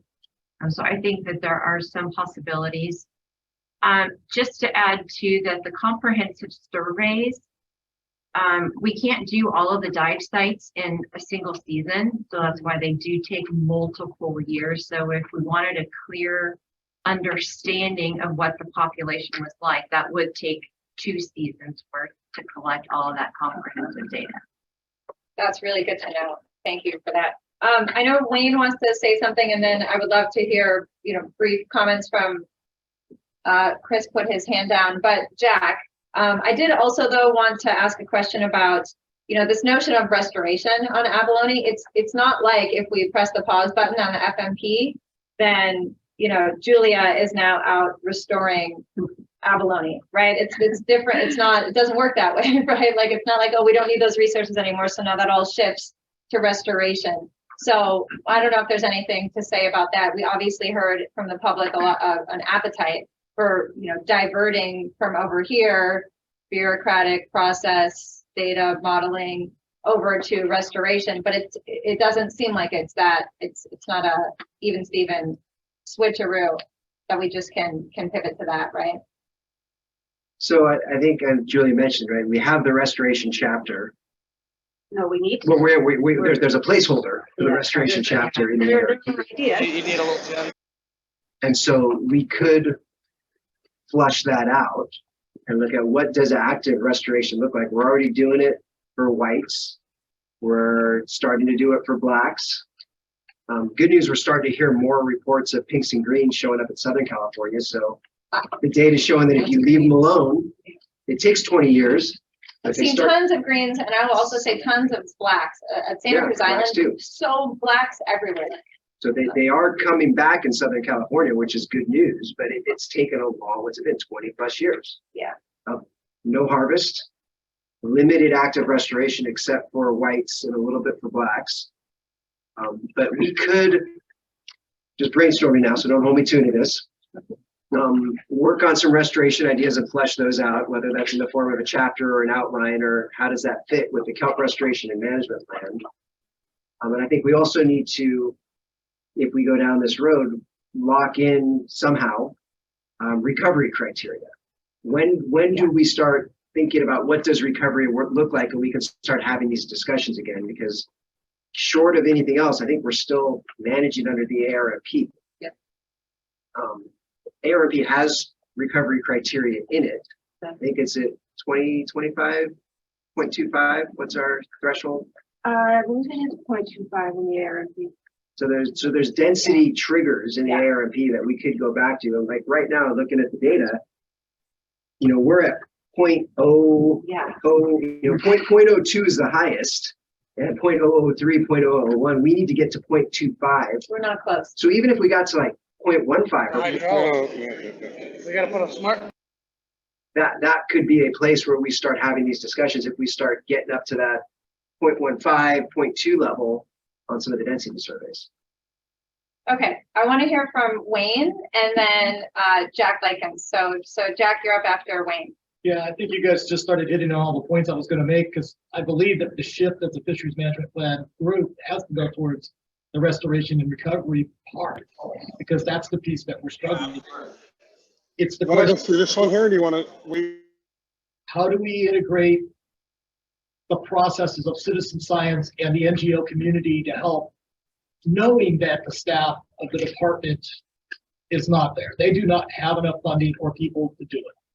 And this is across all government agencies that we put out this feeler of, how do we help you to help us get back, right? We all have to work together, and our groups are standing by, and we just don't know how to interact at this point, other than sitting in these meetings and working on plans. That's not the answer. It's just a process. So how do we get the citizen science involved? How do we do the survey work necessary? How do we help with the restoration and recovery problem? I think we're past the quote fire drill part of this problem. I think one thing that we really need to do is have better, open, transparent communications on whatever that plan is going to be. Right now, you guys touched on it, the lack of trust between the angling community, the outside community, and the department, right? Well, if we come up with a plan and we can get it out to everybody, at least they know what the roadmap is. Right now, there isn't one. So how can we say we have a way to get there? And there's no trust because they don't know. But we all have to work together. Thank you. Yeah, thanks for that, Wayne. Jack. Hi, thanks. Yeah, I like the direction this discussion is going. And I just want to reinforce, I think, what Wayne just said. I've heard a lot of discussion about we don't have the resources to get the data we need to sample all the places we need to sample in 1 year. We need to really use these outside resources that are available to collect that data that we think we need. And I think, if the department's going to shift any resources, it ought to be from actually collecting the data themselves to organizing data collection among these outside resources that are available, including, the academic institutions, HSU, Santa Cruz, Santa Barbara, San Diego. All you guys have data. There's got to be some way to put all this together. And that was one of my big questions in Julia's presentation is I see that they didn't do very many transects even in each of the index sites that they sampled. And so that's fewer than they've done in the past. And, we need more, we don't need fewer. So I would suggest that we try to coordinate those data gatherers who we do have that do collect data, both size and density, and consolidate it and use it, not just depend on the department's data alone to make decisions. Anyway, thanks. Thanks, Jack. Next we'll hear from Chris, and then I think we're going to try to wrap this conversation up so we can go to lunch. Okay, thank you so much, Commissioner Murray. This is Chris Voss again. I apologize for going back down memory lane again, but Dr. Schumann was at the MRC we had in San Diego in like 2014, where the commission gave the department direction to pursue the FMP for the North Coast recreational abalone fishery. And at that time, they assured me, because it was a redirection from all the department was doing with the commercial abalone divers in an exploration of a limited fishery of reds at San Miguel Island, because their effort was going to be redirected, they assured us at that time that they were going to pursue, after the FMP on the North Coast was developed and approved, they would turn to the south again and start addressing the ARMP's shortcomings in the south. Because if we currently are sitting with a situation where the pinks and greens and blacks that you were just talking about having recovered in the south are under the ARMP. That said, maybe since we're all acknowledging there's a measure of recovery in those stocks, we might consider some experimental biological fisheries on those stocks to prove up some of the methodology and develop the data systems that Jack's referencing the need for citizen science and citizens engagement. One of the challenges with the egg production thing was that there was no room for any engagement on the part of the historic recreational stakeholders on the North Coast to contribute to data collection in that way. So that's why the emphasis on SPR was pursued in the first place, because it facilitates stakeholder engagement, or it's built around stakeholder engagement. And so maybe this is a wacky idea, but maybe we should turn our attentions toward, because it was at an MRC where they completely redirected in San Diego now quite a few years ago, almost 10 years ago, that we should consider doing that in this situation and pursue a biological fishery in the south on greens or blacks. Thank you. Thank you, Chris. Craig, anything you'd like to say in response to that? So I will confirm that Chris's memory is accurate. There was a redirection, and there was discussion of, once we were done in the north, the direction was focus on the recreational red abalone fishery in the north, and then come back down and focus on the south. And Chris, you'll appreciate this, probably oversharing, but I was just talking to someone earlier today, I don't remember who it was, it might have been Joanna, about, we were having the discussion with you guys about San Miguel Island before we were having the discussion with the recreational community on the North Coast about a de minimis experimental fishery. And so, I think that's something we can certainly revisit and have those discussions to see what makes sense. I don't think the pinks, the greens, the blacks are ready for harvest, but we'll have to look at the data and see what that looks like. What are we going to learn from this? I think that's a big question mark still. Are we harvesting just for harvest's sake because we want to do it, or are we actually learning something and doing it at a scale safely that we can test out some of these models? And that's for people like Dr. Coates to decide, not me and others. Yeah, I will also just note black abalone are listed under the Endangered Species Act, so we will not be taking any of those under any kind of fishery. Can I make one quick note? Yeah, please. We would like to, we would like to incorporate citizen scientists collected length measurements in the egg production. That's great. Yeah, Susan. Yeah, so this has been an interesting discussion. We are operating under the ARMP. I've heard now, 2 references to deficiencies in the ARMP to be responsive to the current conditions in the North Coast that were not part of the conditions that drove the ARMP in the first place. And I think, so I'm trying, as part of this exploration, Craig, jumping on the inquiry is, are you, what would be the mechanism for employing a recovery plan? We're calling it a chapter, but really it's talking about a recovery plan that's unique to the North Coast.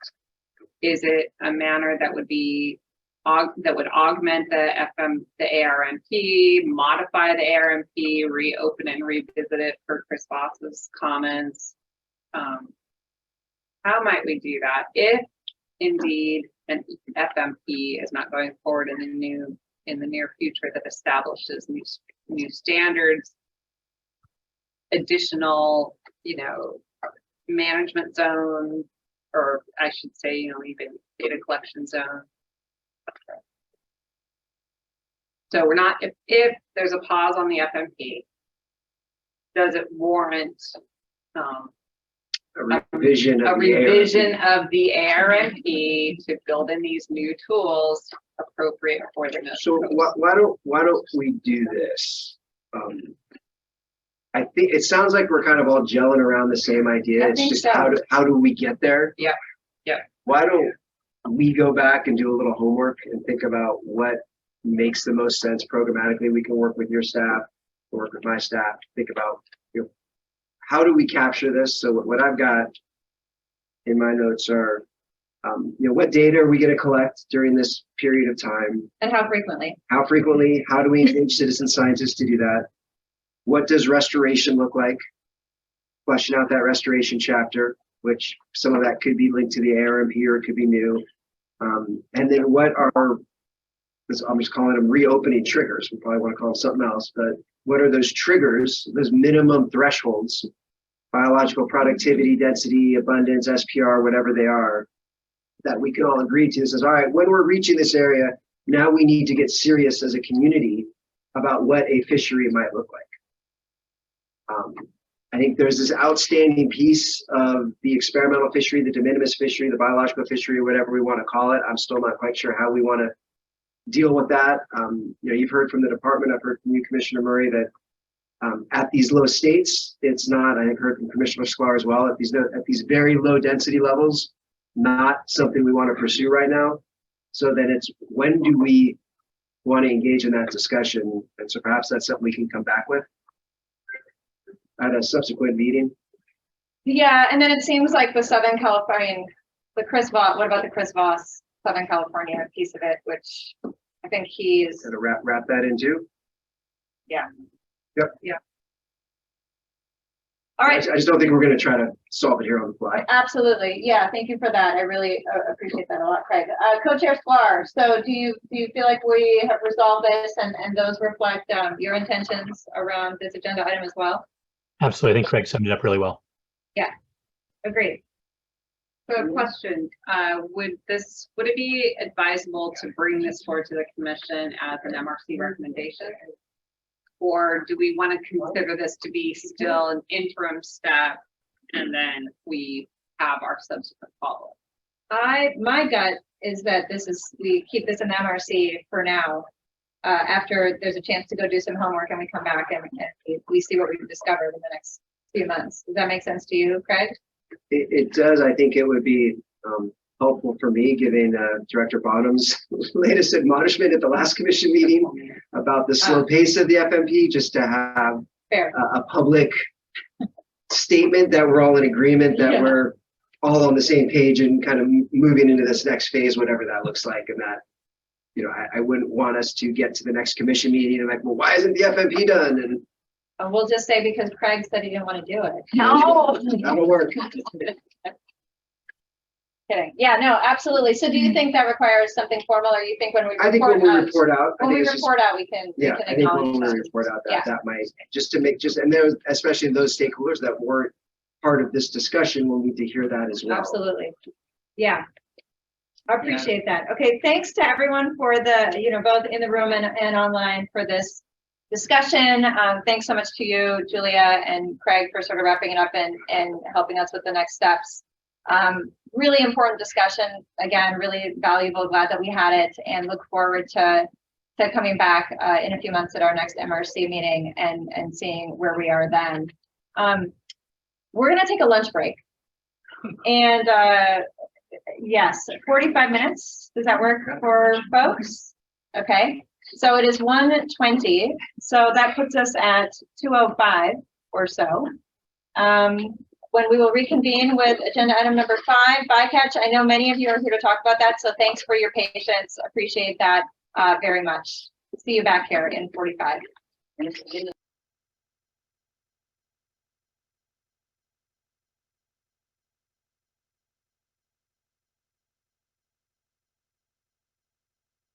Oh, no worries. I just wanted to make sure you. David, are we all set online? We're going to get started. David Howe. Yes, we are ready when you are. You are muted, David. I just said ready when you are. Ready to go? David, we can't hear you for some reason. I have my mic off. It should all be fine. I don't know what's going on. Do we have volume yet? The mic is on.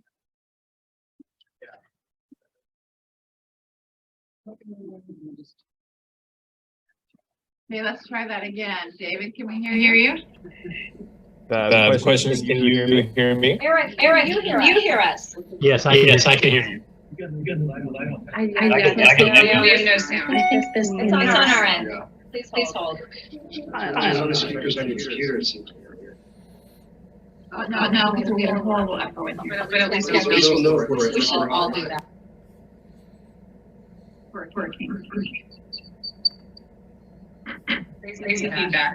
David, can you hear us and can we hear you?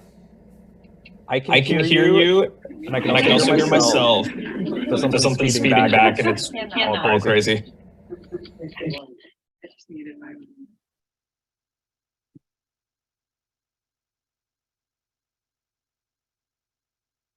Okay, how's that? Try it again, David. David, can you test that again? Okay, I can hear the room. The room sounds much better. Do you hear me? Not hearing you. No, we cannot hear you. Oh,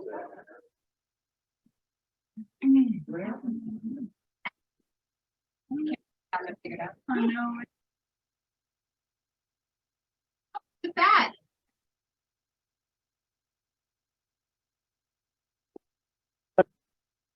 Yeah, she's testing.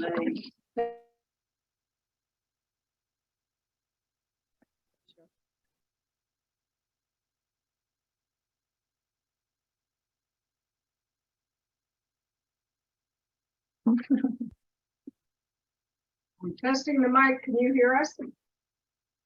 I can hear the room just fine. Oh, there you are. Hey, there we go. So great. Okay, Great. wonderful. Sorry about that. Oh, no problem. Co-chair Sklar is here. Yes. Co-chair Sklar, are you ready to go as well? I am. Thank you. Fantastic. All right. With that, we are going to reconvene and start with agenda item number 5, which is assessing and addressing bycatch in California fisheries. And we've got a sub A, B, and C sections under this agenda item. I'm going to hand it over to Susan to get us started. Thank you, Co-Chair Marie. And so, yeah, we did for this agenda item, the focus is primarily on the guidance that's provided in the Marine Life Management Act Master Plan for Fisheries.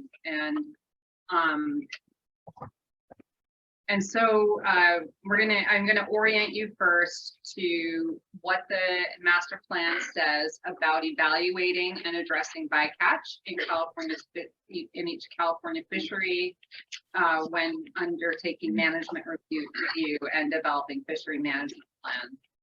But the context of what brought us here today is the California halibut fishery and the current halibut fishery management review that the department is undertaking.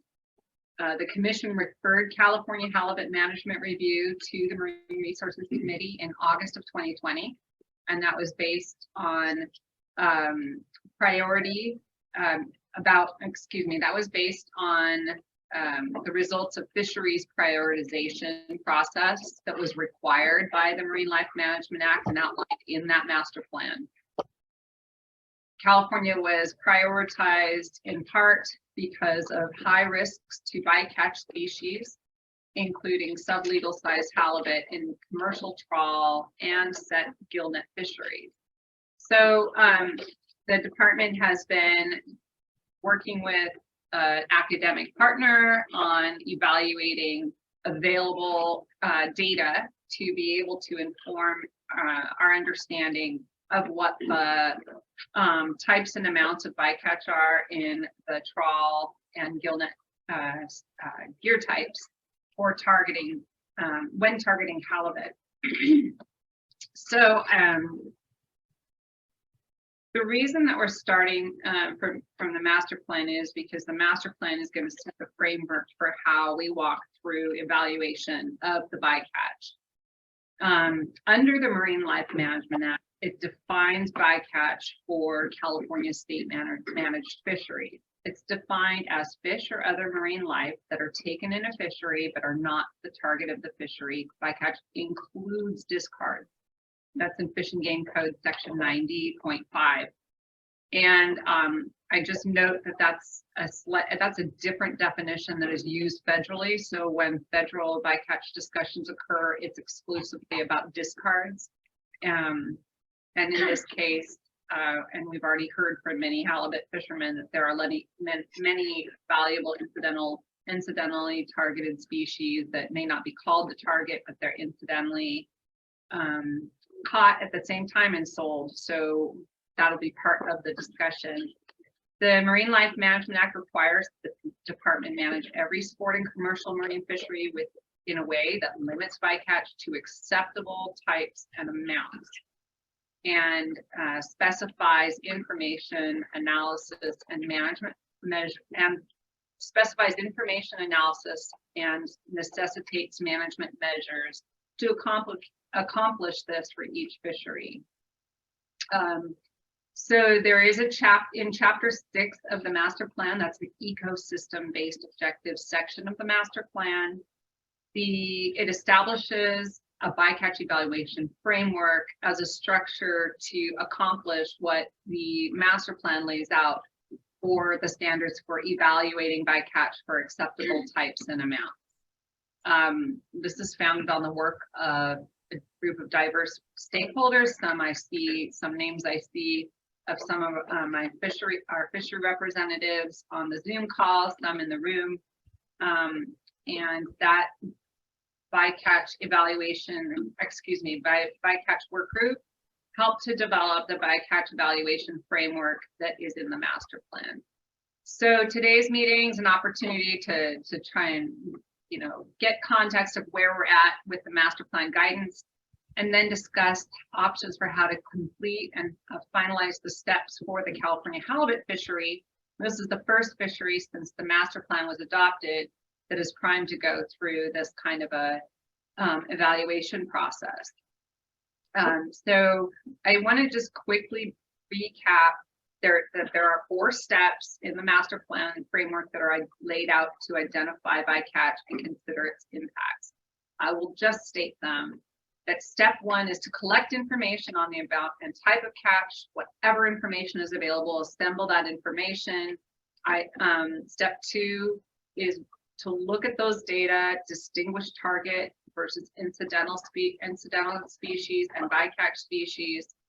Once you have that understanding of what the lay of the land is as far as catch and what's retained, what's discarded, what other information you have on discord mortality, then step 3 is to determine acceptable types and amounts of bycatch. The last step is addressing unacceptable bycatch through management measures. We're not getting to step 4 in this discussion today. We are going to hear from the department on its work completing steps 1 and 2 to assemble available information and to evaluate and analyze that information to distinguish the target, incidental, and bycatch species by types, amounts, and what the fate is of those species that are discarded and where the gaps in information lie. Then we will have a discussion about moving into step 3, what to do with those data and how we go about determining acceptable types and amounts of bycatch. I do want to note that the master plan bycatch evaluation framework we'll talk about it later, but it does talk about how the department needs to accomplish the bycatch inquiries. And ultimately, we will get to a part where we talk about opportunities to explore how the department might accomplish the bycatch inquiries for halibut in a manner that's transparent, inclusive, and timely, and inform a potential MRC recommendation regarding an approach. So Kirsten Ramey, Environmental Program Manager that is in charge of this process, is here on Zoom to provide a presentation that is, so basically that's the end of part A. I've just gone through the 4 steps.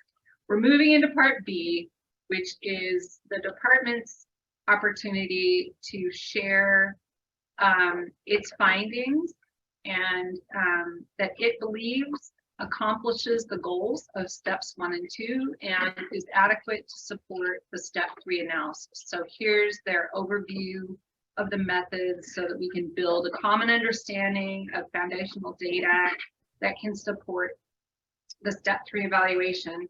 I also want to call out that in public comment, there was a comment letter available in time for the binder, a joint comment letter from 2 environmental non-governmental organizations. That's in the binder. There were also several comment letters that came in for the supplemental meeting materials, which the commissioners have received, including fact sheets with analysis from Oceana and Turtle Island Restoration Network that are more at a broad, at a gear type level, statewide level, rather than parsing out the halibut because of available data. So just wanted to note those things and now turn it over to Kirsten to share the process for steps 1 and 2 undertaken and the outcome. Thank you, Susan. How is my audio? Fantastic. Okay, all right. Well, good afternoon, President Murray and Co-Chair Sklar. As Susan mentioned, my name is Kirsten Ramey. I'm an Environmental Program Manager for the Department's Marine Region State Managed Finfish and Nearshore Ecosystem Program. And today I'm going to be giving an overview of a bycatch assessment we did for the California halibut fishery. Next slide, please. I know that there are a lot of folks who are have been waiting patiently and are eager to engage in a discussion, but I have about a dozen slides to walk us through a background, why we are here today, give an overview of the bycatch assessment, how we tackled that, talk about the methods and the data sources that we used. I will provide some summary of the results, and the full report was provided in the binder materials, and then offer some potential next steps and recommendations. Next slide, please. Thank you. So as Susan mentioned, the 2018 Master Plan for Fisheries was adopted by the Fish and Game Commission in June of 2018, and one of the key objectives in the master plan is to characterize bycatch of non-target organisms in California's fisheries. and develop appropriate management measures to minimize impacts to habitats and species. As part of implementation of that 2018 master plan, the department went through a prioritization process where California halibut was identified as a high priority species for management attention, and primarily due to potential risks to bycatch species, including sublegal size California halibut and from a changing climate. So thus the department, in coordination with our partners, undertook a two-part study evaluating bycatch in California state managed trawl and gillnet fisheries for halibut. Phase 1 of this evaluation study included a 2-year process to compile available fishery catch information for all of our state fisheries with gillnet and trawl gear types. And then phase 2 took a California halibut centric view of these gears and analyzed only the gear sets and or trips where halibut was targeted and caught. You already went to the next slide. Thank you very much. Bycatch assessment. So provide a little bit more background on the California halibut trawl and gillnet fisheries. The limited entry large mesh set gillnet fishery may only operate south of Point Aguelo, which is in Santa Barbara County, and must occur outside of state waters, which is in general, state waters occur within 3 nautical miles of the shore. California halibut cannot be targeted with small mesh, less than 8.5-inch gill nets. Just the legal size mesh for the halibut fishery is greater than 8.5 inches. And in 2021, there were 29 commercial gill net vessels that reported halibut landings. And of those, 14 landed 90% or more of the catch. The limited entry trawl fishery may operate outside of state waters coast-wide and is also allowed to operate seasonally within specially designated California halibut trawl grounds, which are located inside state waters in Southern California. And in 2021, there were 19 commercial trawl vessels that landed California halibut, with about 8 boats that accounted for 90% of the halibut catch. Just a little bit on the gear type. So the relatively low selectivity of these gear types means that they are used in multi-species fisheries, and California halibut is just one of many species that are legal to be taken and legal to be targeted and sold. And in these types of fisheries, the definition of bycatch or incidental catch may be considered more fluid and dependent on seasons, markets, and fisher preferences. However, the high discard rate of these gear types make the halibut trawl and gillnet sectors vulnerable to bycatch or incidental catch of non-halibut species. Additionally, the discard mortality may be high or unknown depending on the species caught due to the nature of these gear types, which warrants our investigation.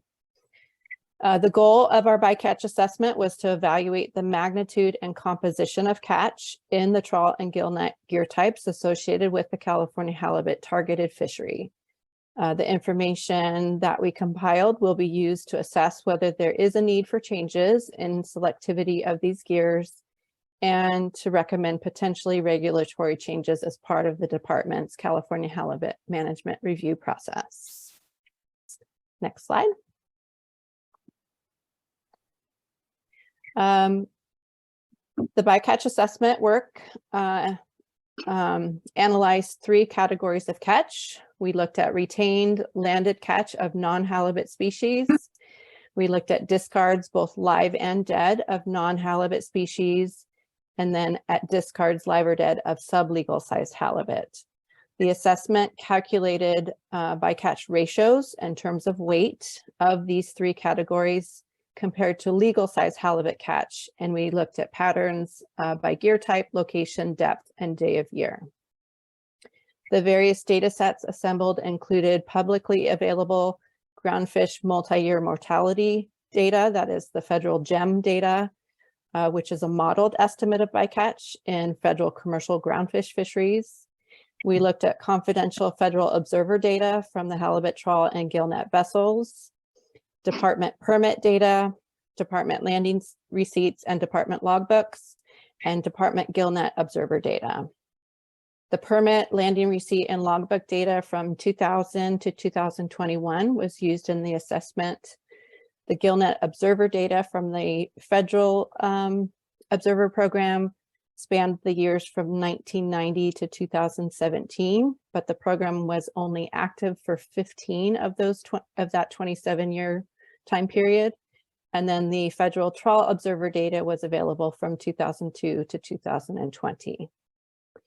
Again, the assessment presents ratios of non-halibut to halibut landings for the 20 species most commonly caught in association with halibut. And today I'll just be presenting a subset of those top 20 species. Again, the full report is available in the binder materials. The top 20 were based on commonalities in the various data sources. And let's go on to the next slide. And onto some results. So over the next few slides, I'll summarize the results of the assessment by presenting somewhere between the top species most commonly caught, somewhere between 5 to 10 maybe species is what I pulled out in association with the halibut and gillnet trawl fisheries.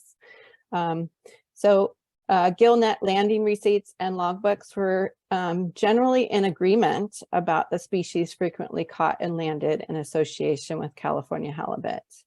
The top species in agreement with those data sources included Pacific angel sharks, white sea bass, leopard sharks, thresher shark, soupfin shark, and fantail sole. However, these results differed than the top species documented from the federal GillNet Observer Program. The Observer Program, that data set also included Pacific angel shark, but the differences were shovel-nosed guitarfish, Pacific mackerel, and brown smoothhound. These differences in the assessment caught and landed is likely due to the fact that the observer data documents catch in terms of numbers versus landing receipts, and logbooks document catch in both numbers and weight. The top species frequently caught and discarded either in a live or dead condition based on the federal observer data included rock crab, spider crab, bat rays, California skates, California halibut, Pacific mackerel, and brown smoothhound sharks. Excuse me, I do want to mention that the catch ratios of all of the incidentally caught species compared to halibut catch were generally lower than 1, which means that more halibut were caught compared to the incidental species. Within the logbook data for sensitive species, only giant sea bass have ever been reported as bycatch in the gillnet fishery. The observer data documents the most commonly caught marine mammals are California sea lions and harbor seals. In regard to giant sea bass, we've specifically looked at incidental catch in the gillnet fishery through a separate focused effort, and results from that evaluation, which will be publicly available fairly soon, has shown that overall catch of giant sea bass has declined by 75% since 1981 when specific protections were put in place. The majority of giant sea bass landings come from 15 gillnet license holders, and those landings make up less than 2% of their total catch in pounds. Mortality is high for giant sea bass at approximately 72%. And we've estimated an average total mortality between 1994 and 2021 is about 169 fish per year. And just to note, Fish and Game Code does allow for gillnet permittees to catch and land no more than 1 giant sea bass per trip if incidentally caught. And I also would like to note that we are currently working with NOAA Fisheries to better understand the interaction between marine mammals and the gillnet gear type. Next slide. We're going to switch gears, so to speak, to the trawl fishery. The top species frequently caught and landed in association with the Northern California halibut trawl fishery based on both landing receipts and logbooks included starry flounder, sand sole, petrale sole, white sea bass, curlfin, turbot, unspecified sole, and turbot. The most common species caught and landed in association with the southern trawl fishery based on the same data sources included unspecified trawlfish, unspecified sole, Pacific angel sharks, Californian scorpionfish, ridgeback prawn, unspecified skate, English sole, and rock sole. Based on department onboard observations, it's likely that the unspecified sole are most likely fantail sole, and that unspecified skates are likely California skates. Additionally, the ridgeback prawn documented in the logs are likely from targeted shrimp toes. Again, catch ratios of all incidentally caught species compared to halibut catch were generally lower than 1. Next slide, please. The top species frequently caught and discarded in association with the Northern California halibut trawl fishery based on federal observer data include Dungeness crab, big skate, California halibut, California skate, and English sole. The most common species for the southern trawl fishery included California halibut, California skate, horny head turbot, long spine combfish, and fantail sole. Likely the California halibut that are discarded are either sublegal sized fish or unmarketable due to potentially sea lion predation. Again, catch ratios of all of the incidentally caught and discarded species were generally lower than 1, except for Dungeness crab, which was slightly over 1. In close collaboration with the National Marine Fisheries Service, UC Santa Cruz, and the Federal Observer Program, as well as halibut trawl committees in San Francisco and Half Moon Bay, we are currently evaluating trawl gear interactions with green sturgeon. And right now we are equipping trawl nets with cameras to characterize green sturgeon behavior and to inform potential bycatch reduction measures for that listed species. We are currently in year 1 of the 2-year visual study. Next slide. I want to provide some insights and potential next steps on where to go from here. So we do acknowledge that the results of the analysis do have some data limitations. Landing receipt data only describes landed catch, and thus it does not provide information on discards. And then department logbook data sometimes includes information on discards, but accuracy varies due to self-reporting and non-compliance. And so really it's the federal observer data, which is independently collected, includes highly resolved information on location, effort, and discards, but also the limitation is it only covers a subsample of the fleet and catch. However, we do believe that this data set offers the best insights into bycatch for the California halibut fishery. As I mentioned earlier, the observer data can differ from our landing receipt and logbook data with the species frequently caught, most likely due to the fact that the observer data reports catch in numbers compared to the other data sets that report catch in either numbers or weight.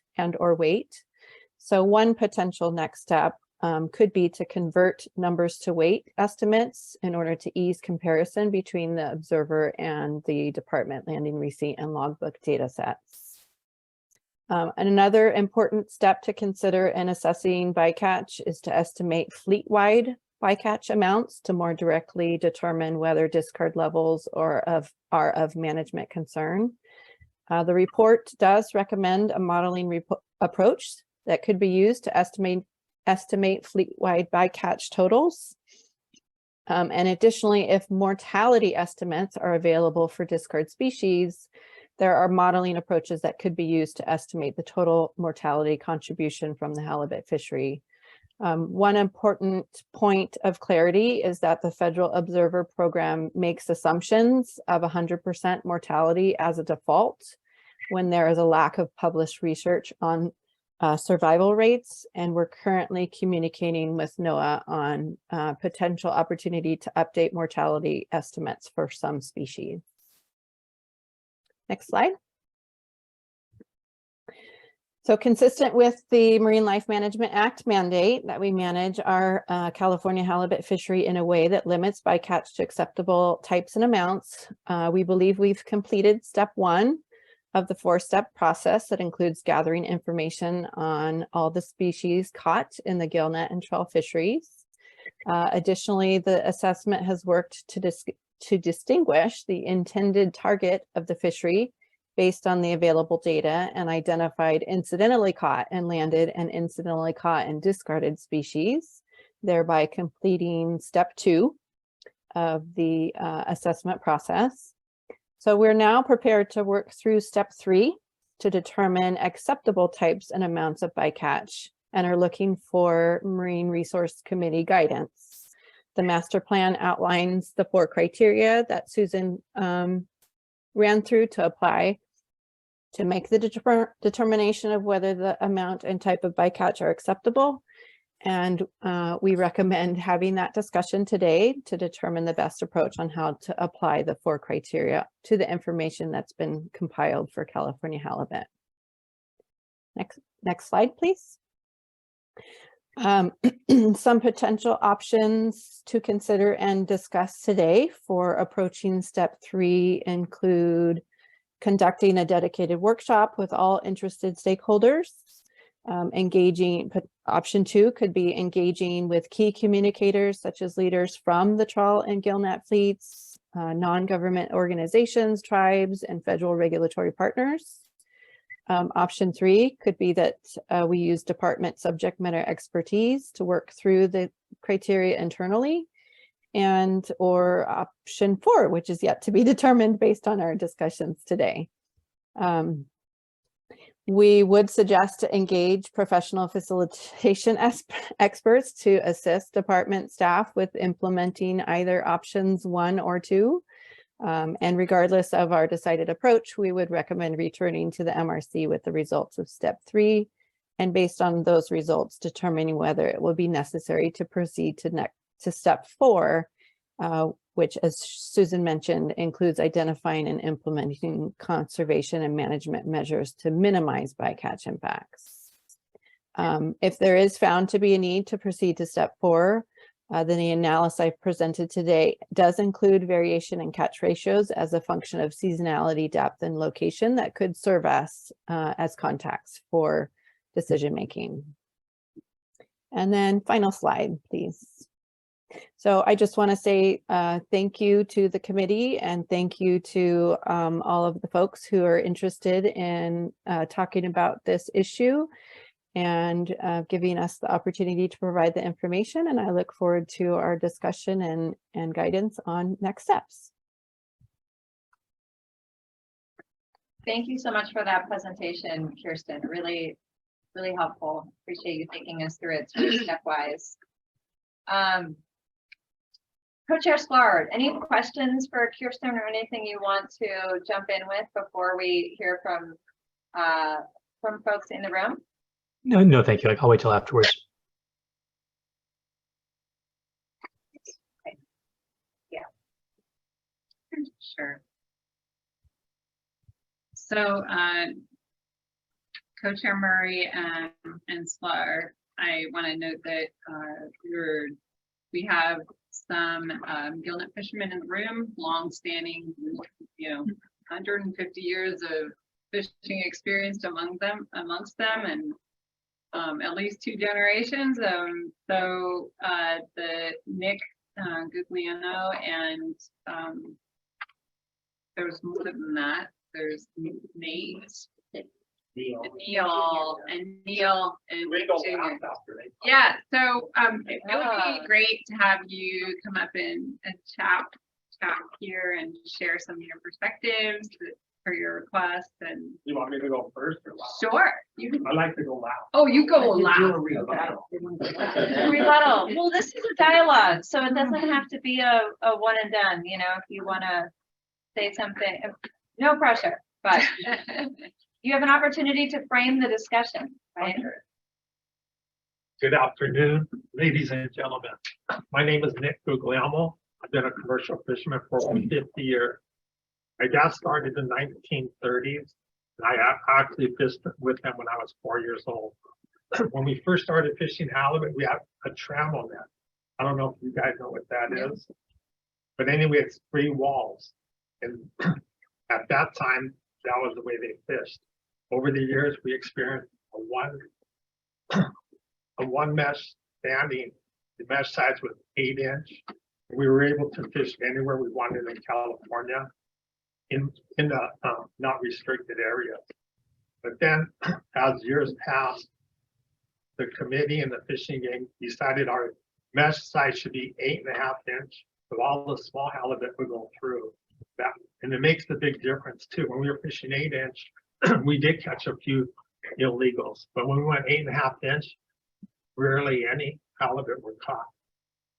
And then Proposition 132 came and they pushed us out into federal waters. And being a gill net fisherman fishing halibut, you need bottom. So we lost 90% of our fishery right away. And we lost 75% of our commercial fishermen that actually fished halibut just because they didn't want to.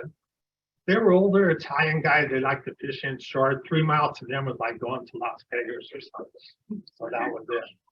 So I think when the Proposition 132 passed, they thought they were going to get rid of all the gill netters. But there's like 30, 40 of us that kept on fishing. And we realized we could still make a living fishing outside the 3 miles, which we did. And we were fine, even though we lost a lot of our fishermen. But over the years, say in like 1980, gill nets would always get a bum rap. Everything ever went bad, they always blamed the gill nets. So one guy, his name was Bill Beatty. He used to be in the Outdoor News. And he used to write articles on the sport fishermen all the time. And he always said, oh, the gill netters catch all this bycatch. So I called him up. I go, you know what, Bill? I go, we want to take you fishing with us, my dad and I. He goes, why? I go, we want to show you what's in our nets. I go, do you want to come out in like 3-4 days or whenever you can? He goes, no, I want to come tomorrow. He goes, that way you can't set me up. So we said, that's fine. So he met us on the boat at 5:30 in the morning. We went out and we used to be able to fish inshore at that time. So we're right off KLU and the kelp beds. We had our sea bass net set. And we used to go in a skiff and just past the cork line so you don't cut the kelp and get caught in the net. And we caught 2 sea bass that day. So he wrote this article, I swear it was like 2 pages long. He goes, can't believe how clean the fishery was, this and that. And then the sport guys got a hold of him and said that we set him up. So no matter what we say, no one really believes us. And then we had a fish market up in Oxnard. My son and I opened it up about 13 years ago, but we ended up selling it last year. And our customers love us just because of our personality. Even though I'm a little nervous now, but we have nice, good personality. And we talk to them. They go, oh, you fish gill nets. I go, oh, yeah, we fish gill nets. He goes, oh, you catch. He goes, your net's a mile long. You catch every fish in the ocean. I go, no, that's not true. He goes, oh, come on. I go, you know what? You could come fishing with me tomorrow. It actually took like 4 or 5 of our customers out different times. They go, wow, it's hard to believe. We have different nets for different target fisheries. It's true. And I think over the years, we got highly regulated. Our net, before we should use as long as the length of our nets could be as long as they want. Then they cut it down to 1,000 fathom, certain areas 1,500 fathom. It's all just trying to put us out of business where we succeeded. Now our backs are against the wall. Everything that always goes bad, they go, the gill net fisherman did this, gill net fisherman did that. I've been fishing gill nets for over 50 years. It's the same amount of fish like it was 50 years ago. You collect, look at my land. I mean, and the marine mammal population, seals 400,000.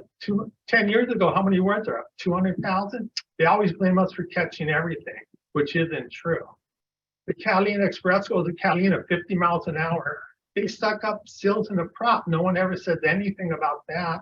The cargo ships coming down from San Francisco, they go 25 miles an hour. They bring whales in on the bow of their boat in LA Harbor, 1 or 2 a year. No one says anything about that. It's always, we get the bum rap, which isn't fair. Thank you. I won't repeat a lot of this. I'm Neil Guglielmo. I'm Nick's older brother by 9 years to the day. And I left my boat in '73 So next year will be 50 years fishing by myself. It's only 25 feet. But I gill netted from 73 until 92. So I'm speaking on that. After that, I'll deck camp with my brother once in a while. My wife and I go up there for a weekend to Oxnard because I never left Stampede. So I fished from the east end of the breakwater to Los Alamitos. There's a line right there. This was before we were pushed out 3 miles. I fished there all those years. You can add them up. You catch mackerel, I sell them. Halibut, I sell them. And I would get some snails, the conch, prairie winkle, they have a lot of different names, scoogilies, and I sell them. If you look up the definition of bycatch, it's unwanted. It's unwanted. I want them. And I would get a lobster out of season back in the water. And you know, when you're out there and you look around, I don't. I listen to other boats coming, but like, oh, there comes a fishing game. Who cares? They come by, they go, we got you. I go, you surprised me, but you'll never get me. I don't do anything. So, and that's how it was there all these years. And to be able to fish in the same place and you release other fish, that, you know, little lizard fish, they're always there. All those years later, they're there.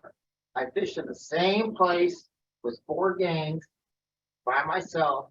There's other guys. We all stood in that same area because, like Nick said, when we were pushed out 3 miles, no one ever fished outside 3 miles for halibut. It was always their habitat, inch, you know, mile, half a mile out. That's where they, it's like going through the desert. Oh, there's Barstow, here's people. That's how it is out deep. It's like we're fishing the fringe of the population, you know. It's the whole thing about bycatch is you're going to ruin the you know, the ecology of the fish. They're there. The numbers are there. After all those years, they're still. I can go on with other things, but I would be off target. So I'll see. Maybe I'll do a rebuttal like they do in a presidential. Thank you so much, Neil and Nick, for sharing that information. Who else would like to speak? Oh, great. And whoever else would like to speak after Scott, feel free to come on up and sit next to him. Hey everybody, my name is Scott Webb. I'm an Access Director of Turtle and Restoration Network. Before I start, I guess I want to acknowledge, like, obviously, help in the room, like they did at the time, but respect a lot of you guys do. And I know you have to do a long time and no way trying to attack the profession, what's going on. It's something too, which I guess is tricky for folks of my generation. Work a lot also in the Gulf of Mexico organization does, and we work on a lot of oil platforms and LNG, and like being in this recently, and I guess it's hard and awkward, right? We're in a biodiversity crisis and we're trying to balance human needs versus kind of what we're doing in the environment. Like, where do you find that fine line? And I think the commission does a good job with that. But at the end of the day, we're getting to a point now for our generation, we're getting kind of frustrated. I mean, anecdotal evidence is one thing, but numbers are another. And we see these conversations time and time again. I think when I first started, I made kind of some tongue-in-cheek comments about like, oh, you guys been doing this since 5th grade and such. But eventually, there's just been so much hard work put into this, and action needs to be taken. We are in a biodiversity crisis right now. When I look at this kind of species going on, there are a lot of species are being caught. And I don't know, kind of going to this, I submitted those fact sheets, so I encourage everyone to check them out. Want to thank, of course, the commission department with the collaborative relationship as we dig into this data, and like, again, big shout out to the department because this data is hard. Like, there's a lot of data constraints to this, and they're really busted out. So I really appreciate all the hard work going to this. But I want to focus on set gillnets personally. But yeah, to complement the department's report, our analysis leaned heavily on the federal observer data itself. To which the department staff summary says on page 12 that incidentally discarded species in this observer data is likely underestimated. So these numbers, what to say, are acknowledged by the department as probably underestimated themselves. Set gillnets by the federal observer data catch over 125 different species. Now, these include fish, sharks, rays, seabirds, sea lions, seals, dolphins. And 108 of these species are tossed overboard more often than are retained. In halibut, set gillnets targeting using this 8-inch mesh, 90% of these landings are fish not named halibut. That's 10% of this landings for this big gear type are not halibut. 64% of individual fish and animals caught in succulents are discarded and tossed overboard. And more than half of them are already dead when they're hitting the water. Now, the population status of most of these species are also unknown. So a huge discard rate, a big mortality rate, and what we're tossing over, we don't have enough science to know how they're doing, what's going on. And again, this is over 3 times the national average, the bycatch rate. And we're California. I mean, we go on to these big, you know, I know Samantha, you're COP27, COP15, all these things are, we champion our environmental leadership in the world, but still we champion also some of the highest bycatch rates, and we're not doing anything about it. And the same story on and on and on. Conservative estimates show that 230,000 animals were discarded over 2007, 2021, and commercial fish landings indicate this number could be as high as 2 million. Succulents catch 25 species of sharks, skates, and rays, many of which are unassessed for sustainability. And as we know, the elasmobranchs, branks, I don't know, you know, big scientists here in this room are susceptible to fishing pressures. On top of that as well, they're also responsible for more than 90% of all juvenile great white sharks captured in California fisheries. Of note, the MPA page for succulents lists historical interactions with succulents. NOAA Fisheries confirmed 32 reports of whale entanglements and unidentified gill nets. When I know too, that's it's going to be Mexico as well. It's a convoluted issue. So, you know, excited to begin that conversation. So don't want to just attribute the succulents, but something of note, I feel, especially given that this summer, NOAA also reported a gray whale getting caught in an 8-inch mesh gill net. Again, that could be from somewhere else, but nonetheless, this gear type is catching it. So we should be leaders and see if we can find solutions how we can mitigate that as well. As a reminder, succulents have been banned as a gear type when it first faded out in the fishery back in 1915 up from the Sonoma County line up. Then again by the California voters in the form of Prop 132, and again by the Fish and Game Commission in 2002 as a gear type. That is the only precedent of actually like regulating this gear type in big, or this type of gear type is by gear type. California is one of the few states left to allow this gear type, and I asked the MRC to take real leadership. If California wants to champion mitigating the biodiversity crisis, it's time we start to walk the talk a little bit and declare bycatch to be unacceptable. Now, unacceptable is a big term, but that's just for us beginning to open up the management toolbox. We're right now still in this conversation. So I know Ken, some say, Jeff, I know some say, but end of the day, let's just start to talk about how to find some solutions. That's really what we're going here for. So again, thank you all so much for your time. I know it's a difficult conversation, and I know it's a lot of work, and I know you're probably sick of me every week saying, please have this talk. So happy we're having this, and I appreciate having find solutions with you guys going forward.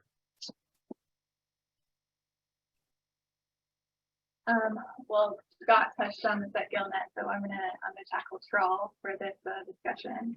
I want to thank you, President Murray and Commissioner Sklar. My name is Caitlin Birch, a staff marine scientist with Oceana, an ocean conservation organization focused on science-based fishery management. Oceana, along with many other organizations, has submitted sign-on and comment letter that Susan Ashcroft mentioned as well. And we also have submitted some fact sheets, which we have right here if anyone's interested in looking at them further. We're excited to see California halibut bycatch update from the department. Thank you, Kirsten. That was a great presentation. And are grateful for department staff and commission prioritizing the halibut fishery for new management strategies to achieve the MLMA goals of bycatch reduction and sustainable fisheries. Over the past year, Oceana has analyzed the publicly available data for the California halibut gull fishery. And we hope that our analysis, along with the department's report, can help this committee reach a decision on bycatch acceptability, hopefully in March for their next MRC of 2023. And that would be a great goal. From our analysis, the halibut trawl fishery has many areas in which it needs to improve to reduce a significant bycatch of many important species along the California coast. 72% of observed catch in the statewide halibut trawl fishery is discarded at sea with unknowing mortality. Although the West Coast Observer Program does estimate it to be 100%, that's not, it's not evaluated per species. That's a precautionary estimate of mortality. But mortality is largely unknown for many of these species.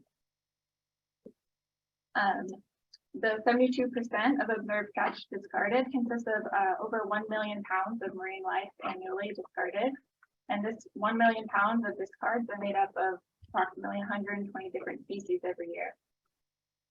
This includes Dungeness 360,000 pounds of Dungeness crab, which is an ecologically and economically important species, 200,000 pounds of shark, skates, and ray every year, which are particularly susceptible to population declines due to overfishing pressure, and 72,000 pounds of undersized halibut each year, which is one of the main targets of the trawl fishery and many other recreational and commercial fisheries. This fishery is also a main commercial threat to the ESA threatened population of green sturgeon, in which a recent federal review of the threatened green sturgeon population states that any take of the adult and subadult SDPS green sturgeon due to fishing activity may limit population productivity.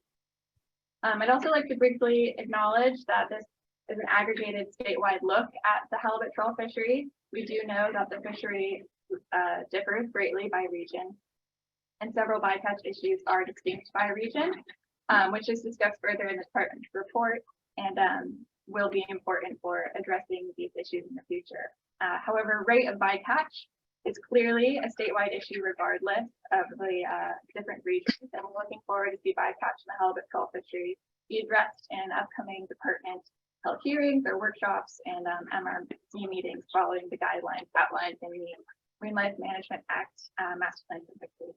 Anyway, we appreciate the time, energy, and commitment of the committee and the commission and the department, and we look forward to finding a pathway forward for bycatch. Thank you.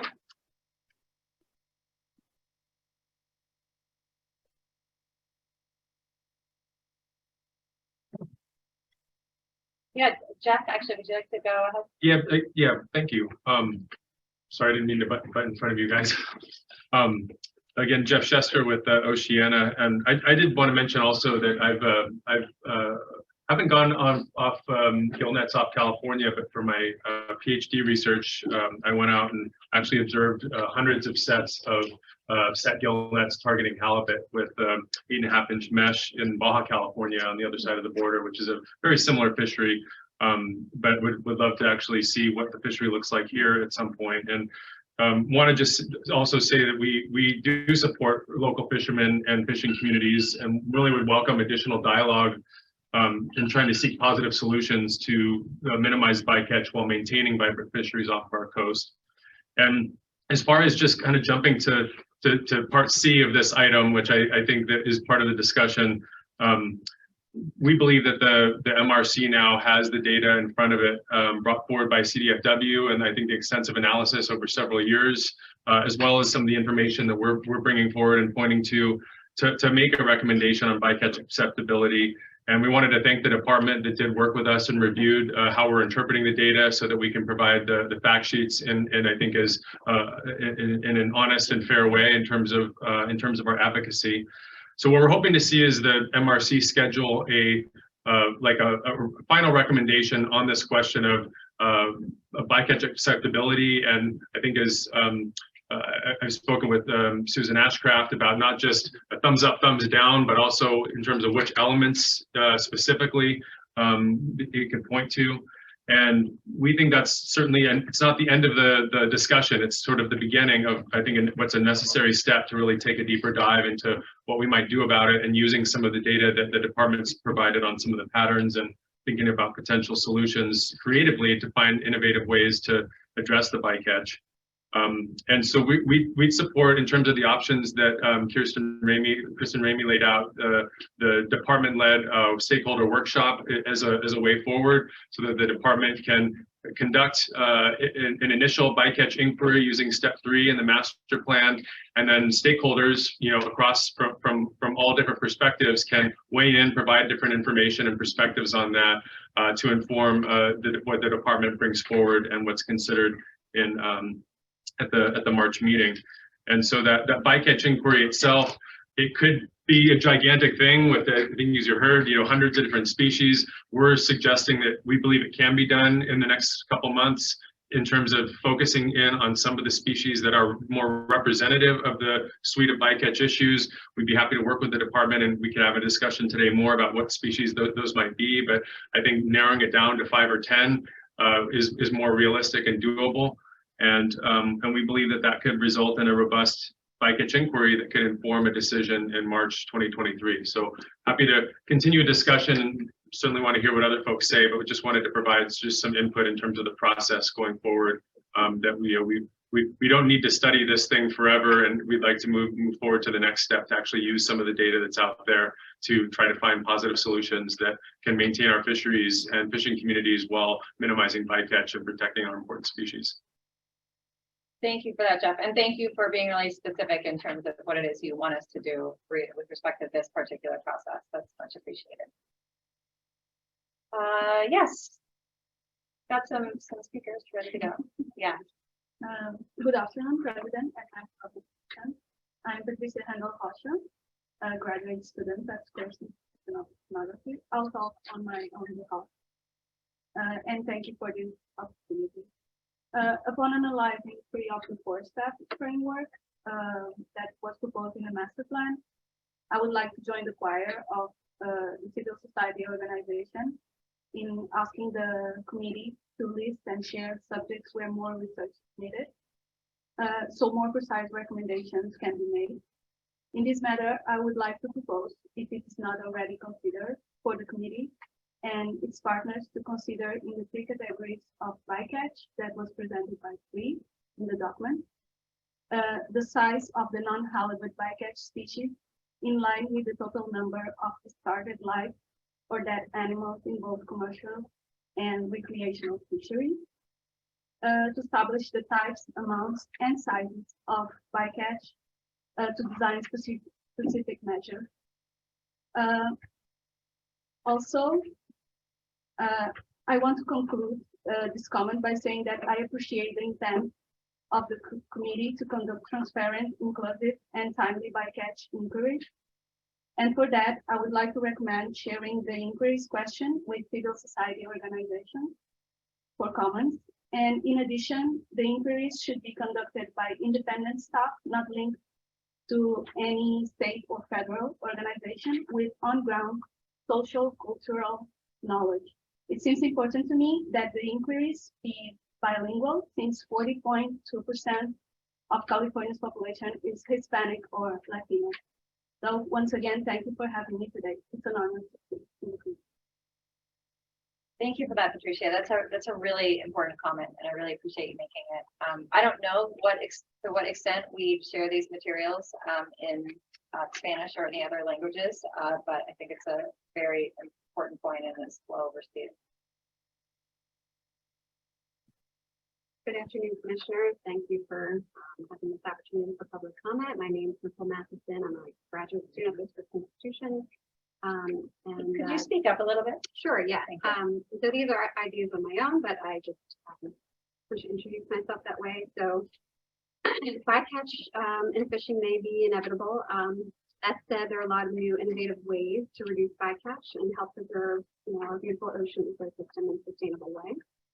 And I believe that reducing bycatch and the livelihood of fisheries does not have to be mutually exclusive. So within the Marine Life Management Act, it defines 4 criteria to determine if and when bycatch is acceptable. I agree and support these points and appreciate the work that's been done to develop them. However, I think that the best way to prevent bycatch can start with innovative efforts that are already underway. In recent decades, modification to fishing gear and stronger industry regulations have really reduced the amount of bycatch caught each year in certain fisheries. Often these solutions are cost effective and provide a win-win for ocean wildlife and fishermen. So I suggest and support that California fisheries continue to adapt and pursue different technologies and methods to help reduce bycatch. So there's just 3 main points I'm going to briefly touch on. Gear modification, education and training, and innovation. So to start, within bycatch mitigation measures under the MLMA Master Plan, Appendix M, I suggest to focus on gear modifications and data collection strategies like observers and electronic monitoring, and just an increase in those different efforts. I think they'll enable, increased proper data collection that's really needed to make successful management assessments. Secondly, I support education and training in a collaborative approach between fishers and scientists. I think that can really help increase awareness in proper release techniques and aid in the relief survival of bycatch. Things like descending and dehooking devices have been proven to increase post-release of bycatch and increase the survival rate. And then lastly, I would just like to share support for bycatch reduction efforts through the lens of innovation. So NOAA, for example, has introduced some of these collaborative solutions I think can be greatly beneficial to adapt, including bycatch reduction devices that work with trawl nets, the turtle excluder devices aimed at specifically protecting sea turtles. And there's a new excluder device that can distinguish between pollock and salmon based on their difference. And so really it's just kind of focusing in on, what can we do that's low cost to help decrease bycatch. And so to conclude, I support and suggest, to the commission to continue pursuing these low cost innovative technologies to drive bycatch reduction. Thank you. Thank you. Yeah, anyone else who wants to speak, please come on up. Good afternoon, Commissioners. Greg Helms with Ocean Conservancy. Ocean Conservancy was a signatory to one of the letters, I think the supplemental, we'll call it the supplemental letter. So wanted to indicate that. Also, I have a colleague at the Pew Charitable Trust who got called away and won't be able to testify. So she wanted to also indicate she'd be on that letter for support. So to not repeat a lot of the things, we are supportive of those topics outlined in the letter. The progress we're committed to making in California under the Marine Life Management Act is based on stock sustainability, harvest policy, habitat, and bycatch. So we'll be doing this. It's not like halibut is the simplest one. Actually, the simplest one you already did, maybe didn't even notice, with pink shrimp, where it was a matter of LED lights. And but this one won't be as easy. But I think fundamentally there's two pathways. There's thinking the fishery that there is no additional management towards a cleaner fishery that we should be pursuing. That's the acceptable determination. And I haven't seen, I hope it's pretty well agreed that there's not a lot of basis to say, let's not work towards a sustainable or sort of a cleaner fishery here. You're gonna, I would advise that you're gonna be making an unacceptable determination as a way to open up the toolbox that Scott talked about that we're gonna manage. As far as the types and quantities that Susan so frustratingly threw into the mix here, I think that's where you may want to start. It would be, all I'm saying, Susan, is it'd be nicer to say, all it is this binary choice. And I think that binary choice that we want to go manage this rather than declare it acceptable is not the whole thing. So in terms of arming and informing a decision on types and quantities, I think you want to be asking the department to continue the kind of analysis, okay, of the bycatch that's caught and sold, which are subject to management plans where we already kind of can add that mortality to it, which ones are unmanaged commercial stocks, and so that would be another level of concern, maybe a focus area. Clearly among the dead discard stocks, I think being able to rank those and whatnot and set up for a decision or a recommendation by the MRC to say that these are our focus areas for management would be most helpful, because you want to get into a minimization mode. I think the department is in that mode. I don't suggest that this is a revelation to anyone, but I would like to see, I think Pew and Ocean Conservancy would like to see you, or adding our voices to those who would like to see you into a active management minimization mode, which is part of where we're going with MLMA fisheries. And so thank you very much. Good afternoon. My name is Alyssa Deming, Dr. Alyssa Deming. I'm a veterinarian for marine mammals, and I'm Vice President of Conservation Medicine and Science at the Pacific Marine Mammal Center. We're a marine mammal rehab facility that helps rescue and rehabilitate marine mammals in Orange County. I've also worked as a veterinarian in San Diego County, Marin County, and we do a significant amount of field work on the Channel Islands with pinnipeds, whales, and cetacean species. So the reason why I'm here today is because entanglements in 8 to 8.5 inch mesh monofilament gill nets are by far the most common entanglements we see in our patients that come through the hospital. I direct you to the submitted supported documents I gave you that include some pictures of just a small number of the number of animals that we have rescued from entanglements in this year.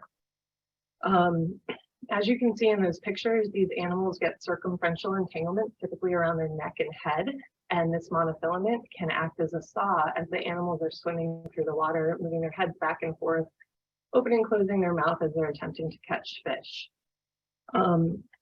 Excuse me. So the marine mammals that are successful in escaping gill nets when they come into interactions with it often can retain gear. And this gear is not counted, or these interactions are not counted in the marine mammal observer fisheries, because these animals are no longer retained in the nets and they don't immediately die in the nets. But as the monofilament over time saws through their soft tissue, it eventually goes into more vital structures, which include their trachea, their esophagus, carotid arteries, important nerves like your vagus nerve, and can even saw through bone. The entanglements affect their ability to hunt, and they lose body condition over time. And as the entanglements worsen, it leads to death in these patients if there's no intervention. This process can take months to years, causing a significant amount of stress and suffering in these animals. So in cases that frequent marinas, we do have the opportunity to try and intervene and disentangle these animals from these gill nets. Oftentimes this process is incredibly challenging. These are often fairly healthy animals, and they can easily escape our abilities to capture them with nets. So we have to deploy other techniques, which often involve remote sedation with a dart gun, which is incredibly dangerous, particularly in marinas for public health concerns. We obviously don't want to hit humans with darts that can drop a 600-pound sea lion. So there's a lot of risk-benefit analysis that goes behind trying to rescue these animals. And unless the injury is considering life-threatening, we are not under no risk permits allowed to intervene. So these animals have to suffer until these injuries are life-threatening, and then we may have the opportunity to step in and intervene. These animals are not currently included in methods used to assess the impacts of these fisheries. The Federal Marine Mammal Observers report incidents of fatally caught marine mammal entanglements that remain in these observed gill nets, but the marine mammals that manage to escape before drowning retain this life-threatening gear, and it's not considered in your assessment of the sustainability of this fishery. So with the common goal of trying to conserve healthy marine ecosystems, I'm certain that we can move towards a more sustainable fishery. I think there's a lot of room for improvement. I definitely want to acknowledge the gill net fishermen that are in the room. I don't think that they ever have a good day when a marine mammal interacts with their gear. So I think the people that are on the water that kind of understand how the gear soaks and the potential solutions towards preventing negative interactions, the kind of innovations that we need to make these fisheries more sustainable are very much so going to come to the people that use these fisheries to improve the innovations and the techniques used to decrease interactions. So I just want to thank the California Fish and Game Commission for evaluating the bycatch in this fishery. I think it's long overdue, one of the few states that still allow it. And I do think that we could move forward to some more sustainable fisheries that don't create this level of suffering. And I implore you to consider these animals that are impacted by these gear that are not captured in the data that you've used to assess yet of this fishery. Thank you. What's in the box? My name is Sean Abbey. I've been a volunteer at PMC for the past 5 years. I am on the animal care and necropsy team. And I get to see firsthand just what these gill nets can do to our marine life here on the California coast. A couple months ago, we got a call for a deceased sea lion in the harbor. I'm also here on behalf of Stubbs here. he had gill net wrapped around his neck. We tried a few times to rescue him. Attempts weren't successful.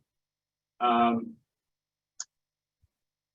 gill net wrapped around his neck and head was able to, it didn't cut through the esophagus or larynx. It was up on top here mostly, and the gill net went through the blubber layer and the muscle tissue and eventually started hitting bone until it cut all the way through the skull here, exposing his brain, ultimately leading to death.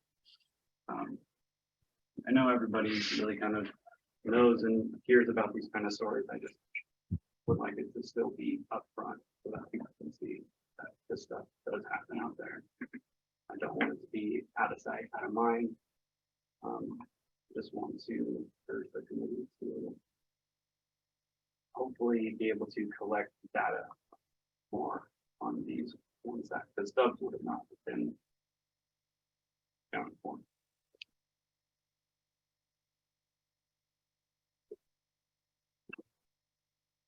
Hi, my name is Kirsten Donald. I'm the Director of Education and a marine mammal biologist at Pacific Marine Mammal Center.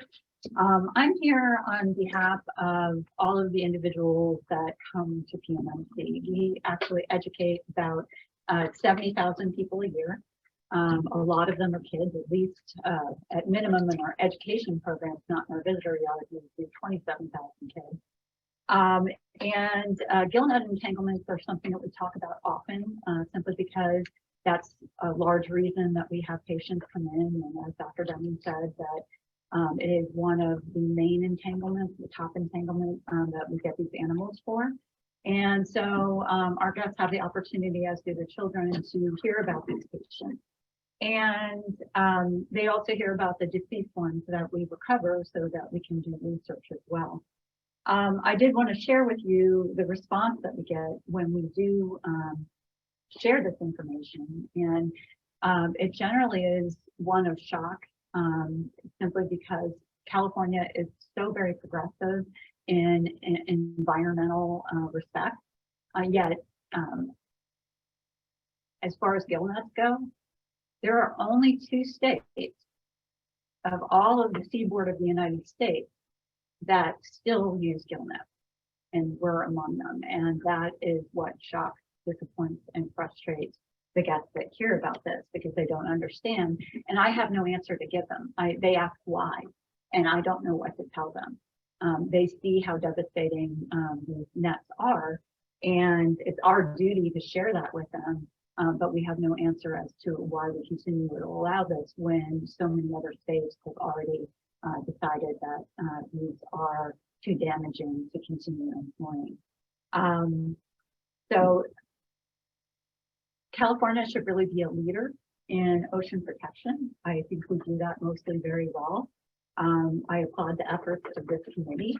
I know that this is hard work, it's difficult work. There's a lot of different stakeholders involved, and that's very, very complex and it's hard to solve.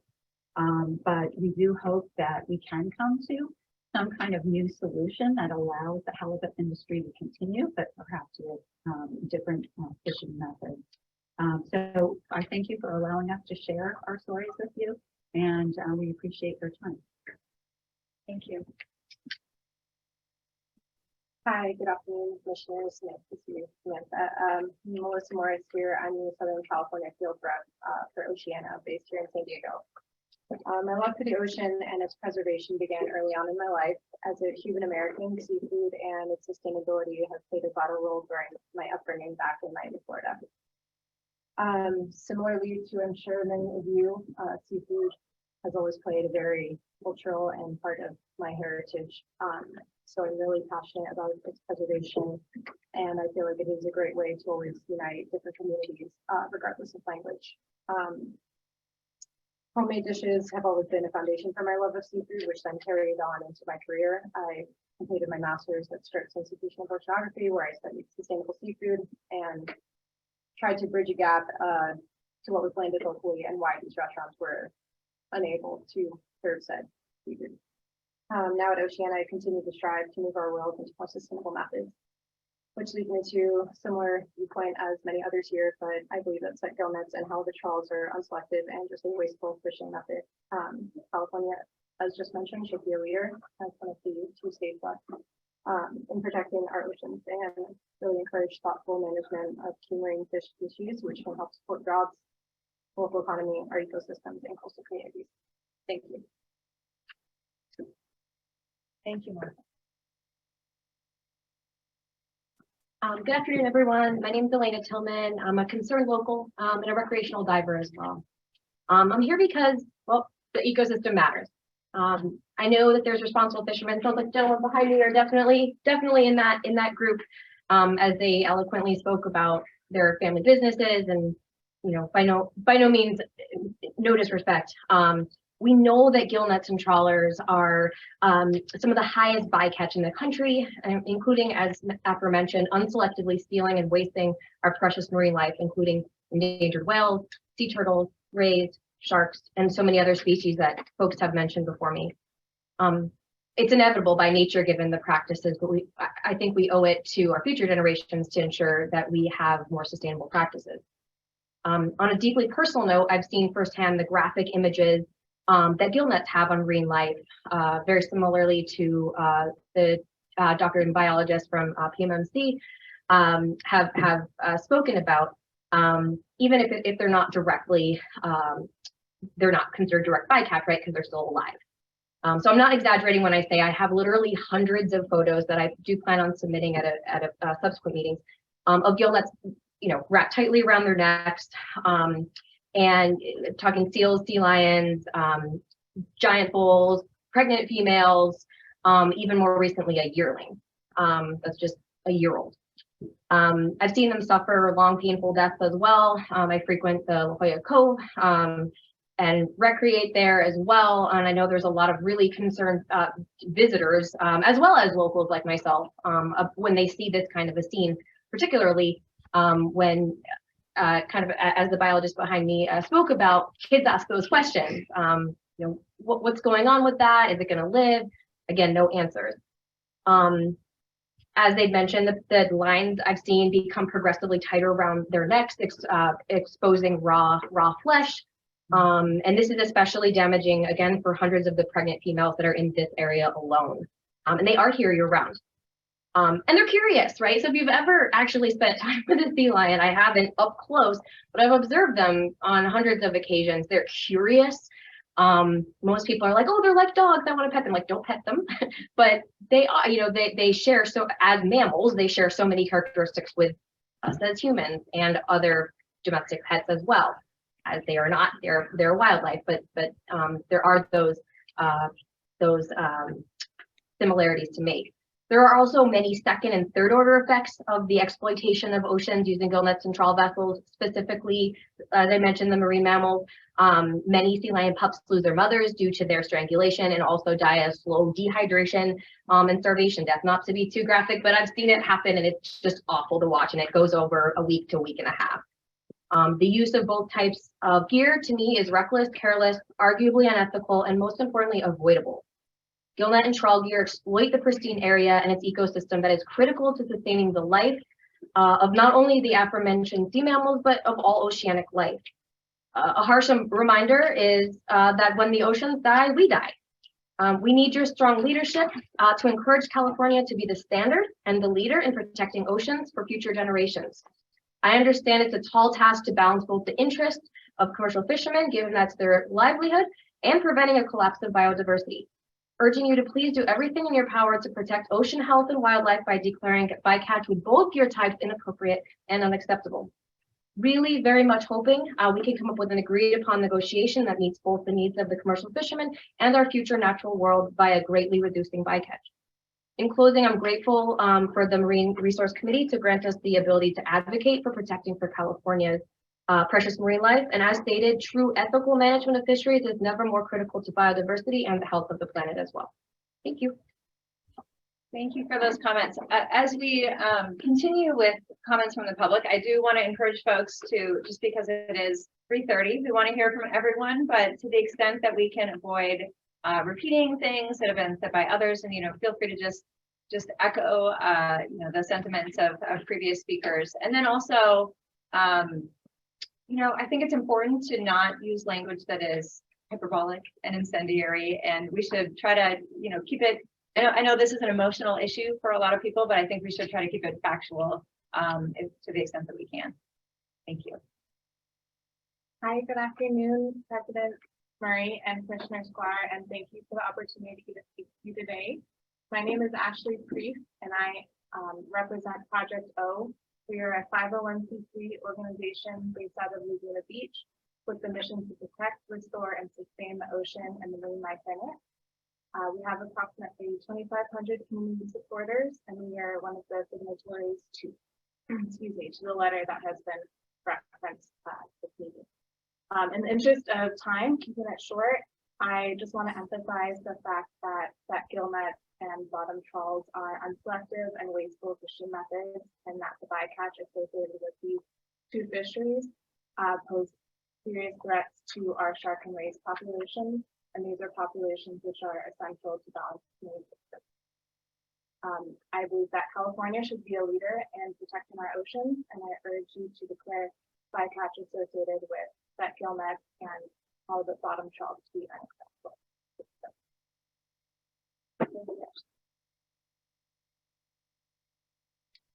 Good afternoon, commissioners. It looks like I'm the last one, so I'll keep it really brief. You've already heard a lot of comments today on the concerns regarding bycatch, so I won't even touch on that issue. I want to start by also acknowledging the experiential knowledge that is brought here today by the commercial anglers that have already spoken.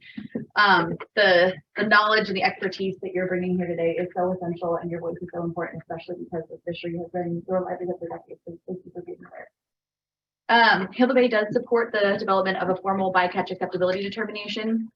Particularly, we support using the criteria outlined in the MLMA, the analysis reports, but also most importantly, input from the working group, as those are the folks who know the fishery best.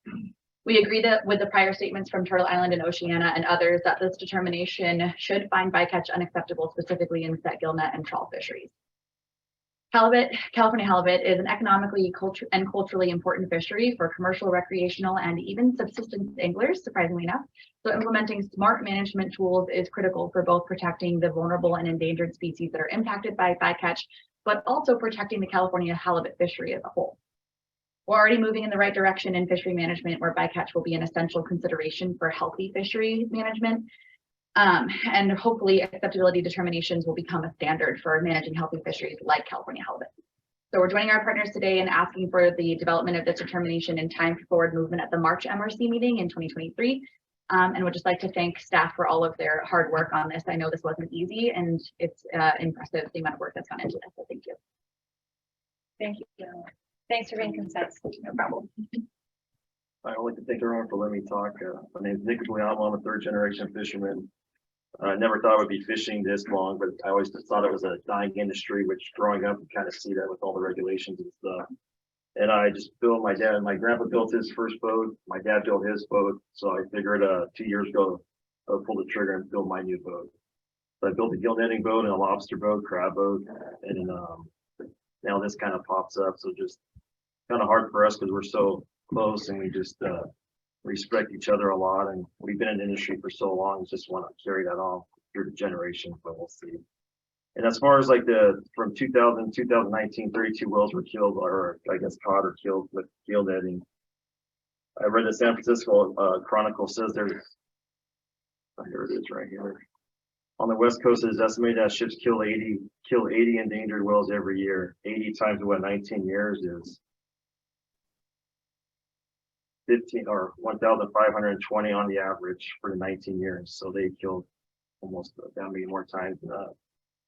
And then we're the issue still though.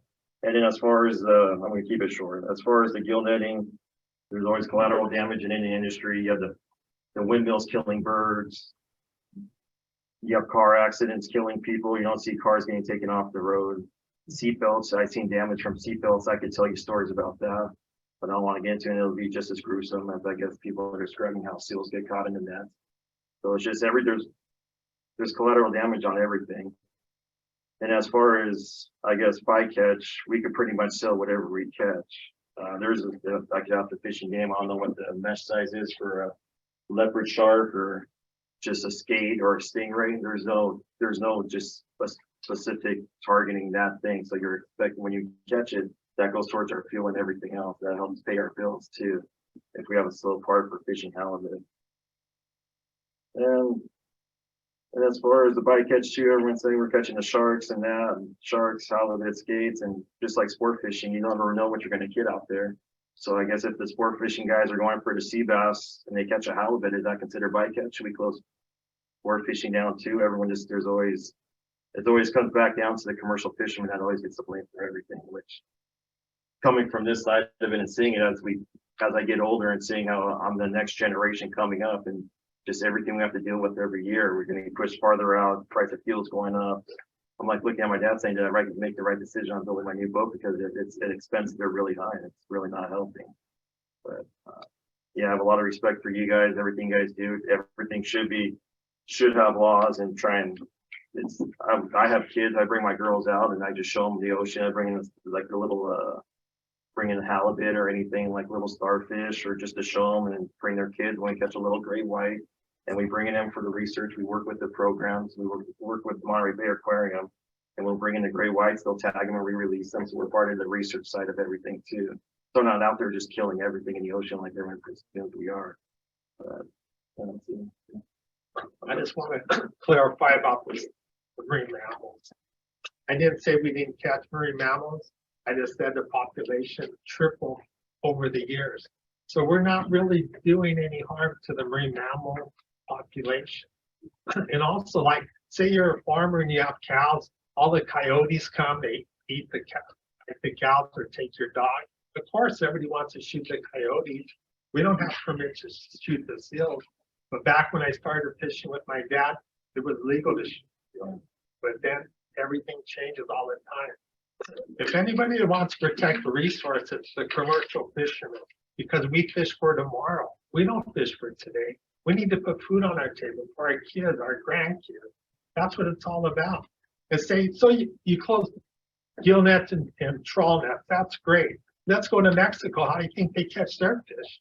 Sea bass season's closed 3 months a year. Mexico's open. They bring all their fish across the border. When you guys go to the restaurants, it's fresh local sea bass. That's all from Mexico. There's no regulations on Mexico. It's 29 gill net fishermen. How many fish and marine mammals can we actually kill? Seriously, we got a few more years left.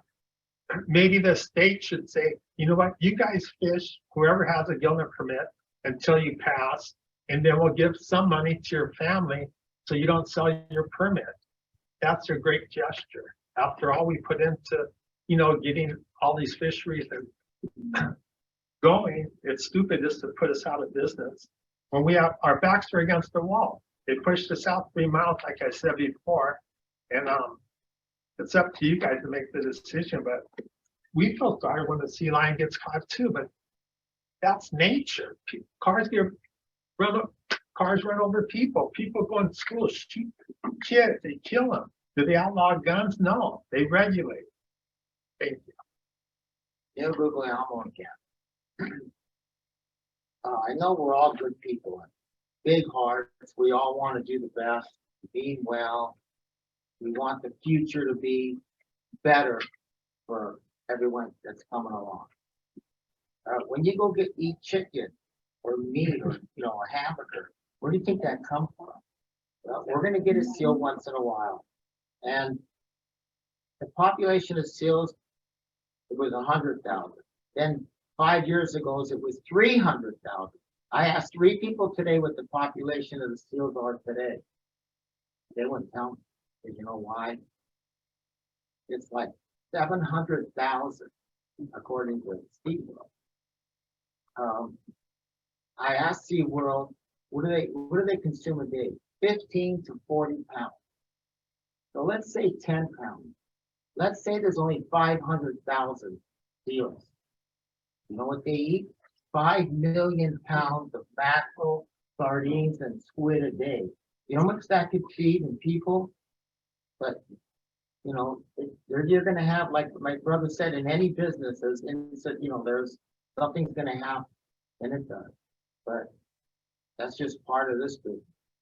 That's, when I go to a party, I don't say I'm a gill netter, I say I'm a lobster fisherman, which I am. So, kind of goes like that. I mean, you don't want to see that stuff. In 1998, when they did Prop 132, was right around that year. They had the picture of the seal with that gill net on it. It wasn't a gill net. Mark K with a fishing game warden said, Neil, that's the cargo net under the bait barge in Redondo Beach that you pulled off. I go, can't you say anything? He goes, I can't. Political suicide. I'll never forget what he told me. If you're in politics, you could either reform, get reelected, one or the other. Very rarely does it both happen. So, I mean, the population of seals, you're not going to say we need to cull them. We need to take rid of some every year. You can't. The media, you be gone. It's the sad eyes and everything else, but we all have hearts. But, Thank you for that, Neil. Yeah, and I know you traveled a long way to be here, all of you. Tom, one more comment. Just, Yeah. I'll be brief. Yeah. President Sklar, President Murray, and Commissioner Sklar. Tom Raftigo with Sport Fishing Conservancy. Been away too long. First of all, I'd like to get that DFW, that data when it comes out. I'd really like to take a look at it, but I hear all this and commercial fishing is important. There's no two ways about it. Going back about 20 years ago, we worked with American Albacore Fishing Association. They actually did hook and line for tuna. And it was clean caught tuna. But the thing is, they were up against a lot of people that were using long lines and gill nets, and it was costing them.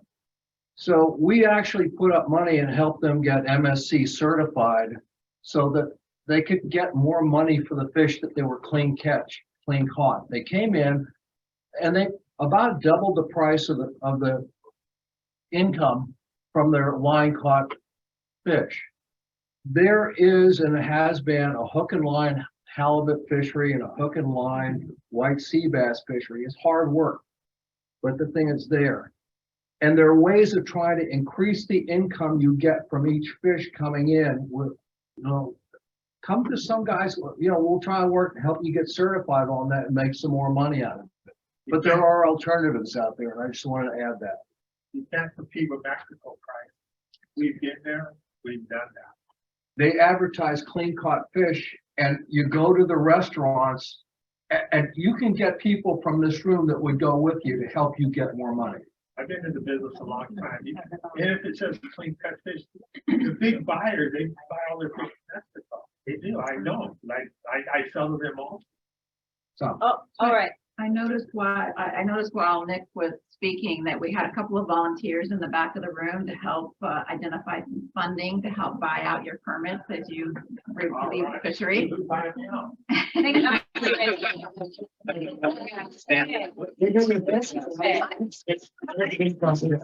were gonna help raise the money. There you go. I mean, My last Listen. My last comment. All right.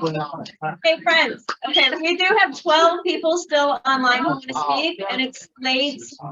And we have other agenda items as well. This is really important. I'm glad we're having this conversation, but we do need to move forward. My last comment. Neil, killing me. Okay, yeah, 15 seconds. Neil, what is it? If they put a season on white sea bass, don't let Mexico import them during our closed season. Like we don't allow lobsters being imported. If you put a season on halibut, do not let Mexico import the halibut. It's all the base is the same fish. Get those 12. You got it right. Thank you, guys. It's been a pleasure. Thank you. Everybody else. We got a long drive and we gotta go fishing tomorrow. Okay. We'll let you know.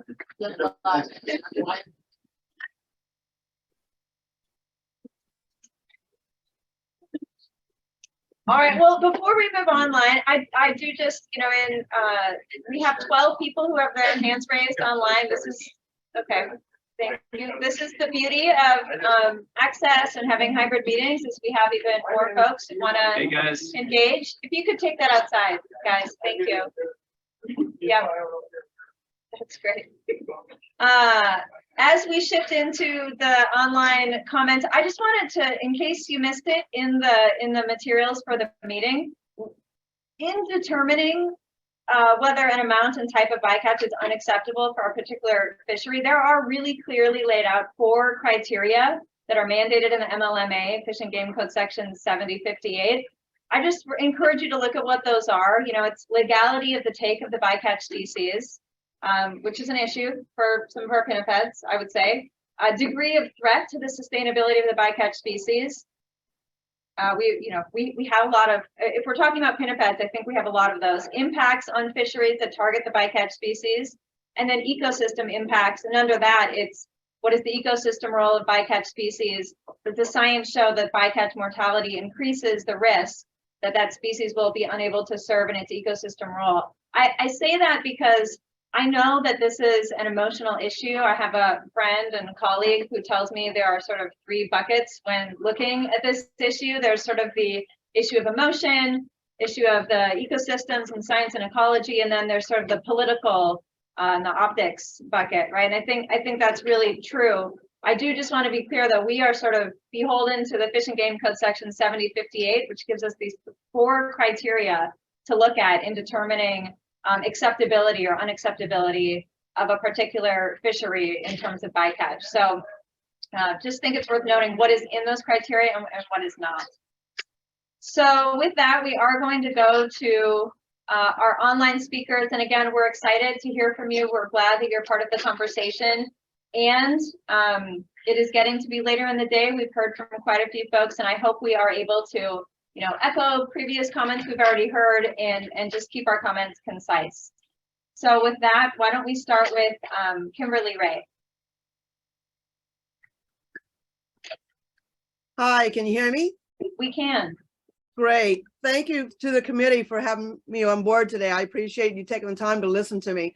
I'm Kimberly Ray, and I'm the founder and CEO of Marine Conservation Network. And it is our mission to close the communication gap between scientists, fishermen, conservationists, and the public. And bycatch is one of the biggest detriments, not the only, but one of the biggest detriments to our ecosystem. The ocean is our livelihood, not only for food, but for medicine and for oxygen and the air that we breathe.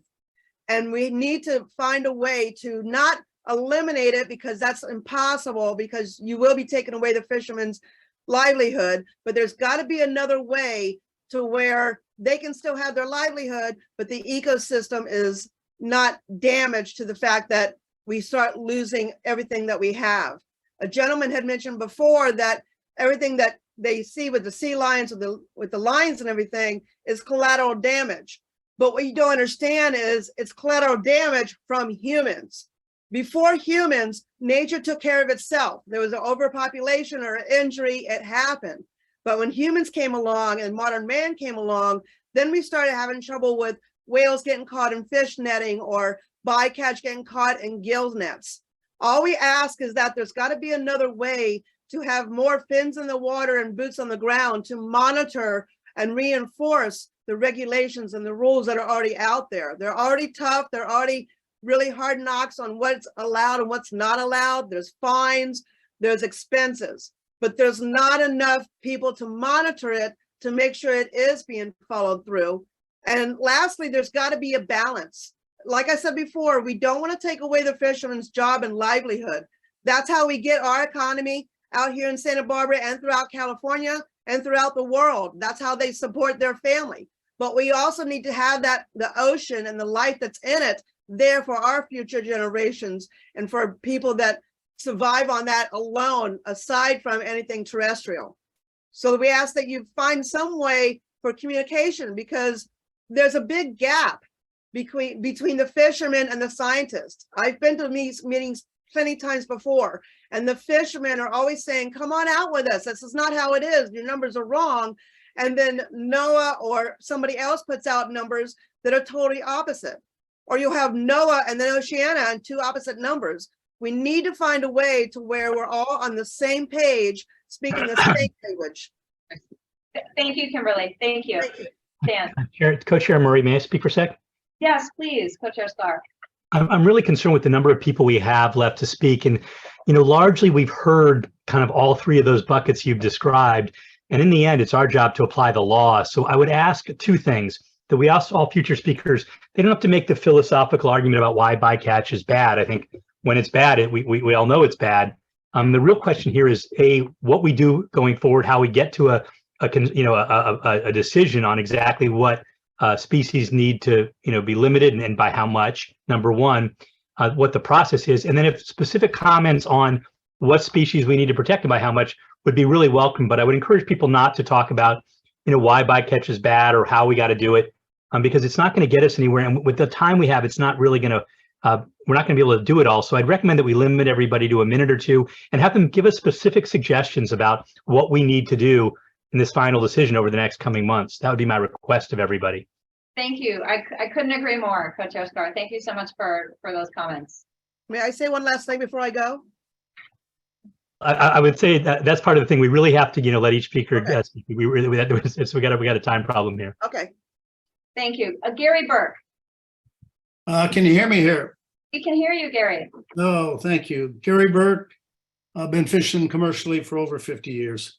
I'll be fairly brief here. There's only two ways to catch really halibut efficiently here off our coast, and that's trawling and set gill nets. So you're looking at fisheries that have been here since the 1870s. I was also on the bycatch committee. We had big discussions on what's target species. The gill nets can catch a lot of different things, but what really concerned me is the determination of who's going to make the determination on what's unacceptable and what's acceptable. When you look at the bycatch in a fishery, I think you got to look at the history of the fishery. Are they catching anything different now than they had in the past? Basically, like the set net fisheries, they got moved out 3 miles. They don't use tramble nets anymore. I think they're catching a lot less bycatch than they did in the past. Are they catching anything that's in decline that's due to our fishing that's endangered or something? I don't think so. Are we changing the habitat? No. Are we changing the ecosystems? No. We've been here a long time, Marine mammals are increasing like hell. You look at shorts, that seems to be one of the biggest concerns. They don't catch shorts in the trawl net. We got 7.5-inch bags. You don't catch them in the gill nets really either. They got 8.5. It's designed that way. Very few. The only discards you get for like an halibut in the trawl is if the seals eat them. Seals are a problem. If you're really looking at the stock, which looks to be healthy, the one fishery that catches a lot of bycatch and shorts is the hook and line fishery. And it can be deadly with the treble hooks, but I think the stocks are fine. We don't need any more imports. You got to look at these people that you're affecting here. They're their jobs you're looking at. They can't go anywhere else. There's only a few handful of these guys left, trawlers and set net guys. You can't get in down to the fisheries. They cost permits, cost a lot. So when you come to making these decisions, it's a slippery slope. I want you just to really take time and effort to really think it out. Don't make something on politics. Look at the science. Thank you. Thank you, Gary. Next we have Barry. Barry's phone. You got me there? We have you. Ah, good. Okay, I'm a commercial fisherman, and of course I tremble attending these meetings because in terms of the politics, I know what I'm up against. I'm up against $1 billion grant industry, etc. there, I won't rave on.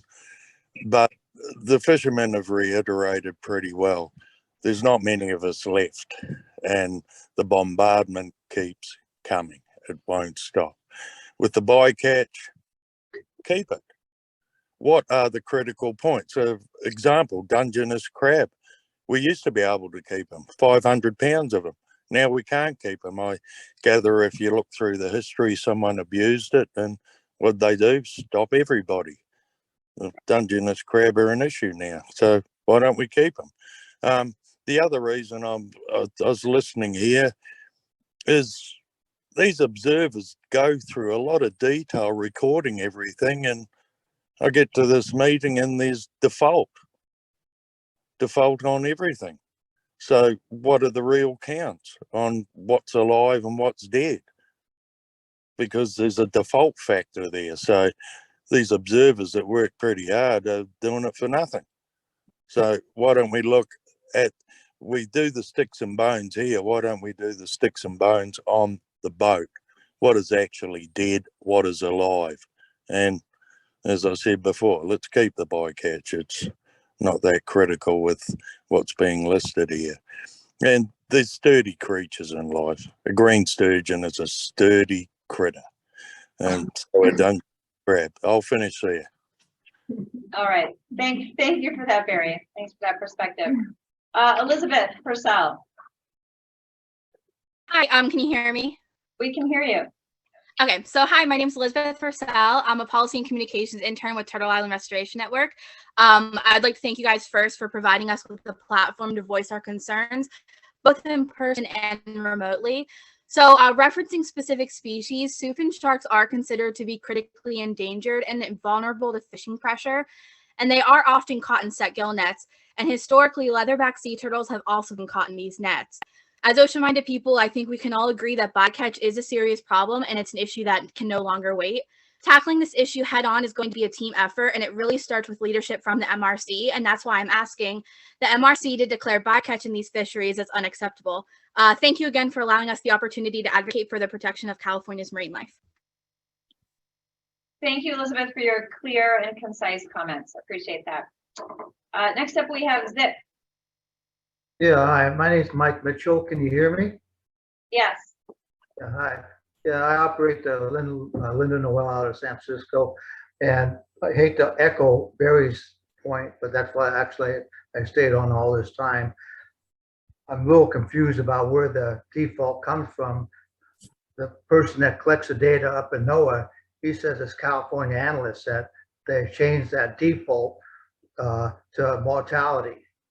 And that's not really good for fishermen. I would hope that the California analysts that handle this there would change that to unknown, anything, especially the Dungeness crab. We have a problem with that data, how much we catch, which we think that data is wrong, but 100% mortality, that's not right. And California Fish and Wildlife, no, it's not right, but nevertheless, this is public data. And these groups that collect this data from Fish and Wildlife, all they see is 100% mortality. So I'm not trying to change the system, but hopefully the Fish and Game Commission could talk the analysts into changing that word when it comes to discard. They change it to unknown. If there's no study on it, put unknown. Don't put down dead, because that's not right. It's not fair to the commercial fishermen, because this data is trying to put us out of business, and it's not fact. The fact is a lot of the things we return to the water are alive.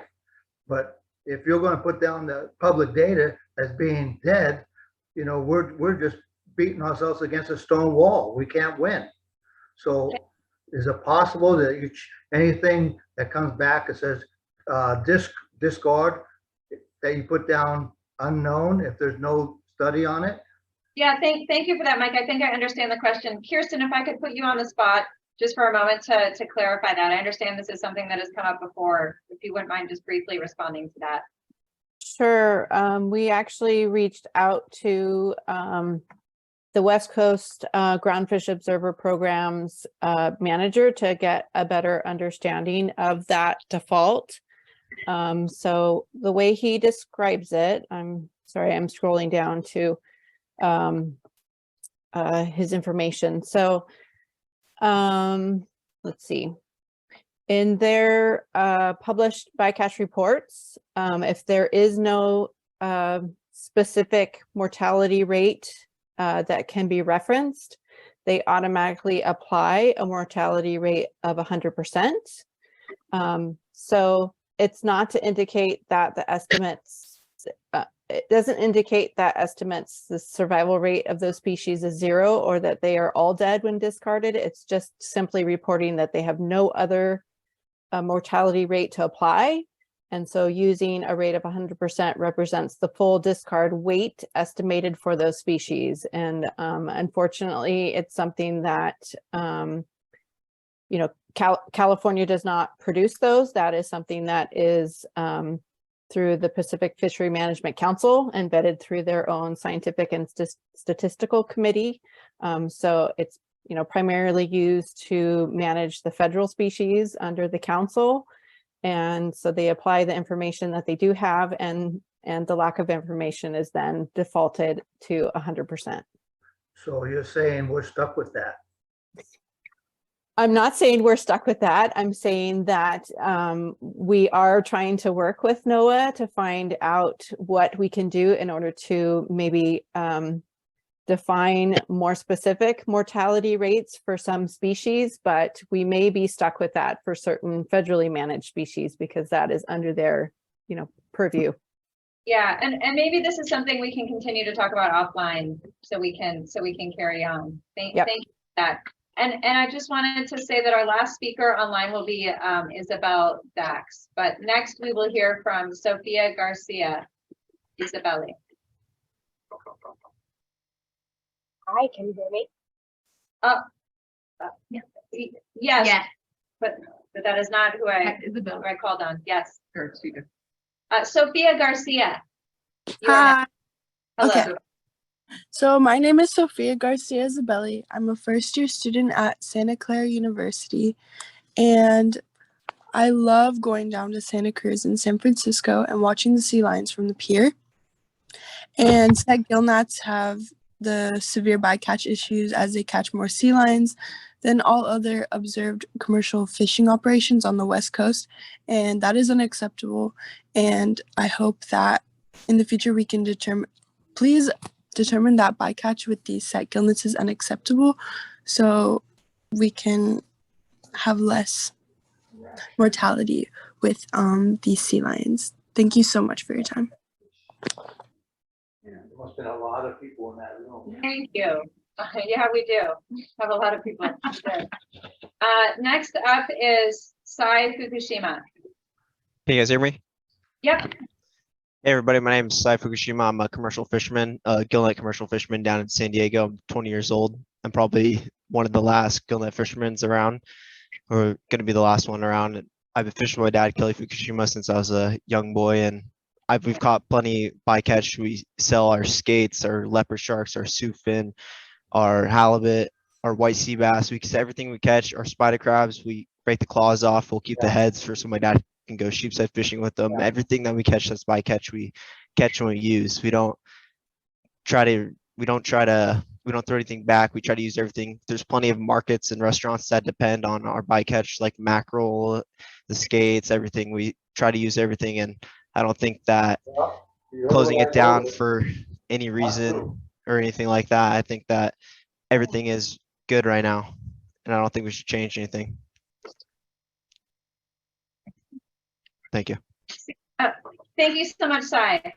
We're going to take a break from the online comments for a second, because we have a gentleman here who I'm being urged to queue up to speak, because he has some information related to the he's from the Observer program and can speak to the mortality questions that have been coming up. So welcome. So yeah, I'm Charles Wilfana, National Marine Fisheries Service, West Coast Region Observer Program. So my program is the set gillnet fishery.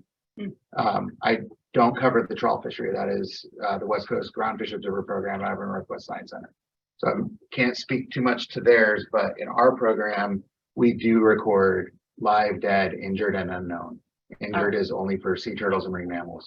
But so those are our 4 categories. So we do not have a 100% mortality for return discards. Very so helpful. We do record live or dead on our discards. Very helpful. Thank you for that clarification. Really appreciate that. And on the trawl, do you want to speak to the trawl from your groundfish days? Yeah, so putting on my old hat, when I was a council member for years and actually involved in developing some of those very species-specific depth-dependent mortality rates that do show up in those groundfish mortality tables. So yeah, there are select species that do have a differential mortality rate due in part to barotrauma. So there was a very extensive analysis that was conducted and approved by the Science and Statistical Committee of the Council, and it allowed for a lot more of the nearshore rockfish species to have a differential mortality rate applied depending upon what depth the species was caught. So that was not an exhaustive analysis that was done. So there are many species that show up in the groundfish mortality that are just, they're assumed 100% dead, either because of the depths that they're brought up from, and they have swim bladders. So when you're bringing something up from that depth, you do not expect it to survive once it's discarded overboard. So that's why you only have certain species that have a differential mortality rates, just because they did not do a comprehensive look across all of those species. Really helpful. Thank you for that. And Mike, I hope that you heard that online. Next, we are going to go to Jiri. Jiri Nozika.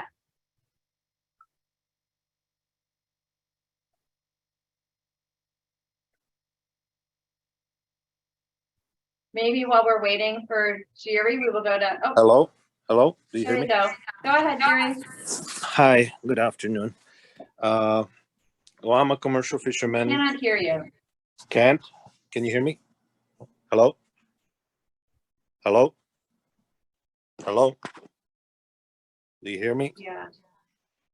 You guys have a problem hearing me? Maybe we will come back to Jiri and we will hear from Ashley Eagle Gibbs. Great. Can you hear me okay? I think, is the volume on your computer muted? Good afternoon, President Murray and Commissioner Sklar. It just got turned off somehow, that ding we heard a minute ago.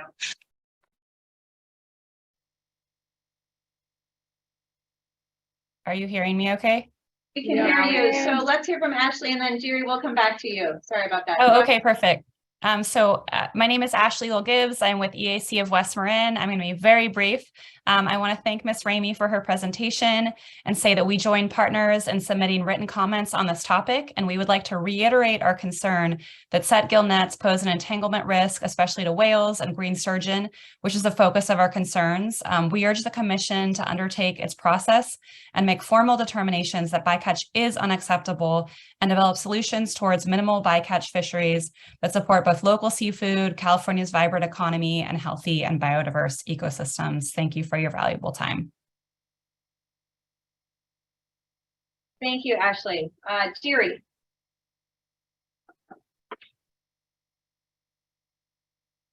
Jiri Nozika. Hey, do you hear me? Yes, we can hear you.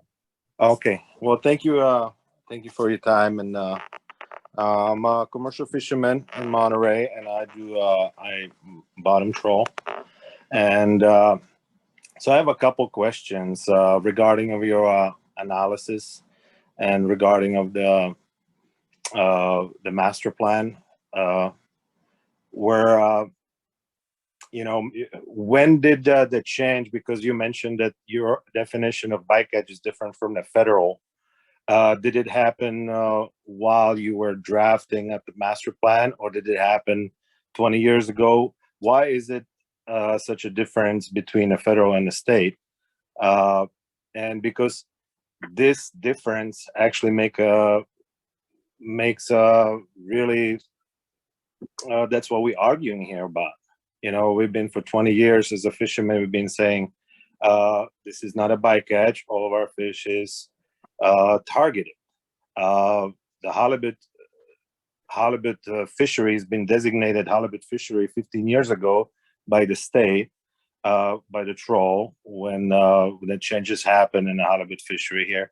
And ever since then, we have this problem where we have to fight and argue about what is bycatch and what is not. And now, like Mike mentioned before, and we talked about what is that, what is alive. I mean, we can be talking about here forever, and we can be taking you on our boats, which we have on different observer programs, and show you everything live and different studies. And on the end of the day, it's still going to show dead. So it's very frustrating, and it's very hurting to the industry, because we do provide a service for the public as a commercial fisherman. We do provide a great source of protein with our whatever we do, and it's unfortunate that we're being piled on. You know, we hear all these sad stories about fishing lines and gill nets being the cause of deaths of thousands of sea mammals. And at the same time, we know there's a gill net fishery down in Mexico that's functioning as we speak. These sea lions travel all the way down to Mexico. How do we know that these sea lions are not being entangled in Mexico? Because I guarantee you, if all these cases that have been listed here have been caused by the local fishermen in Santa Barbara and down south, because we don't have any here anymore, every one of those fishermen will be out of business, because each one of those nets, when it gets entangled, costs them $1,000 or $2,000 to replace or more. So I don't see how 14 boats that you listed before, that they are major contributors to the landings in gill netting, are really that detrimental to the state of sea mammals deaths over here in California. And maybe we have a different culprit for the causes of these deaths. Regarding over the bottom trawl, I do fish in a federally registered, because I'm a federally licensed fishery. We have 100% observer coverage, and everything that we catch gets observed, and everything that we have a market for gets sold. And 99% of fish that we throw back are alive, unless they're being chewed up by sea lions or any other animal out there, or being squashed by the machinery or something like that. So I don't see how we can find agreement on something that the root of the problem is this definition that have been changed. I don't see that long ago. Can you tell me how long ago this definition have been changed, and what was the reasoning behind it? Thank you for your comments, Jerry.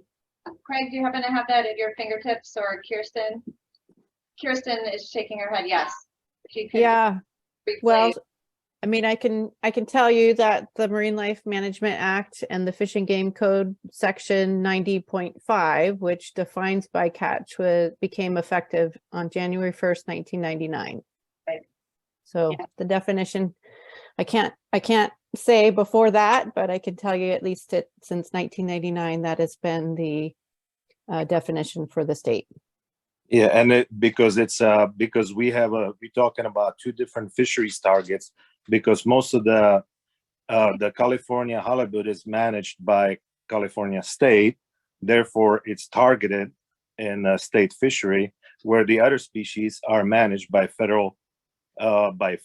So by definition, we would not have a bycatch if we fish in both. So I'm a federally licensed and observed fisherman. So by default, I really don't have a bycatch on my vessel, because my fish is being managed by two different management systems. One defines it as a target species, and one, so both of them are my target species. So somehow I think we need to somehow unify this messaging, because it really causes a lot of confusion in the public's eyes, and it opens the door for this battle here that we have between stakeholders, which is the public, which is terrified by these different deaths and pictures of destruction that supposedly left in our wakes as a fisherman.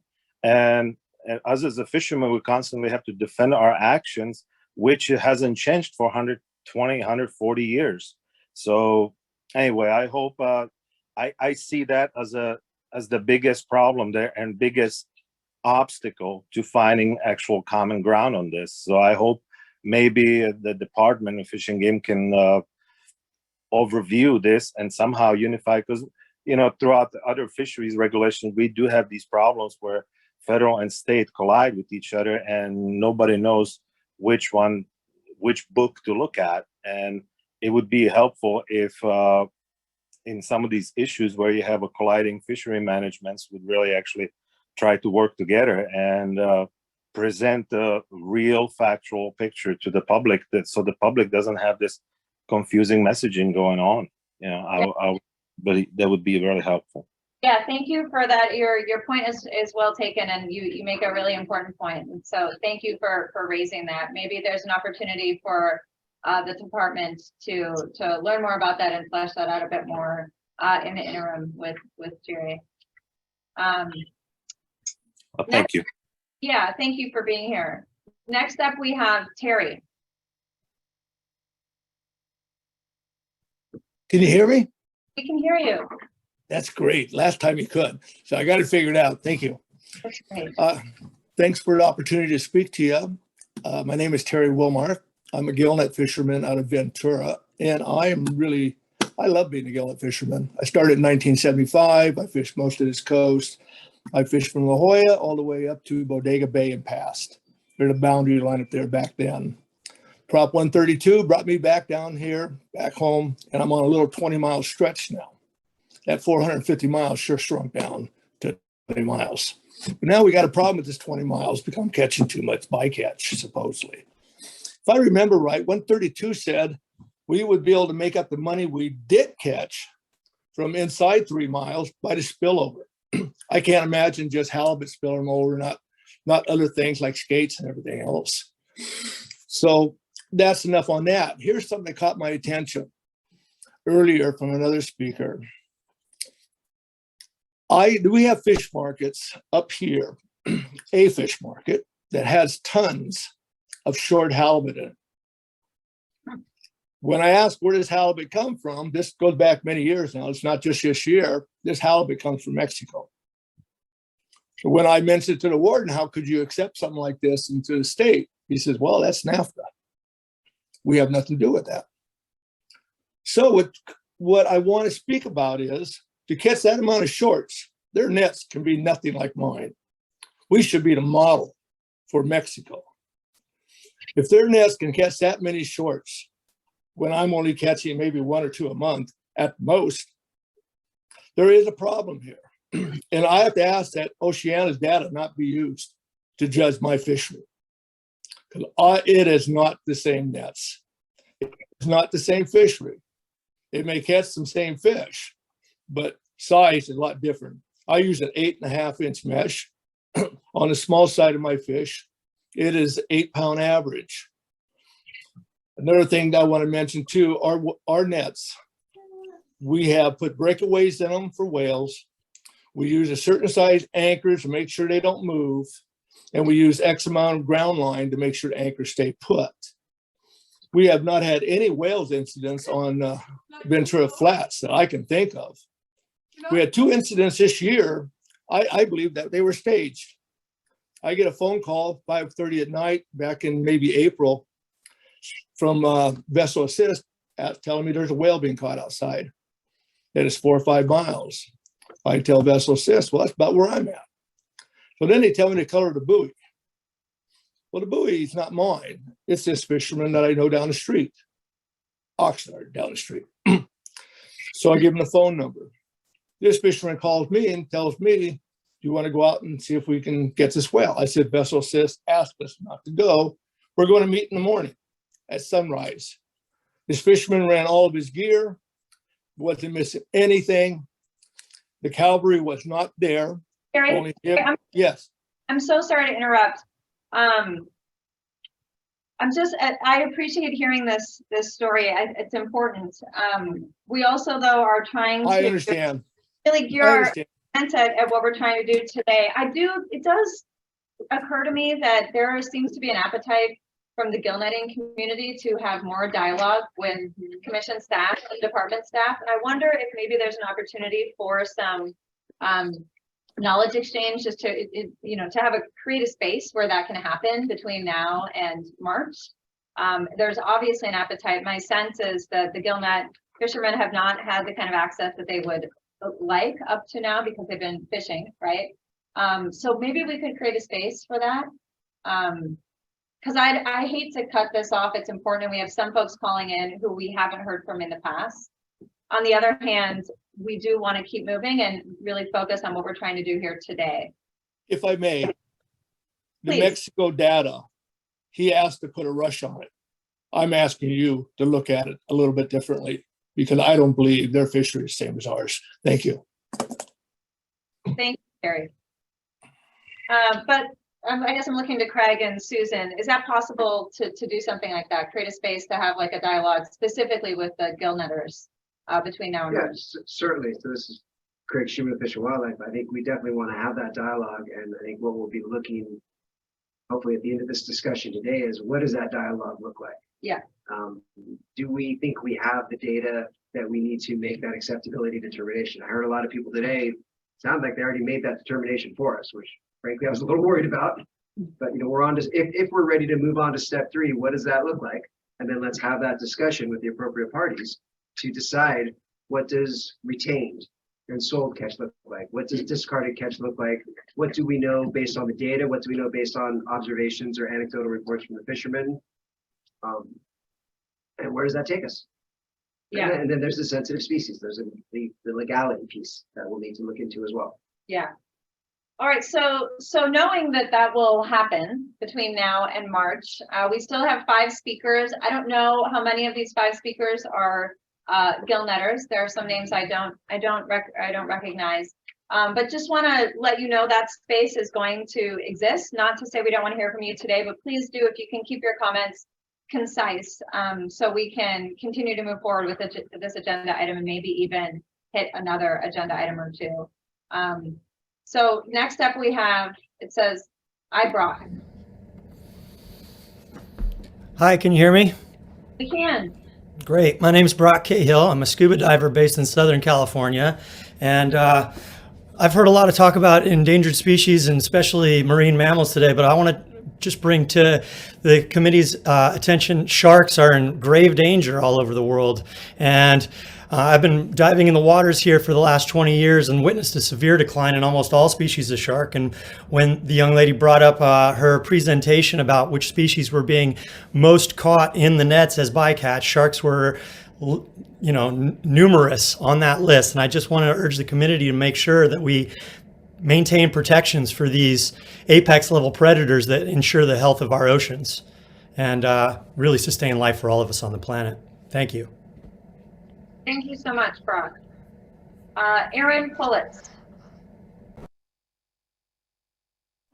Yes, Erin Pullitz. I am working with the Sea Change Agency, a nonprofit organization out of Los Angeles, but mostly I just kind of want to speak as a mother.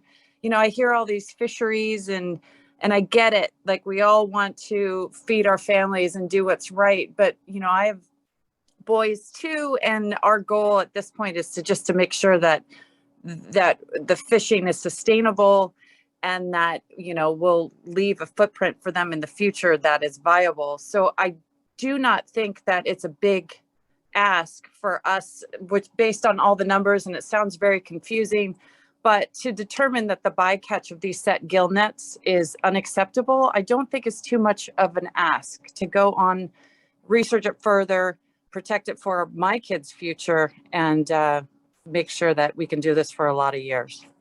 Thank you. Thank you, Erin. Next up, we have Andy Rasmussen. Yeah, can you hear me? We can hear you. Yeah, okay, I'll keep this brief. I'm a fisherman, 47 years, fish gill nets, fished a whole lot of other fisheries. We were actually considered essential during the first part of COVID. We were still working, we were still providing fresh seafood for Santa Barbara. Another thing, gill nets are probably the most fuel efficient method of fishing. And in today's fuel prices, it's extremely important. The other fisheries I'm in, I'm basically being forced out by fuel cost. Salmon fishing is nothing but traveling, and at $7.50 a gallon, at 2 miles to the gallon, I'm out of business. So this is one of the few things I can still do. I'm closing in on retirement. I'd like to do this for a few more years, and then that would be fine. Let's see what else we got here. Okay, well, anyway, one thing also, and I'm glad you followed up on the 100% mortality rate. That was good, because I've taken observers and I always specifically point out when the fish is alive, which the vast majority of them are alive when they're released. And I've heard people make accusations about sharks and skates and rays and leatherback turtles. Leatherback turtles in 45 years, I have never caught a leatherback turtle in a set net. So anybody that says that does not know what they're talking about. And also, like on the issue of white sharks, I am in contact with one of the top white shark scientists, and he says California's white shark population is exploding, especially due to the extreme seal population. So anybody that says white sharks are in trouble, they don't know what they're talking about. And also with soup fin sharks, skates, and rays, there is no shortage. And where we can fish them, we're only allowed to fish them in a very small percentage of their range. So there's absolutely no way that we can overfish. Anyway, that's about it. I thank you, and I would look forward to having some sort of meeting to discuss some ideas on adult conversation on how we can reduce bycatch. Anyway, thank you. This is Bill Ward. I would like to speak. I don't have a hands up function, but please put me on the list. Thank you. Okay, Bill, you'll be our last speaker then. Next up, we have Isabel Dax. Hi, y'all. Can you hear me? We can hear you. Beautiful. So I'm Isabel Dax. I'm a senior at Santa Clara University. I wanted to speak really quickly here. I wanted to echo specifically what Aaron said. I think that when this issue comes down to an issue of our future, to my generations and the ones after that, I believe that a lot of individuals have been doing this practice for a long time, and I do respect that. I also do respect a place for change, though, an opportunity for us to grow together and compromise to find a more sustainable fishing method, which I believe is extremely necessary. So I am asking for bycatch to be declared unacceptable, and I'm asking for California and you all here today to be a leader. So thank you so much. Thanks, Isabel. And our last speaker will be Bill Ward. Thank you. I've been doing this since 1968. The first thing I ever did when I started commercial fishing was working on a nearshore drag boat. I went fishing last Monday, and I'm going to take you with me here for about 2 minutes. We made two 2-hour drags out of Port San Luis. The fishing was not good. The first drag, I caught 2 halibut. They were fairly nice ones, 15, 20-pound fish. And we had 2 shrimp baskets full of bycatch. That's orange baskets with the white handles you see around the waterfront and whatnot. And then we took them along so I could put the bycatch. Took 4 baskets, 2 baskets of bycatch. So we had crabs, we had dinner plate size skates, odds and ends, little turbot about the size of your hand. Anything we could sell, we kept. Okay, second tow was the same thing, except we only caught 1 halibut. But we had the 2 shrimp baskets full of bycatch. And we don't get much bycatch compared to other places. Some days we don't get much halibut either. Anyway, at the end of each drag, we dumped the bycatch back over the side. Some of it was alive, some of it was dead. What's going to happen to that bycatch is it's going to die and something's going to eat it. Okay, on Tuesday, this is where it gets complicated. On Tuesday, I didn't go fishing. Didn't catch 3 halibut, but I had the potential for catching 2 shrimp baskets full of bycatch each drag. Didn't catch them, but they're down there. You get that. They're still down there on the bottom of the ocean, swimming around and whatnot. What's going to happen to them? They're going to die and something's going to eat them. That's what happens in the ocean. Thank you. Thank you, Bill. I appreciate that. All right, so that wraps up our public comment on this issue. Susan, you're waving your pen. Did you have something you wanted to add? Yes, please, Co-Chair Murray. So I believe it was Jerry that brought up the question about data from Mexico. And I just wanted to be able to request making sure that any data from Mexico is excluded. I can assure you that data from Mexico is not being included, or of fish caught in Mexico is not part of this.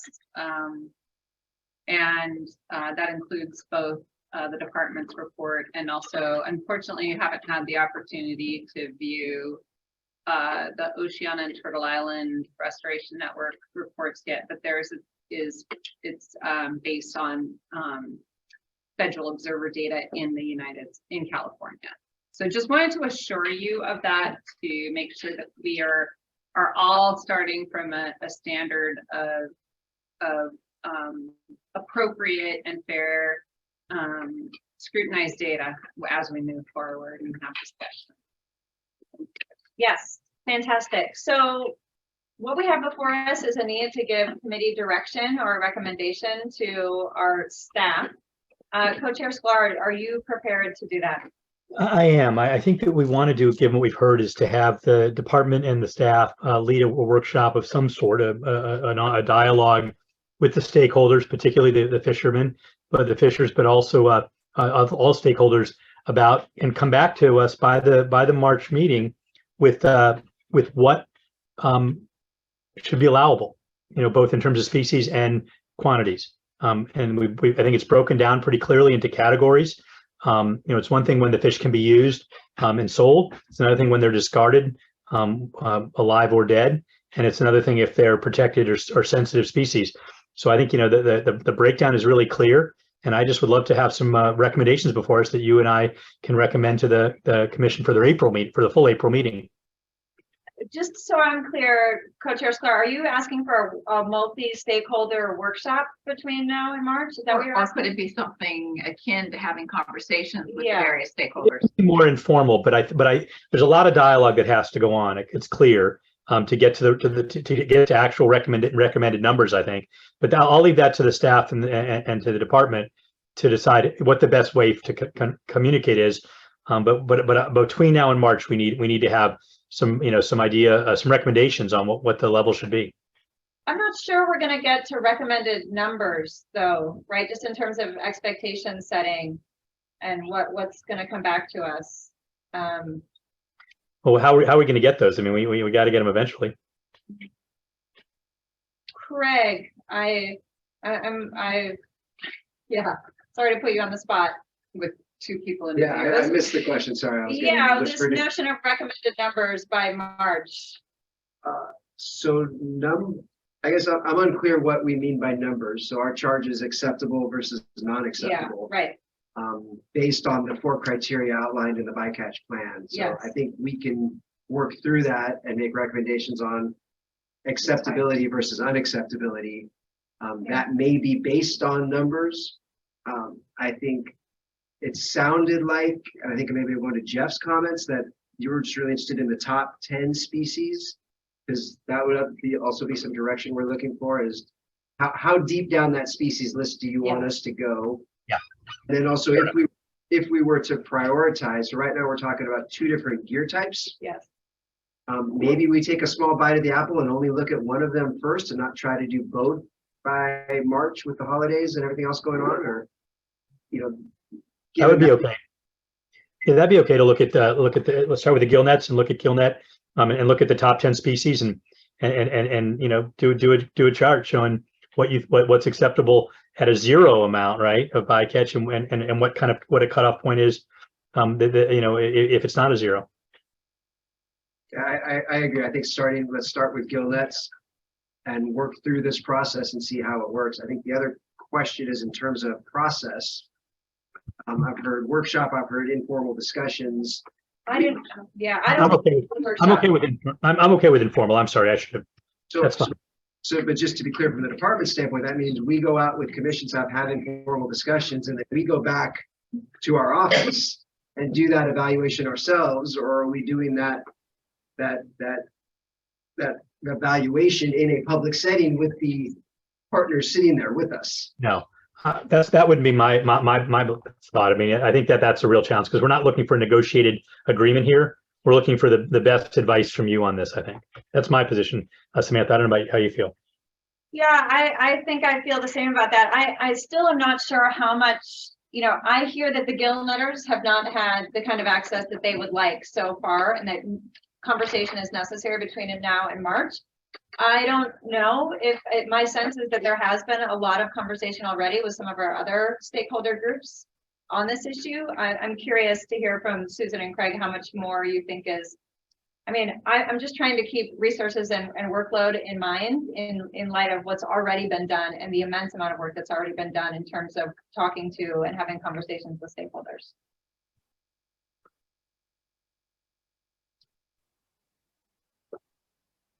I guess I'm struggling with the question, and it's late. I think we can certainly talk to the governors. I made a note. We can do some outreach. We can share our findings with them. Make sure there's no gaps. I think if we agree, if the direction from the MRC is that you think we have sufficient information based on what was presented to you today to do the acceptability determination based on additional discussions with the industry and stakeholders, we can do that. We could also potentially identify where there might be additional data gaps. So I know, as Kirsten mentioned, we are working with NIMS to get some additional pin-and-head data. Yeah.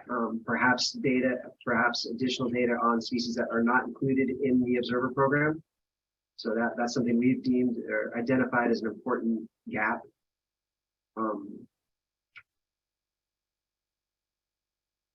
Yeah, and so if the determination is if the evaluation and the work is not going to be done in a public venue, instead you're going to bring it to us, I think it does make sense to stay in conversation with the full suite of stakeholders as you're making, as you're making your recommendation and as you develop that that iterative process. Yeah. So there's two options that we could do. At your pleasure, either, if we take this kind of 10 species starting point, we can either start with gillnet, since that's been the primary conversation here, and do those first 10 and focus on the gillnet engagement with the gillnet fishermen and fleets, or we could do 5 and 5. And we also have heard from a trawler, 2 trawlers today, and there's another one that hasn't spoken, whose fish I recently bought. And so you could ask the department to do the top 5 species for gillnet and the top 5 for trawl, or preferably start with one fishery gear type, then move. My preference would be to do one gear type and look at the top 10, and it's the top 10 by priority, right? Not by the amount caught, but by the priority under the criteria that we use to evaluate. So, I think we're coming to is, to have the department and the staff work together closely to come back to us with, suggestions of acceptable levels for, 5 to 10 species under gillnet. And we don't have complete data, and we're never going to have complete data, but we've got to start reducing bycatch. It's an imperative. So I think what you're really looking for is, as part of this, is bringing forward responses and recommendations for step 3, which has to do with acceptability of the amounts and types of amounts of bycatch. Correct. Now I'd like to check to see if you're comfortable with then moving that could move into the next stage, but that discussion would need to. I don't think we go to that next stage yet. I'd recommend, from what I'm hearing, is that the department consults with stakeholders on all sides, gather information. We then go and draft, let's call it a preliminary recommendation, step 3. We circulate that to the public ahead of the MRC meeting, and then we come back to you all and discuss it. Yeah. Perfect. Avenue to go, rather than trying to workshop it and come to an agreement. We'll have to dedicate some significant time to walk through those differences in those 3 bins. And I walk through it. Isn't this the same thing we do at the federal level? It's a preferred alternative. You're presenting that, and then you open that back up to public comment. Oh, yeah, I wouldn't even call it a preferred alternative. I think it would be a preliminary recommendation. That works. That works great. Yeah, and if we could work with commission staff on that too. Of course. Say it out loud. And I think it's a good Actually, point. commission staff could do it and work with us. Even better. Nice try. So I'm going to suggest that we wrap this up because we've got a bunch of stuff to finish up in the next half hour. I think we've got it clear. I mean, if Samantha, if you agree with that, what Craig said, I'm good with it. That sounds great. That sounds great. Okay, so Kirsten, let me just confirm with Kirsten, because it'll be her staff doing the work if she's still with us. Yep, I'm still here. That makes sense. Okay. Okay, thank you, Kristen. All right, thanks everyone. So that takes us to agenda item number 6, coastal fishing communities policy. And we are gonna be looking for things to be a bit more concise than we Actually, co-chair, I'm going to suggest that we skip this one for today and move on to the administrative ones if we're going to get through the agenda, unless you think we can make it otherwise. Well, my only concern is that if we skip this or bump it to March, we don't have Kimmy here anymore. She will no longer be with us. That's true. Okay, yeah, good point. And they need direction. Okay, let's real concise, real quick. Well, we can't do it in 20 minutes. How late do we have to move? Well, we are losing co-chair Sklar at 5. So that is a true fact. So we can have a quick conversation. We can choose, we have 2 choices, right? We can bump some of these agenda items to a future Zoom, or we can power through knowing we will lose Eric and I will stick around if other people will stick around. What do we have left here? We've got coastal fishing communities, staff and agency updates and future agenda items. So Marine Region, we can go quickly through those, the Marine Region updates. I think we can skip the MLMA. The implementation update it's in your binder. Just gave the update, so check. Done.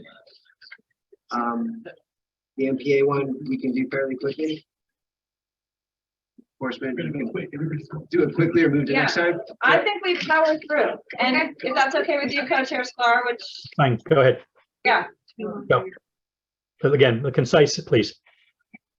Okay, so I think we had asked if there's something else to be heard first that you wanted to be part of. No, let's just go. Let's just go. Keep going. Let's go. Let's not talk. Yes, keep going. Let's not talk about it anymore. Let's go. All right, Kimmy. All right.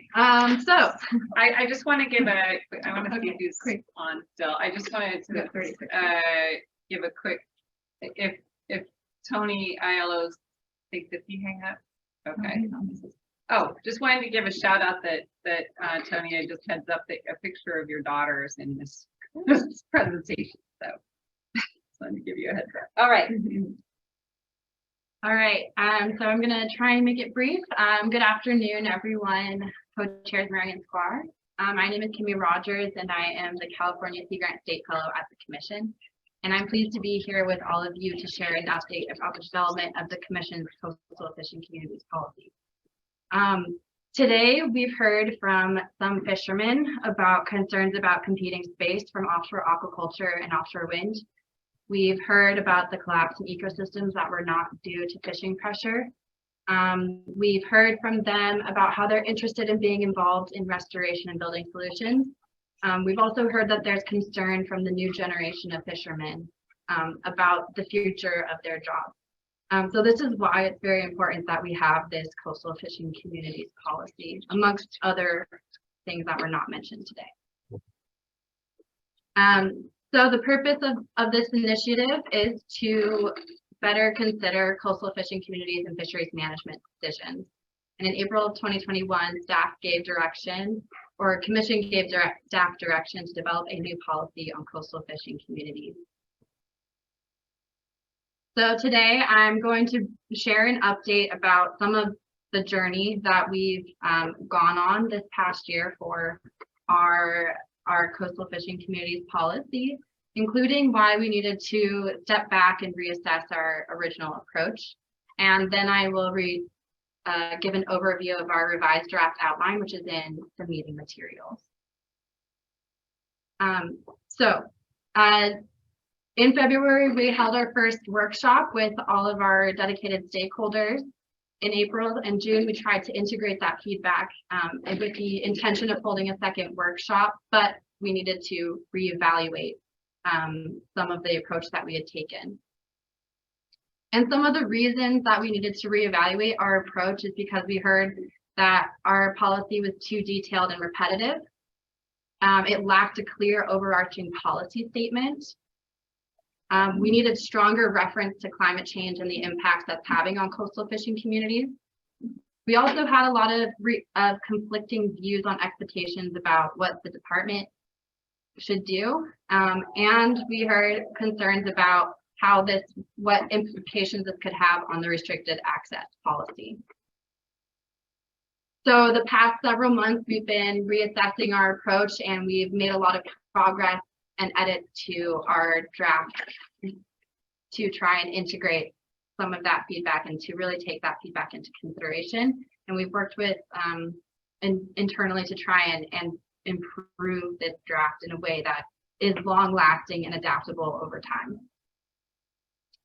And in December, we will hold a workshop and discuss this policy even further. All right, so now I'm going to take you into our draft policy outline. So we're sharing the outline today to discuss more about concepts rather than digging into any wordsmithing.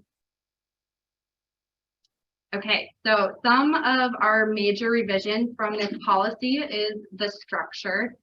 So we really tried to we really tried to reevaluate the structure of our policy so that it was clearer and the sections in the policy could improve the overall readability. One of those sections included a bolded policy statement. Because we received feedback that an overarching policy statement was missing or hidden, we tried to make a distinct section to showcase it. To address the length and specificity of the policy, we made statements broader and less prescriptive, which means that we also placed fewer directives on the department to emphasize that the department is just one of several agencies and partners that works with coastal fishing communities, and some partners may be better equipped to fulfill our policy goals than others, especially in a quick time frame.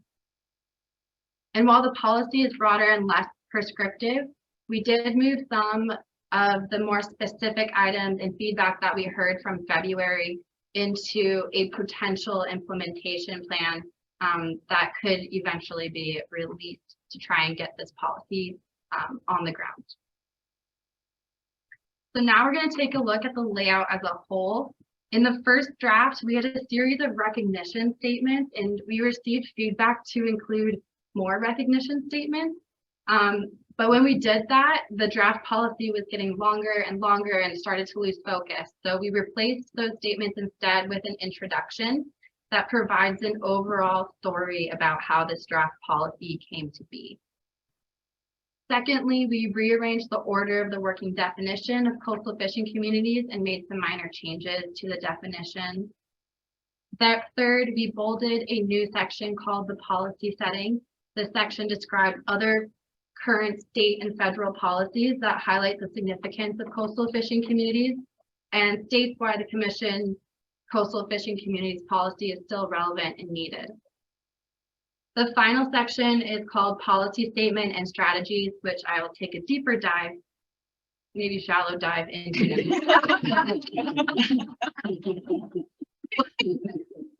One of the key pieces of feedback we heard several times was that the overall mission of this policy was lost. So we created a bolded statement that the Commission will consider the perspectives of and implications for coastal fishing communities socially and economically when pursuing robust and long-lasting fisheries management and conservation. The statement continues on to say that the Commission will pursue the policy through 3 strategies. The first strategy is to understand issues and identify solutions through meaningful coastal fishing communities engagement. This includes facilitating collaboration with coastal fishing communities and developing a mechanism that leads to continued engagement. By promoting engagement and collaboration, the Commission will be better informed of coastal fishing communities' needs and the community-driven solutions that may help them.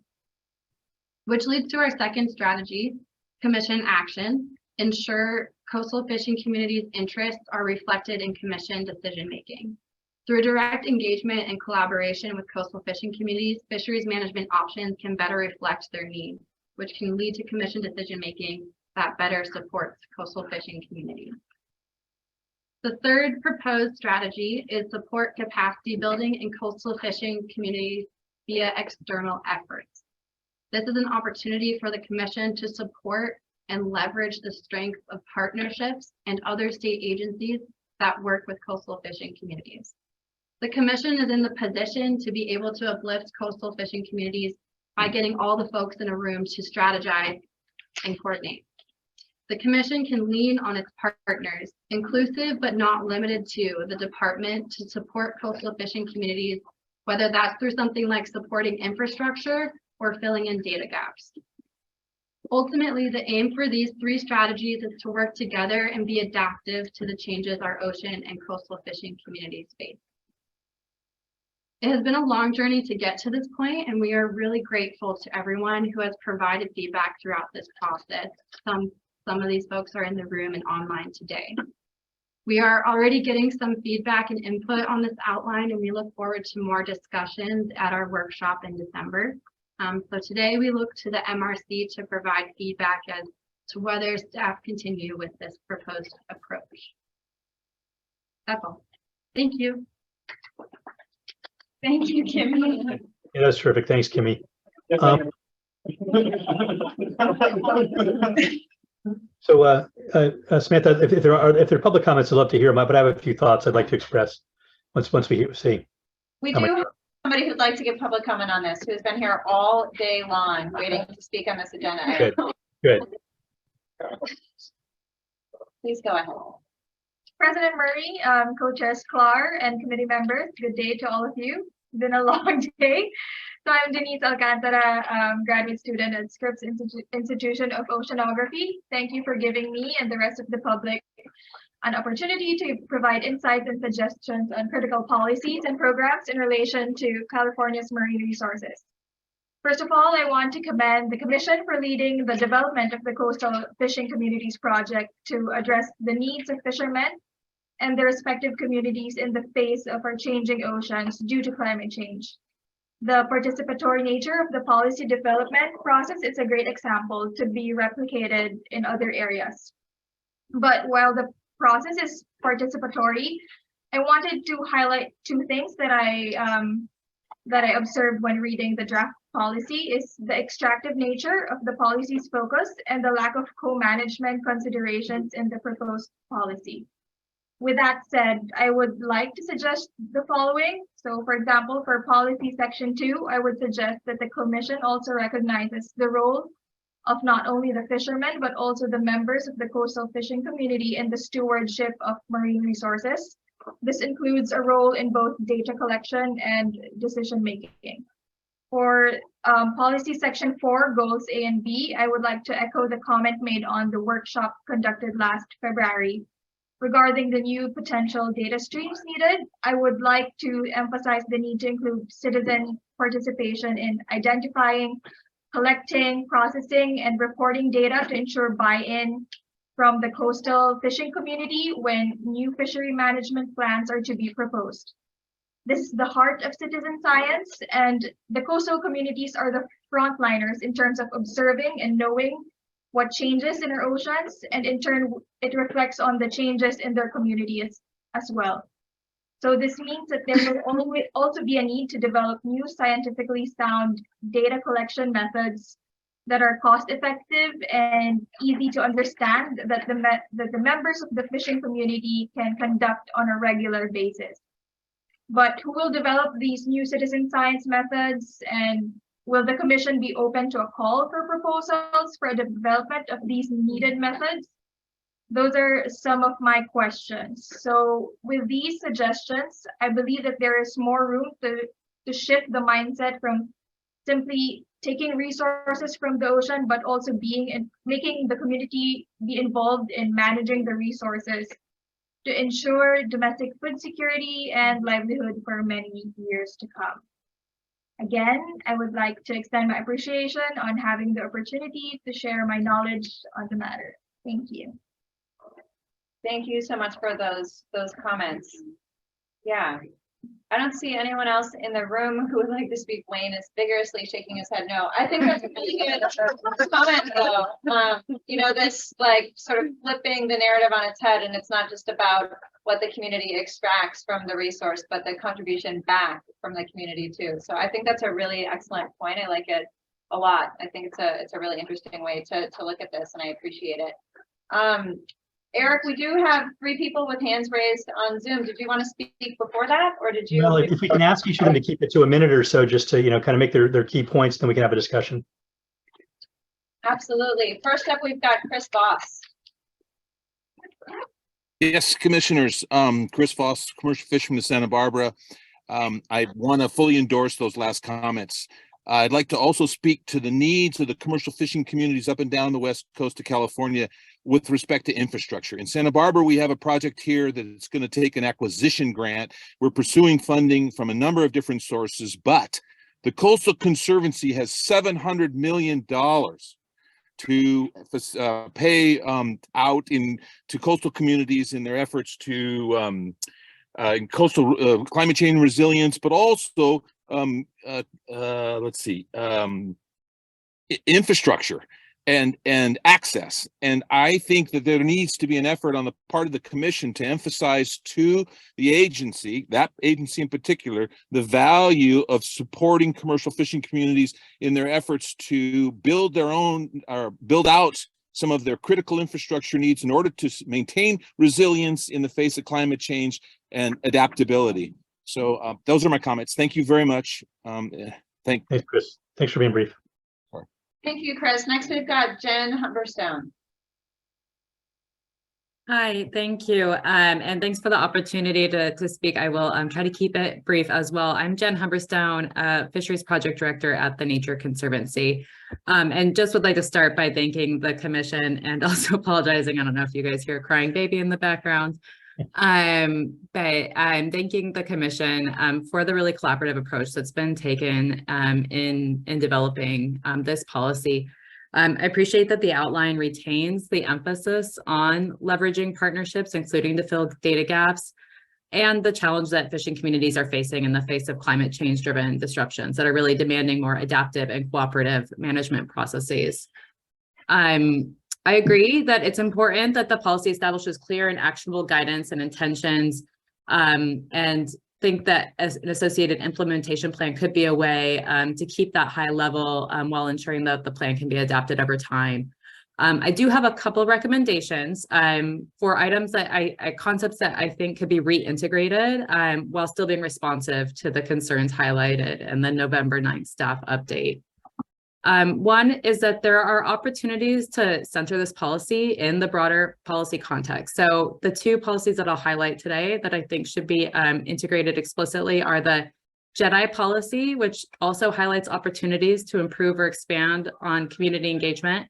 I think it'd be valuable to align language where appropriate and recognize the linkages and ensure consistency. The other policy that I know will be mentioned, but I think could be, I think it'd be important to make sure that, you know, the linkages are really explicitly identified are the specific goals within the MLMA and master plan in particular, with a focused lens on the community level interest and information. And a key element of this is socioeconomic data. So without duplicating existing policies or creating new mandates, I think it's important to maintain the goals around the identification of data needs and use of relevant data where available to evaluate impacts. And this is important because we really support Section D's highlighting opportunities to leverage partnerships to fill information gaps. But for partners to plug in effectively, we actually have to first identify these data gaps and priorities. And then there must be an intention and practice of using data in the decision-making process. So I think that language could be reintegrated into sections B and C and then better link to Section D in providing a way for partners to really plug in. And then finally, we recommend Section D be oriented around a goal of increasing adaptive capacity and resilience of fishing communities. And that there's opportunities to point to programs such as the EFP program as examples of tangible ways where the commission can help bolster that adaptive capacity within community and spur innovation. So those are just some brief comments, but again, thanking the commission staff for their collaborative approach and for the opportunity to share some feedback today on this updated outline. Great, thank you so much, Jen. And then our last speaker on this agenda item is Jerry Nozika.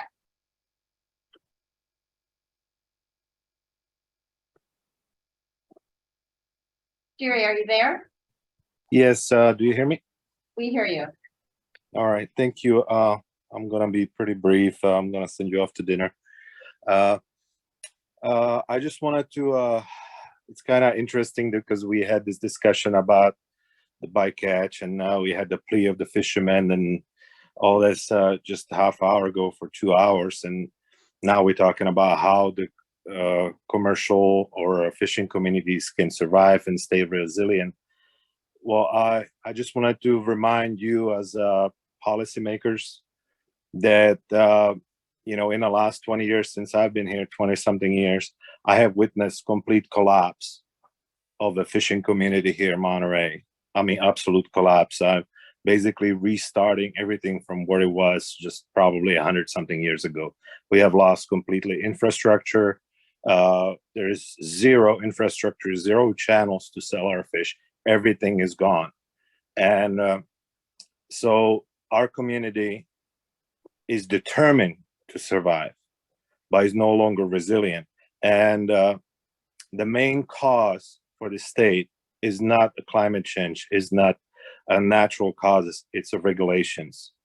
And so I just wanted to remind you how important role you as a policymaker you play, because you might be the witnesses of complete demise of a fishing community if you guys don't take this seriously, because we might be the last generation of fishermen in California, and it is very dire. Nobody is encouraging their children, including me, to stay in fishing because of the regulation. It's not a climate change that I'm afraid of.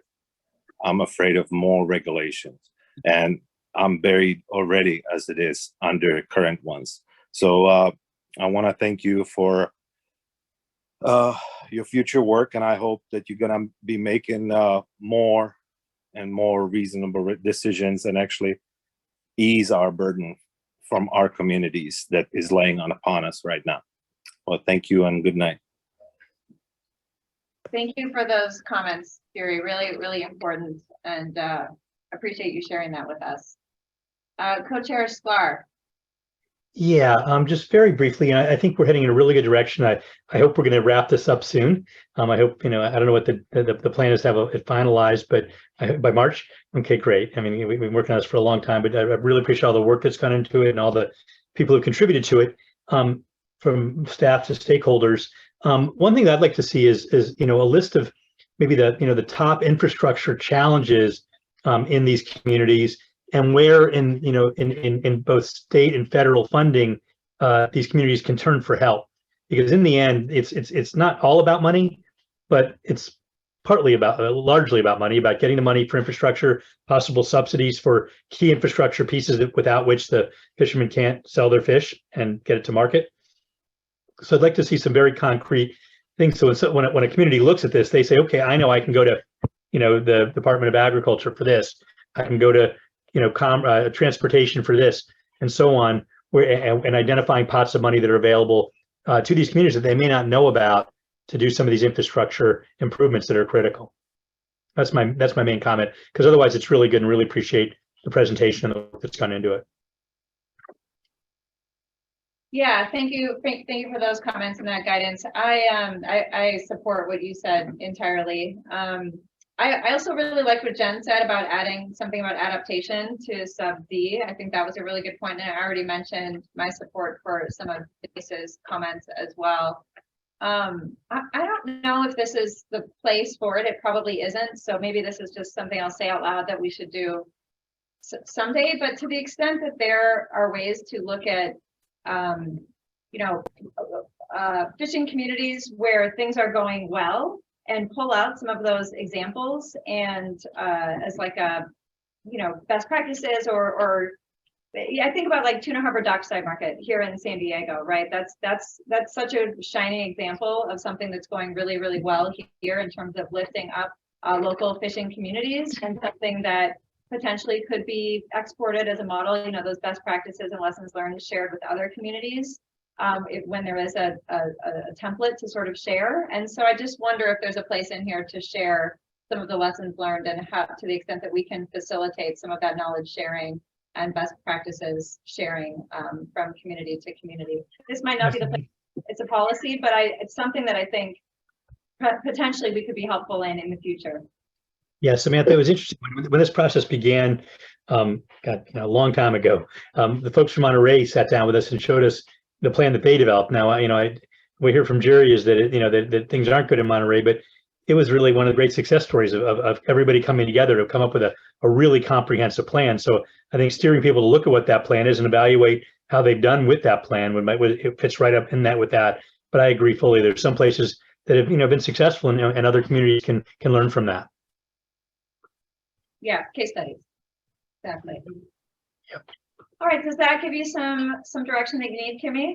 Yes, thank you. Fantastic. Thank you so Thanks, much. Kimmy. Appreciate you. All right, agenda number 7, staff. Excuse me? It's 5:03. Yes. Yeah, and I'm gonna, Samantha, I'm gonna have to peel off. But what I was gonna suggest is that I had one thing that I'd like to see us look at going down the road. It's really for the following agenda item. Before I go, I'd like to mention it though. I'm curious whether about lead sinkers that are used and dropped off lines when fishing, deep fishing. It's mainly sport fishing, but somebody brought that up with me that these lead sinkers just drop off by I don't know how many every season, in salmon fishing areas. And I'd like to just understand that better if the department and commission and staff can come back and talk a little bit about the use of these lead sinkers that drop off when the fish hooks. It's on the priority list of the Department of Toxic Substance Control. So it's already on somebody's list within the government of California. I don't know if you caught that, Eric. I couldn't hear it. Could you tell me again what they said? Hi, it's Wayne with CC account. Fishing leads and tackle are still on the priority list with the Department of Toxic Substance Control. So we're far down the list, but we're still on the list of like 20-something priority list items. And we get the inquiry from time to time, and I'm certainly not an expert in it, but the information that we have to date is that those balls that drop are big, and they generally deep water that's pretty inert once it's there. Yeah. It's not like the smaller sinkers where we've had, whether it's buckshot or smaller sinkers that get into the food chain. So we haven't seen any evidence of those lead weights getting into the food chain. Okay. I was just curious whether, they sitting there, even sitting in the mud over decades, they do break down and get into the water. I don't know. I'd just be curious if, but it sounds like toxic control is dealing with it. So that's good enough for me for right now. But at some point, I'd love to hear back what we know about it in detail. All right, but all right, thank you all. Thanks, Eric. Bye-bye. All right, our next agenda item is number 7, staff and agency updates. First up, we've got Noah Benaderet from OPC. Actually, we submitted all of Yes. ours in writing, so in the interest of brevity to have that, question specific item. I don't. I found your written materials to be very valuable and comprehensive, so thank you so much for submitting those. I don't know if anyone else has questions or comments on the OPC written materials. Yeah, they were very helpful. I agree. And I don't see any hands raised online either. Mike Beenan here. I can't find my hand. Sorry, it's a long day. That's terrible. Mike, it's been a long day for all of us. Well, but I do want to report in, if I could, on enforcement. well, we haven't done that update yet, but if you can just hold on one moment, and we'll go to the law enforcement division update, and then maybe. Thank you. All right, and that takes us to you. Well, I was going to say I could submit my statement to Susan to share with y'all, or I can go over it really briefly if you like, since there's a question. Up to y'all. I mean, you're here. We can just do it in a couple minutes. Wayne wants to hear, so if Wayne wants to hear, we'll go for it. So He's still here. So. I'll be really brief. I'm gonna summarize it very quickly here. We had some really good work by our officers on the patrol boats on the coast. And if y'all don't know, my name is Eric Core. I'm the assistant chief for CDFW Marine Enforcement, and I supervise all the patrol boats along the coast. We had a really good case off the patrol boat Marlin in the Point Reyes State Marine Conservation Area. A fisherman had put 24 shrimp traps, coon striped shrimp traps to be specific, in the NPA up there. And this was a fisherman who was caught doing the same thing the year before with shrimp traps as well. That case is pending in Marin County. We had some officers on the patrol boat Swordfish that were here earlier, Joe Johnson and Nick Vargas. They put together 3 commercial sea urchin cases earlier on this year. We had a request from the Southern California commercial urchin fishermen to have an increase of enforcement presence in the fishery this year, and we got some 3 really good cases. One at Santa Cruz Island with 67 undersized red sea urchins. Another one at Anacapa Island with 63 undersized red sea urchins. And then a couple weeks ago in Santa Barbara Harbor, fishermen with possession of 60 undersized sea urchins. So some good work there by officers. A couple abalone cases to talk about. One was pretty serious, and another one was a great cow-tip story. Fishermen picking through the through Crescent City, I think in the harbor there, the cow tip came in, a guy with an abalone iron. Our officer spotted him. The guy had the abalone iron hidden down his pants. Whoa. And also the abalone was found hidden in a dog poop bag in his van. So a really good case, really good cow tip case there to go over there. And then the one I'll go over with a little bit more in depth was on the Monterey Peninsula. Our officer up there was looking for potential invertebrate collectors in the Asilomar State Marine Reserve. Officer spotted a man and woman turning over rocks and peering into crevices. He watched them for approximately 45 minutes as the 2 subjects placed the items in a backpack. The woman eventually donned the backpack, left the tide pools. Officer followed along as she went back to her van.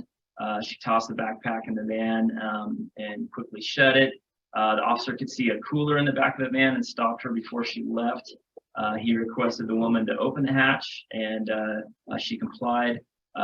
Opened the van, backpack, and cooler, and in all, she and the male subject had taken 31 black abalone and a few other invertebrates. Most of you here know that black abalone are federally listed as endangered. Taking 31 endangered species from an NPA is an egregious poaching violation. The wildlife officer cited both for the take of abalone and taking within a state marine reserve, and this case is still active at this time in Monterey County. Wow. That's it for my enforcement update today. I'm going to be going over a little bit more of some of these cases in the milestones meeting next month. Great, thank you for sharing that with us. Wayne. For everything that we're going through to try to bring these resources back, we need the full weight of the Fish and Game Commission to go to those DAs and ask for the maximum penalties, because we got to stop this crap or we're not going to get anywhere.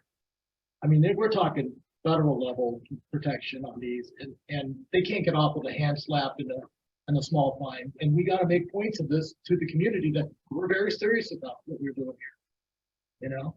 Otherwise, all this restoration and everything that we're going to try to do is just going to get taken away. You know, we all have to work together here. I don't know another way to do it. We have to go to those DAs and impress, and you guys need to help us with that. Yeah, I agree with that wholeheartedly. Thank you for that comment, Wayne. Mike, did you want to say something? Yes, thank you so much. Mike Beanon, Laguna Blue Belt Coalition. The Laguna Blue Belt Coalition requests the assistance of wildlife officers and rangers to enforce regulations prohibiting unpermitted discharges of dry weather urban runoff to Laguna Beach State Marine Protected Areas at Aliso Beach. Illegal breaching of the naturally occurring Aliso Beach sand berm by unauthorized individual routinely releases 2.5 million gallons of inland urban runoff at the mouth of Aliso Creek, which is a Clean Water Act impaired water body for phosphorus, indicator bacteria, and toxicity. The routine, unpermitted breaching of the sand berm destroys valuable public property necessary as a natural bridge for safe public access to all beach areas. The sudden release of the Aliso Pond, equivalent to 4 Olympic swimming pools, generates a standing wave, which often sweeps beach visitors into dangerous surf conditions. Mike, so sorry to interrupt you, but we've talked about this issue quite a bit before, and we've addressed this issue, I thought, to the extent that we can. So I'm not saying we shouldn't talk about it and it shouldn't be raised, but I don't think you have to start from the beginning because we're familiar with it. And do you have an update for us on it? Yes. How do we enforce protection of this berm? So there's no particular Fish and Game Code violation or Title 14 regulation that particularly prohibits this digging in the sand. If there is pollution going into the creek, that needs to be caught at the time that it's being done, whether if it's runoff from, you know, residents' homes or whatever. If there's actively, you know, pollutants being dumped into the creek, that's when we would need to, you know, catch the violators. The kids that are digging out the sand berm there at the beach, that's not a violation in our Fish and Game Code or Title 14 regulations. There may be a possible stream bed alteration issue, but we've referred that to our Office of General Counsel, and they think that is quite a bit of a stretch. But you know, if we need to discuss that avenue a little bit further, we're open to the discussion. But as far as our agency goes, I don't see what else there that is there a particular violation. Okay, you know, I appreciate that, and you join all the other agencies except for the Coastal Commission, who did find that this was a violation. And it's inconceivable that this amount of urban runoff going into a marine protected area and sweeping people out into the surf zone is acceptable and legal. So we'll continue on this path. The good news is our marine protection officers and lifeguards have reported an average of over 1,000 advisory contacts in the marine protected area and issue about 5 citations per month for illegal fishing. So I appreciate the conundrum that we're in, and we will continue to one day find a way to protect this sand berm, which is also necessary for the restoration of the Aliso estuary. So thank you very much. I know it's late. Thank you for that, Mike. Appreciate it. Next up, we have Craig. Have you already done your update, your department update? Becky's going to give a very brief presentation on the decadal management review. Yes, yes, of course, of course. Which is also in your. Welcome, Becky. I'll be very brief. Yeah. Can't hear you. Hold on for a second. Becky, we still can't hear you. All right, I will give the presentation. Becky, are you still there? Yeah. We got people mumble.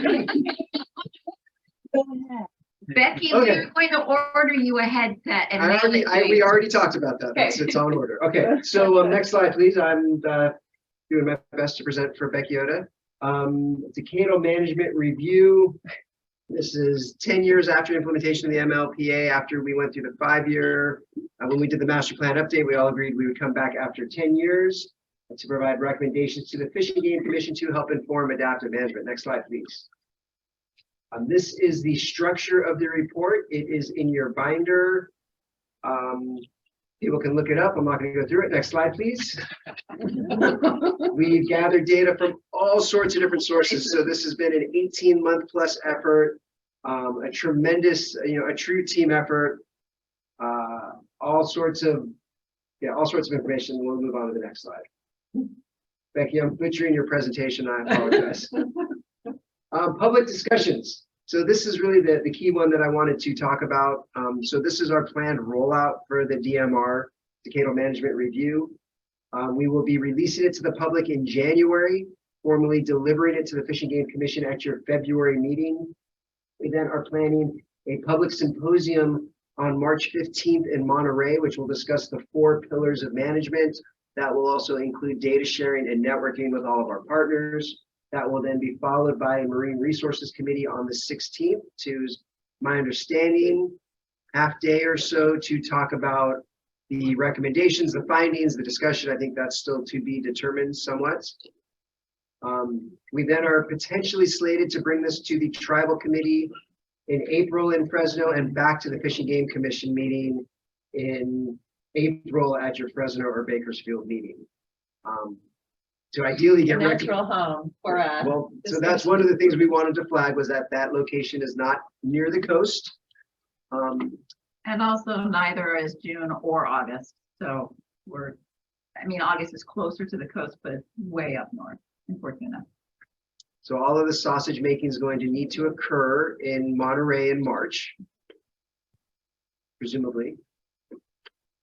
But really it's looking for recommendations on, the department will have a suite of recommendations in the report. We will also have an appendix that lists just about every recommendation we've received formally and informally over the past 2 years. So you'll have everything that we've received. And what we'll be looking for is, well, what did we miss in the recommendations in our report? Hopefully it won't be anything. Recognizing this is not a report that's going out for public input. So this is a technical report. So it's not a draft report we're putting out for public review that will then get comments on. So we're looking to this process, the symposium and the MRC to be that public process. And then seeking direction from the commission and partners on, well, where do we go from here for the next 10 years? Next slide, please. This is the timeline. Next slide, please. I would like to sincerely thank all of the members of the CDFW NPA team. They have just put a tremendous amount of time and effort into crafting this report. I'm extremely pleased with it. I hope stakeholders and commissioners will be as pleased as I am. And also what you don't see here are all of our partners. This has been a true team effort. Next slide, please. I think that's it. Thank you so much for that presentation, Craig. And Becky. Becky's so proud of you. Yeah. No, she's horribly disappointed in how badly I botched her presentation. You did your best under tough circumstances. So I'll give my reaction. I think it would be great to have a 2-day or at least 1.5, I think 2-day MRC meeting in March. 1 day, since it will be right after the symposium, right? And I think we're going to have a lot of people in town, maybe a couple hundred people in town who are going to want to off gas and vent and talk about what they've learned the day before. And I think we just need to create a dedicated space for that at the MRC. And then I do think we probably need the next day, the whole day, to get through our MRC agenda. Because I suspect we're going to have more immediate topics to wade through and maybe more in-person participation, which is great. And that's my proposal on that. I don't love the April meeting in Fresno or Bakersfield. I don't know if there's an opportunity to change it to coastal or at a minimum to Sacramento. Even that would be at least people, I don't know. I'm not sure. So the June commission is scheduled for Sacramento. And so if one option could be to push the discussion to the June meeting. And then not undo all the work that's already been started. Are you expecting a Thursday, Friday meeting then in March? Well, for the that's, MRC? would you be open to the possibility of having the Yes. full day on Tuesday? Before, for sure. Before, and then 'cause Absolutely. otherwise Friday. it could Absolutely. be I Friday think that's night even this better. time. I think that's even better. Trembling on a Friday night. Absolutely. Yeah, Becky doesn't like it either. 100%. Just to flag for full transparency, it's our understanding that there is a collaborative Collaborative. meeting planned for that Tuesday. Their meeting on Tuesday. That's what Becky's waving her hands about. Yes. Yeah. However, the good news is that the discussion about the decadal management review is I'm just saying there may be some crossover. There will be some overlap, but not tons and It'll be tons. minimal. The NPA stuff will really all be on Thursday. But will we need to compete for venues? No. Okay. We already have that taken care of. Even if Tuesday? We have it taken care of. Fantastic. What about the? Thank you, Cynthia. Thank you, Cynthia. So what about the April meeting conundrum? We don't have a lot of folks from the public here, but we've got 2. What do you think? There's a lot online. Yes, we do have a lot online. What we have? I have a couple online. You know, Prisoners love it. yeah, I hear Bakersfield being part in the coast, you know, Sacramento. I didn't see what- You guys are looking at Fresno now. Oh, Fresno, yeah. Fresno / Bakersfield. Oh, you haven't contracted yet then? That one we have not, and that Right. one is probably, Right. Move it, not contracted. I thought you had the then contract. we'd have to find another, that's Anthony's meeting. So we would find another commission meeting, then that we would switch to his hometown. So, Maybe that's a discussion for the December commission. yeah, sure. But let's just flag it as a potential issue that we might like to address if we can. If we cannot, And okay. also recognize that we will continue to offer the Zoom option no matter where you are in the world, much less in California. Fantastic. Sooner the better on the calendar, so we're full. Yeah. And that Friday in February is St. Patrick's Day or March. So, sad. Is that a conflict? Yeah, well, it's Thursday, Friday. No, February wouldn't be Thursday, No, Friday. it's the or March. March. Sorry. So I'm looking at Becky. Do you have what you need? Kind of.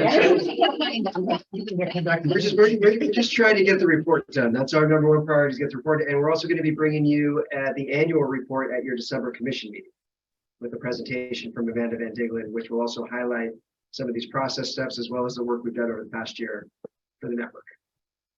Fantastic. All right, I don't see any hands raised online. Right, the Fish and Game Commission staff updates. Melissa.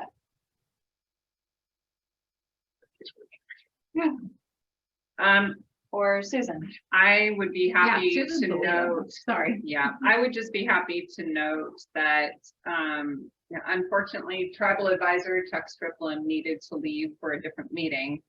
But we're recognizing there are other opportunities for cross-pollination between tribal topics and the Marine Resources Committee, and wanted to bring to your attention, you're aware, but stakeholders' attention that there's a project underway for defining tribal subsistence harvest and talking about, and so Chuck is leading that and could provide an update on that process at a future meeting. Thank you. Fantastic.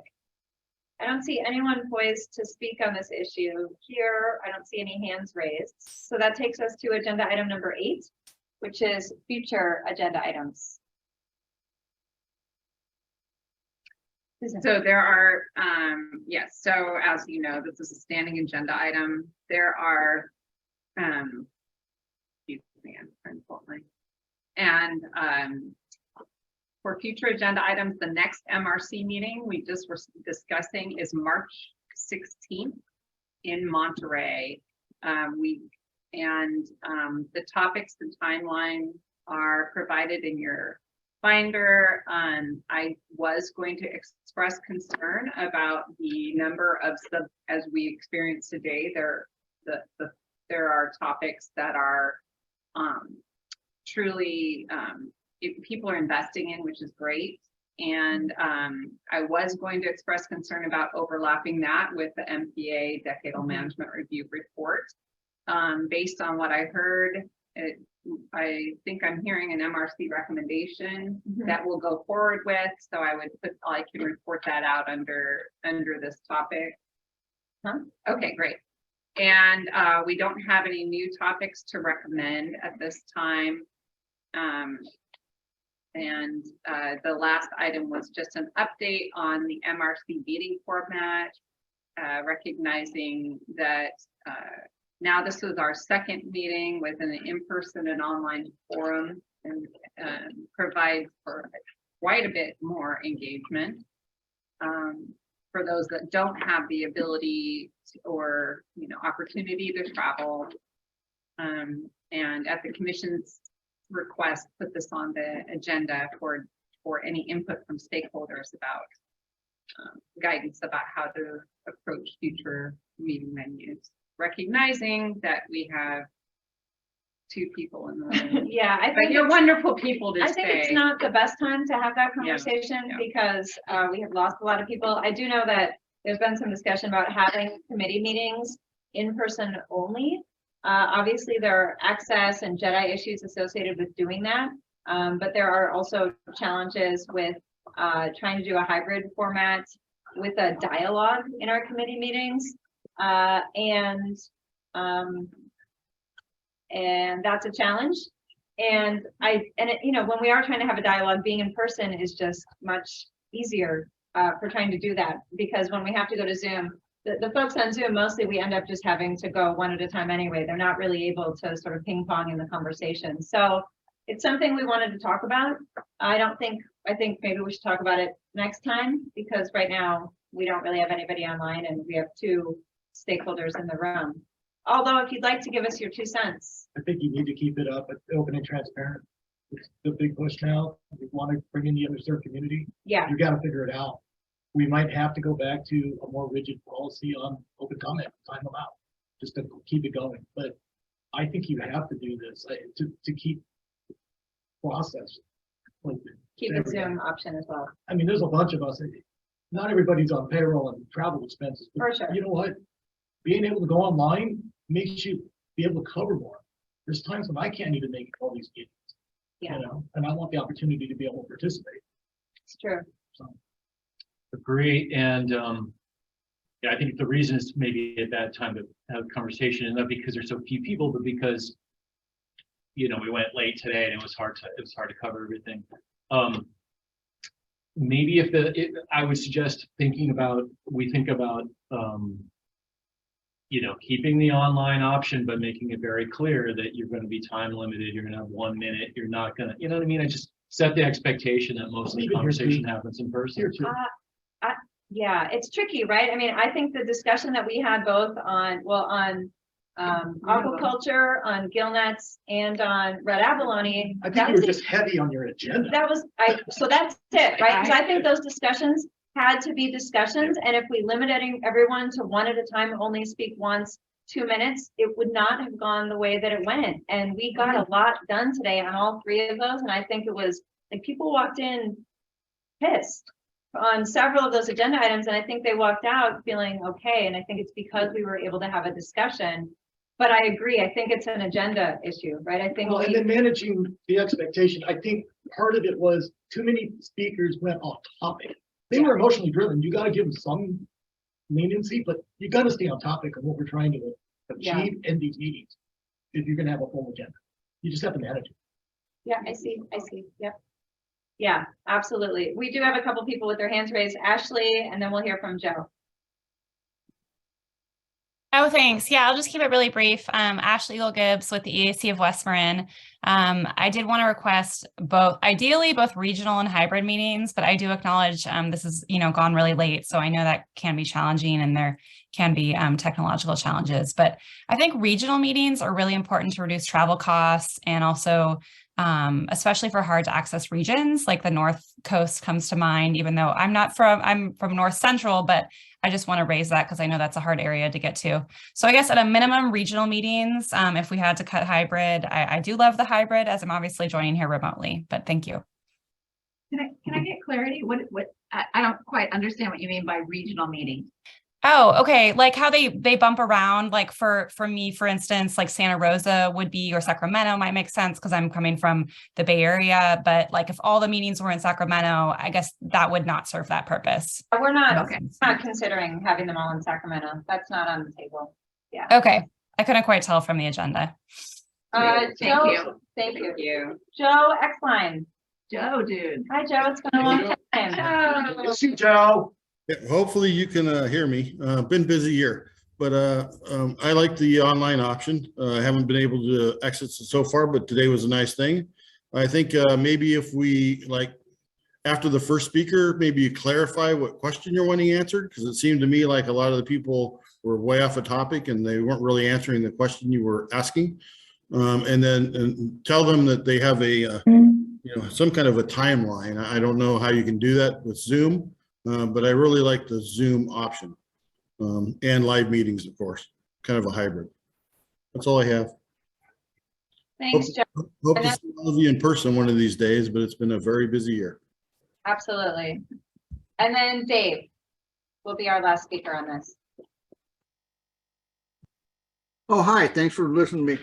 I'm just saying the amount of public comment that we had today, it seemed to run into your timeline. So just a suggestion is perhaps having input put forward at an earlier time so that, you know, you can set your agenda more. Anyway, just a suggestion from sitting here listening in. Thank you. Thank you. Yeah, I mean, we can have a timer. We did redirect folks and say we're looking for information only on the action we're trying to take today, right? I do think there's a shifting baselines issue, right? Like the commission used to meet every month. The meetings were 2 days. We meet every other month. Often our meetings are 1 day. And I would say we have as much or more work to do than ever before on more probably complex issues than ever before. So that's real. And we're trying to do it in less time. And, you know, the commission used to regularly have meetings that went until 5:30. I know it's unusual now and it feels like the end of the world, but we all traveled here, those of us who did, and we're here. And I think especially for, you know, gill netters who drove a far distance to be here. They left at 4:30 this morning. Yeah, they left at 4:30 this morning. Like, I'm not inclined to cut them off when this is the first opportunity they've had to weigh in on something that is going to impact their livelihood. And I just say, I think the value of the MRC is to have that dialogue and the discussion and take the time to work through the issues. This is this is the purpose of the MRC. Yeah. Is to do this, and we find ourselves rushing through. Yeah. Right. I think we either have too much on the agenda or we need to manage our expectations on how long we're going to be here. And or we manage our agenda, so we look at those, you know, really meaty agenda items. We really can't do 3 per meeting if we're going to also have all these other agendas. That's right. WRC goes through it all the time too. Or the other option, you know, and obviously managing expectations and trying to keep people on track. But there's also the possibility then that, you know, maybe it's a 1.5 day meeting if we're going to continue to have such the agendas where come in, have a full day and work it through the next morning, and then we're done for the rest of the day. Or 4 MRC meetings. Could be every 3 months. And fewer standing items, so we can have focused discussions. I mean, where we really make progress and you know, fewer of the updates and the standing, and we talk about them every meeting. I think we've done a good job of getting rid of some of that, but I think there's more work to be done. So it's fluid. Yeah. Well, thanks to everyone for sticking around to the bitter end. For those who are here, I'm really glad we didn't set it over to a future meeting because we made it through just fine. I know it gets dark early, but it's not midnight. It's 5:30. So thanks for being here. And with that, we will adjourn our November MRC meeting. Thanks, everyone. I'll get a bit you. Thanks for my part.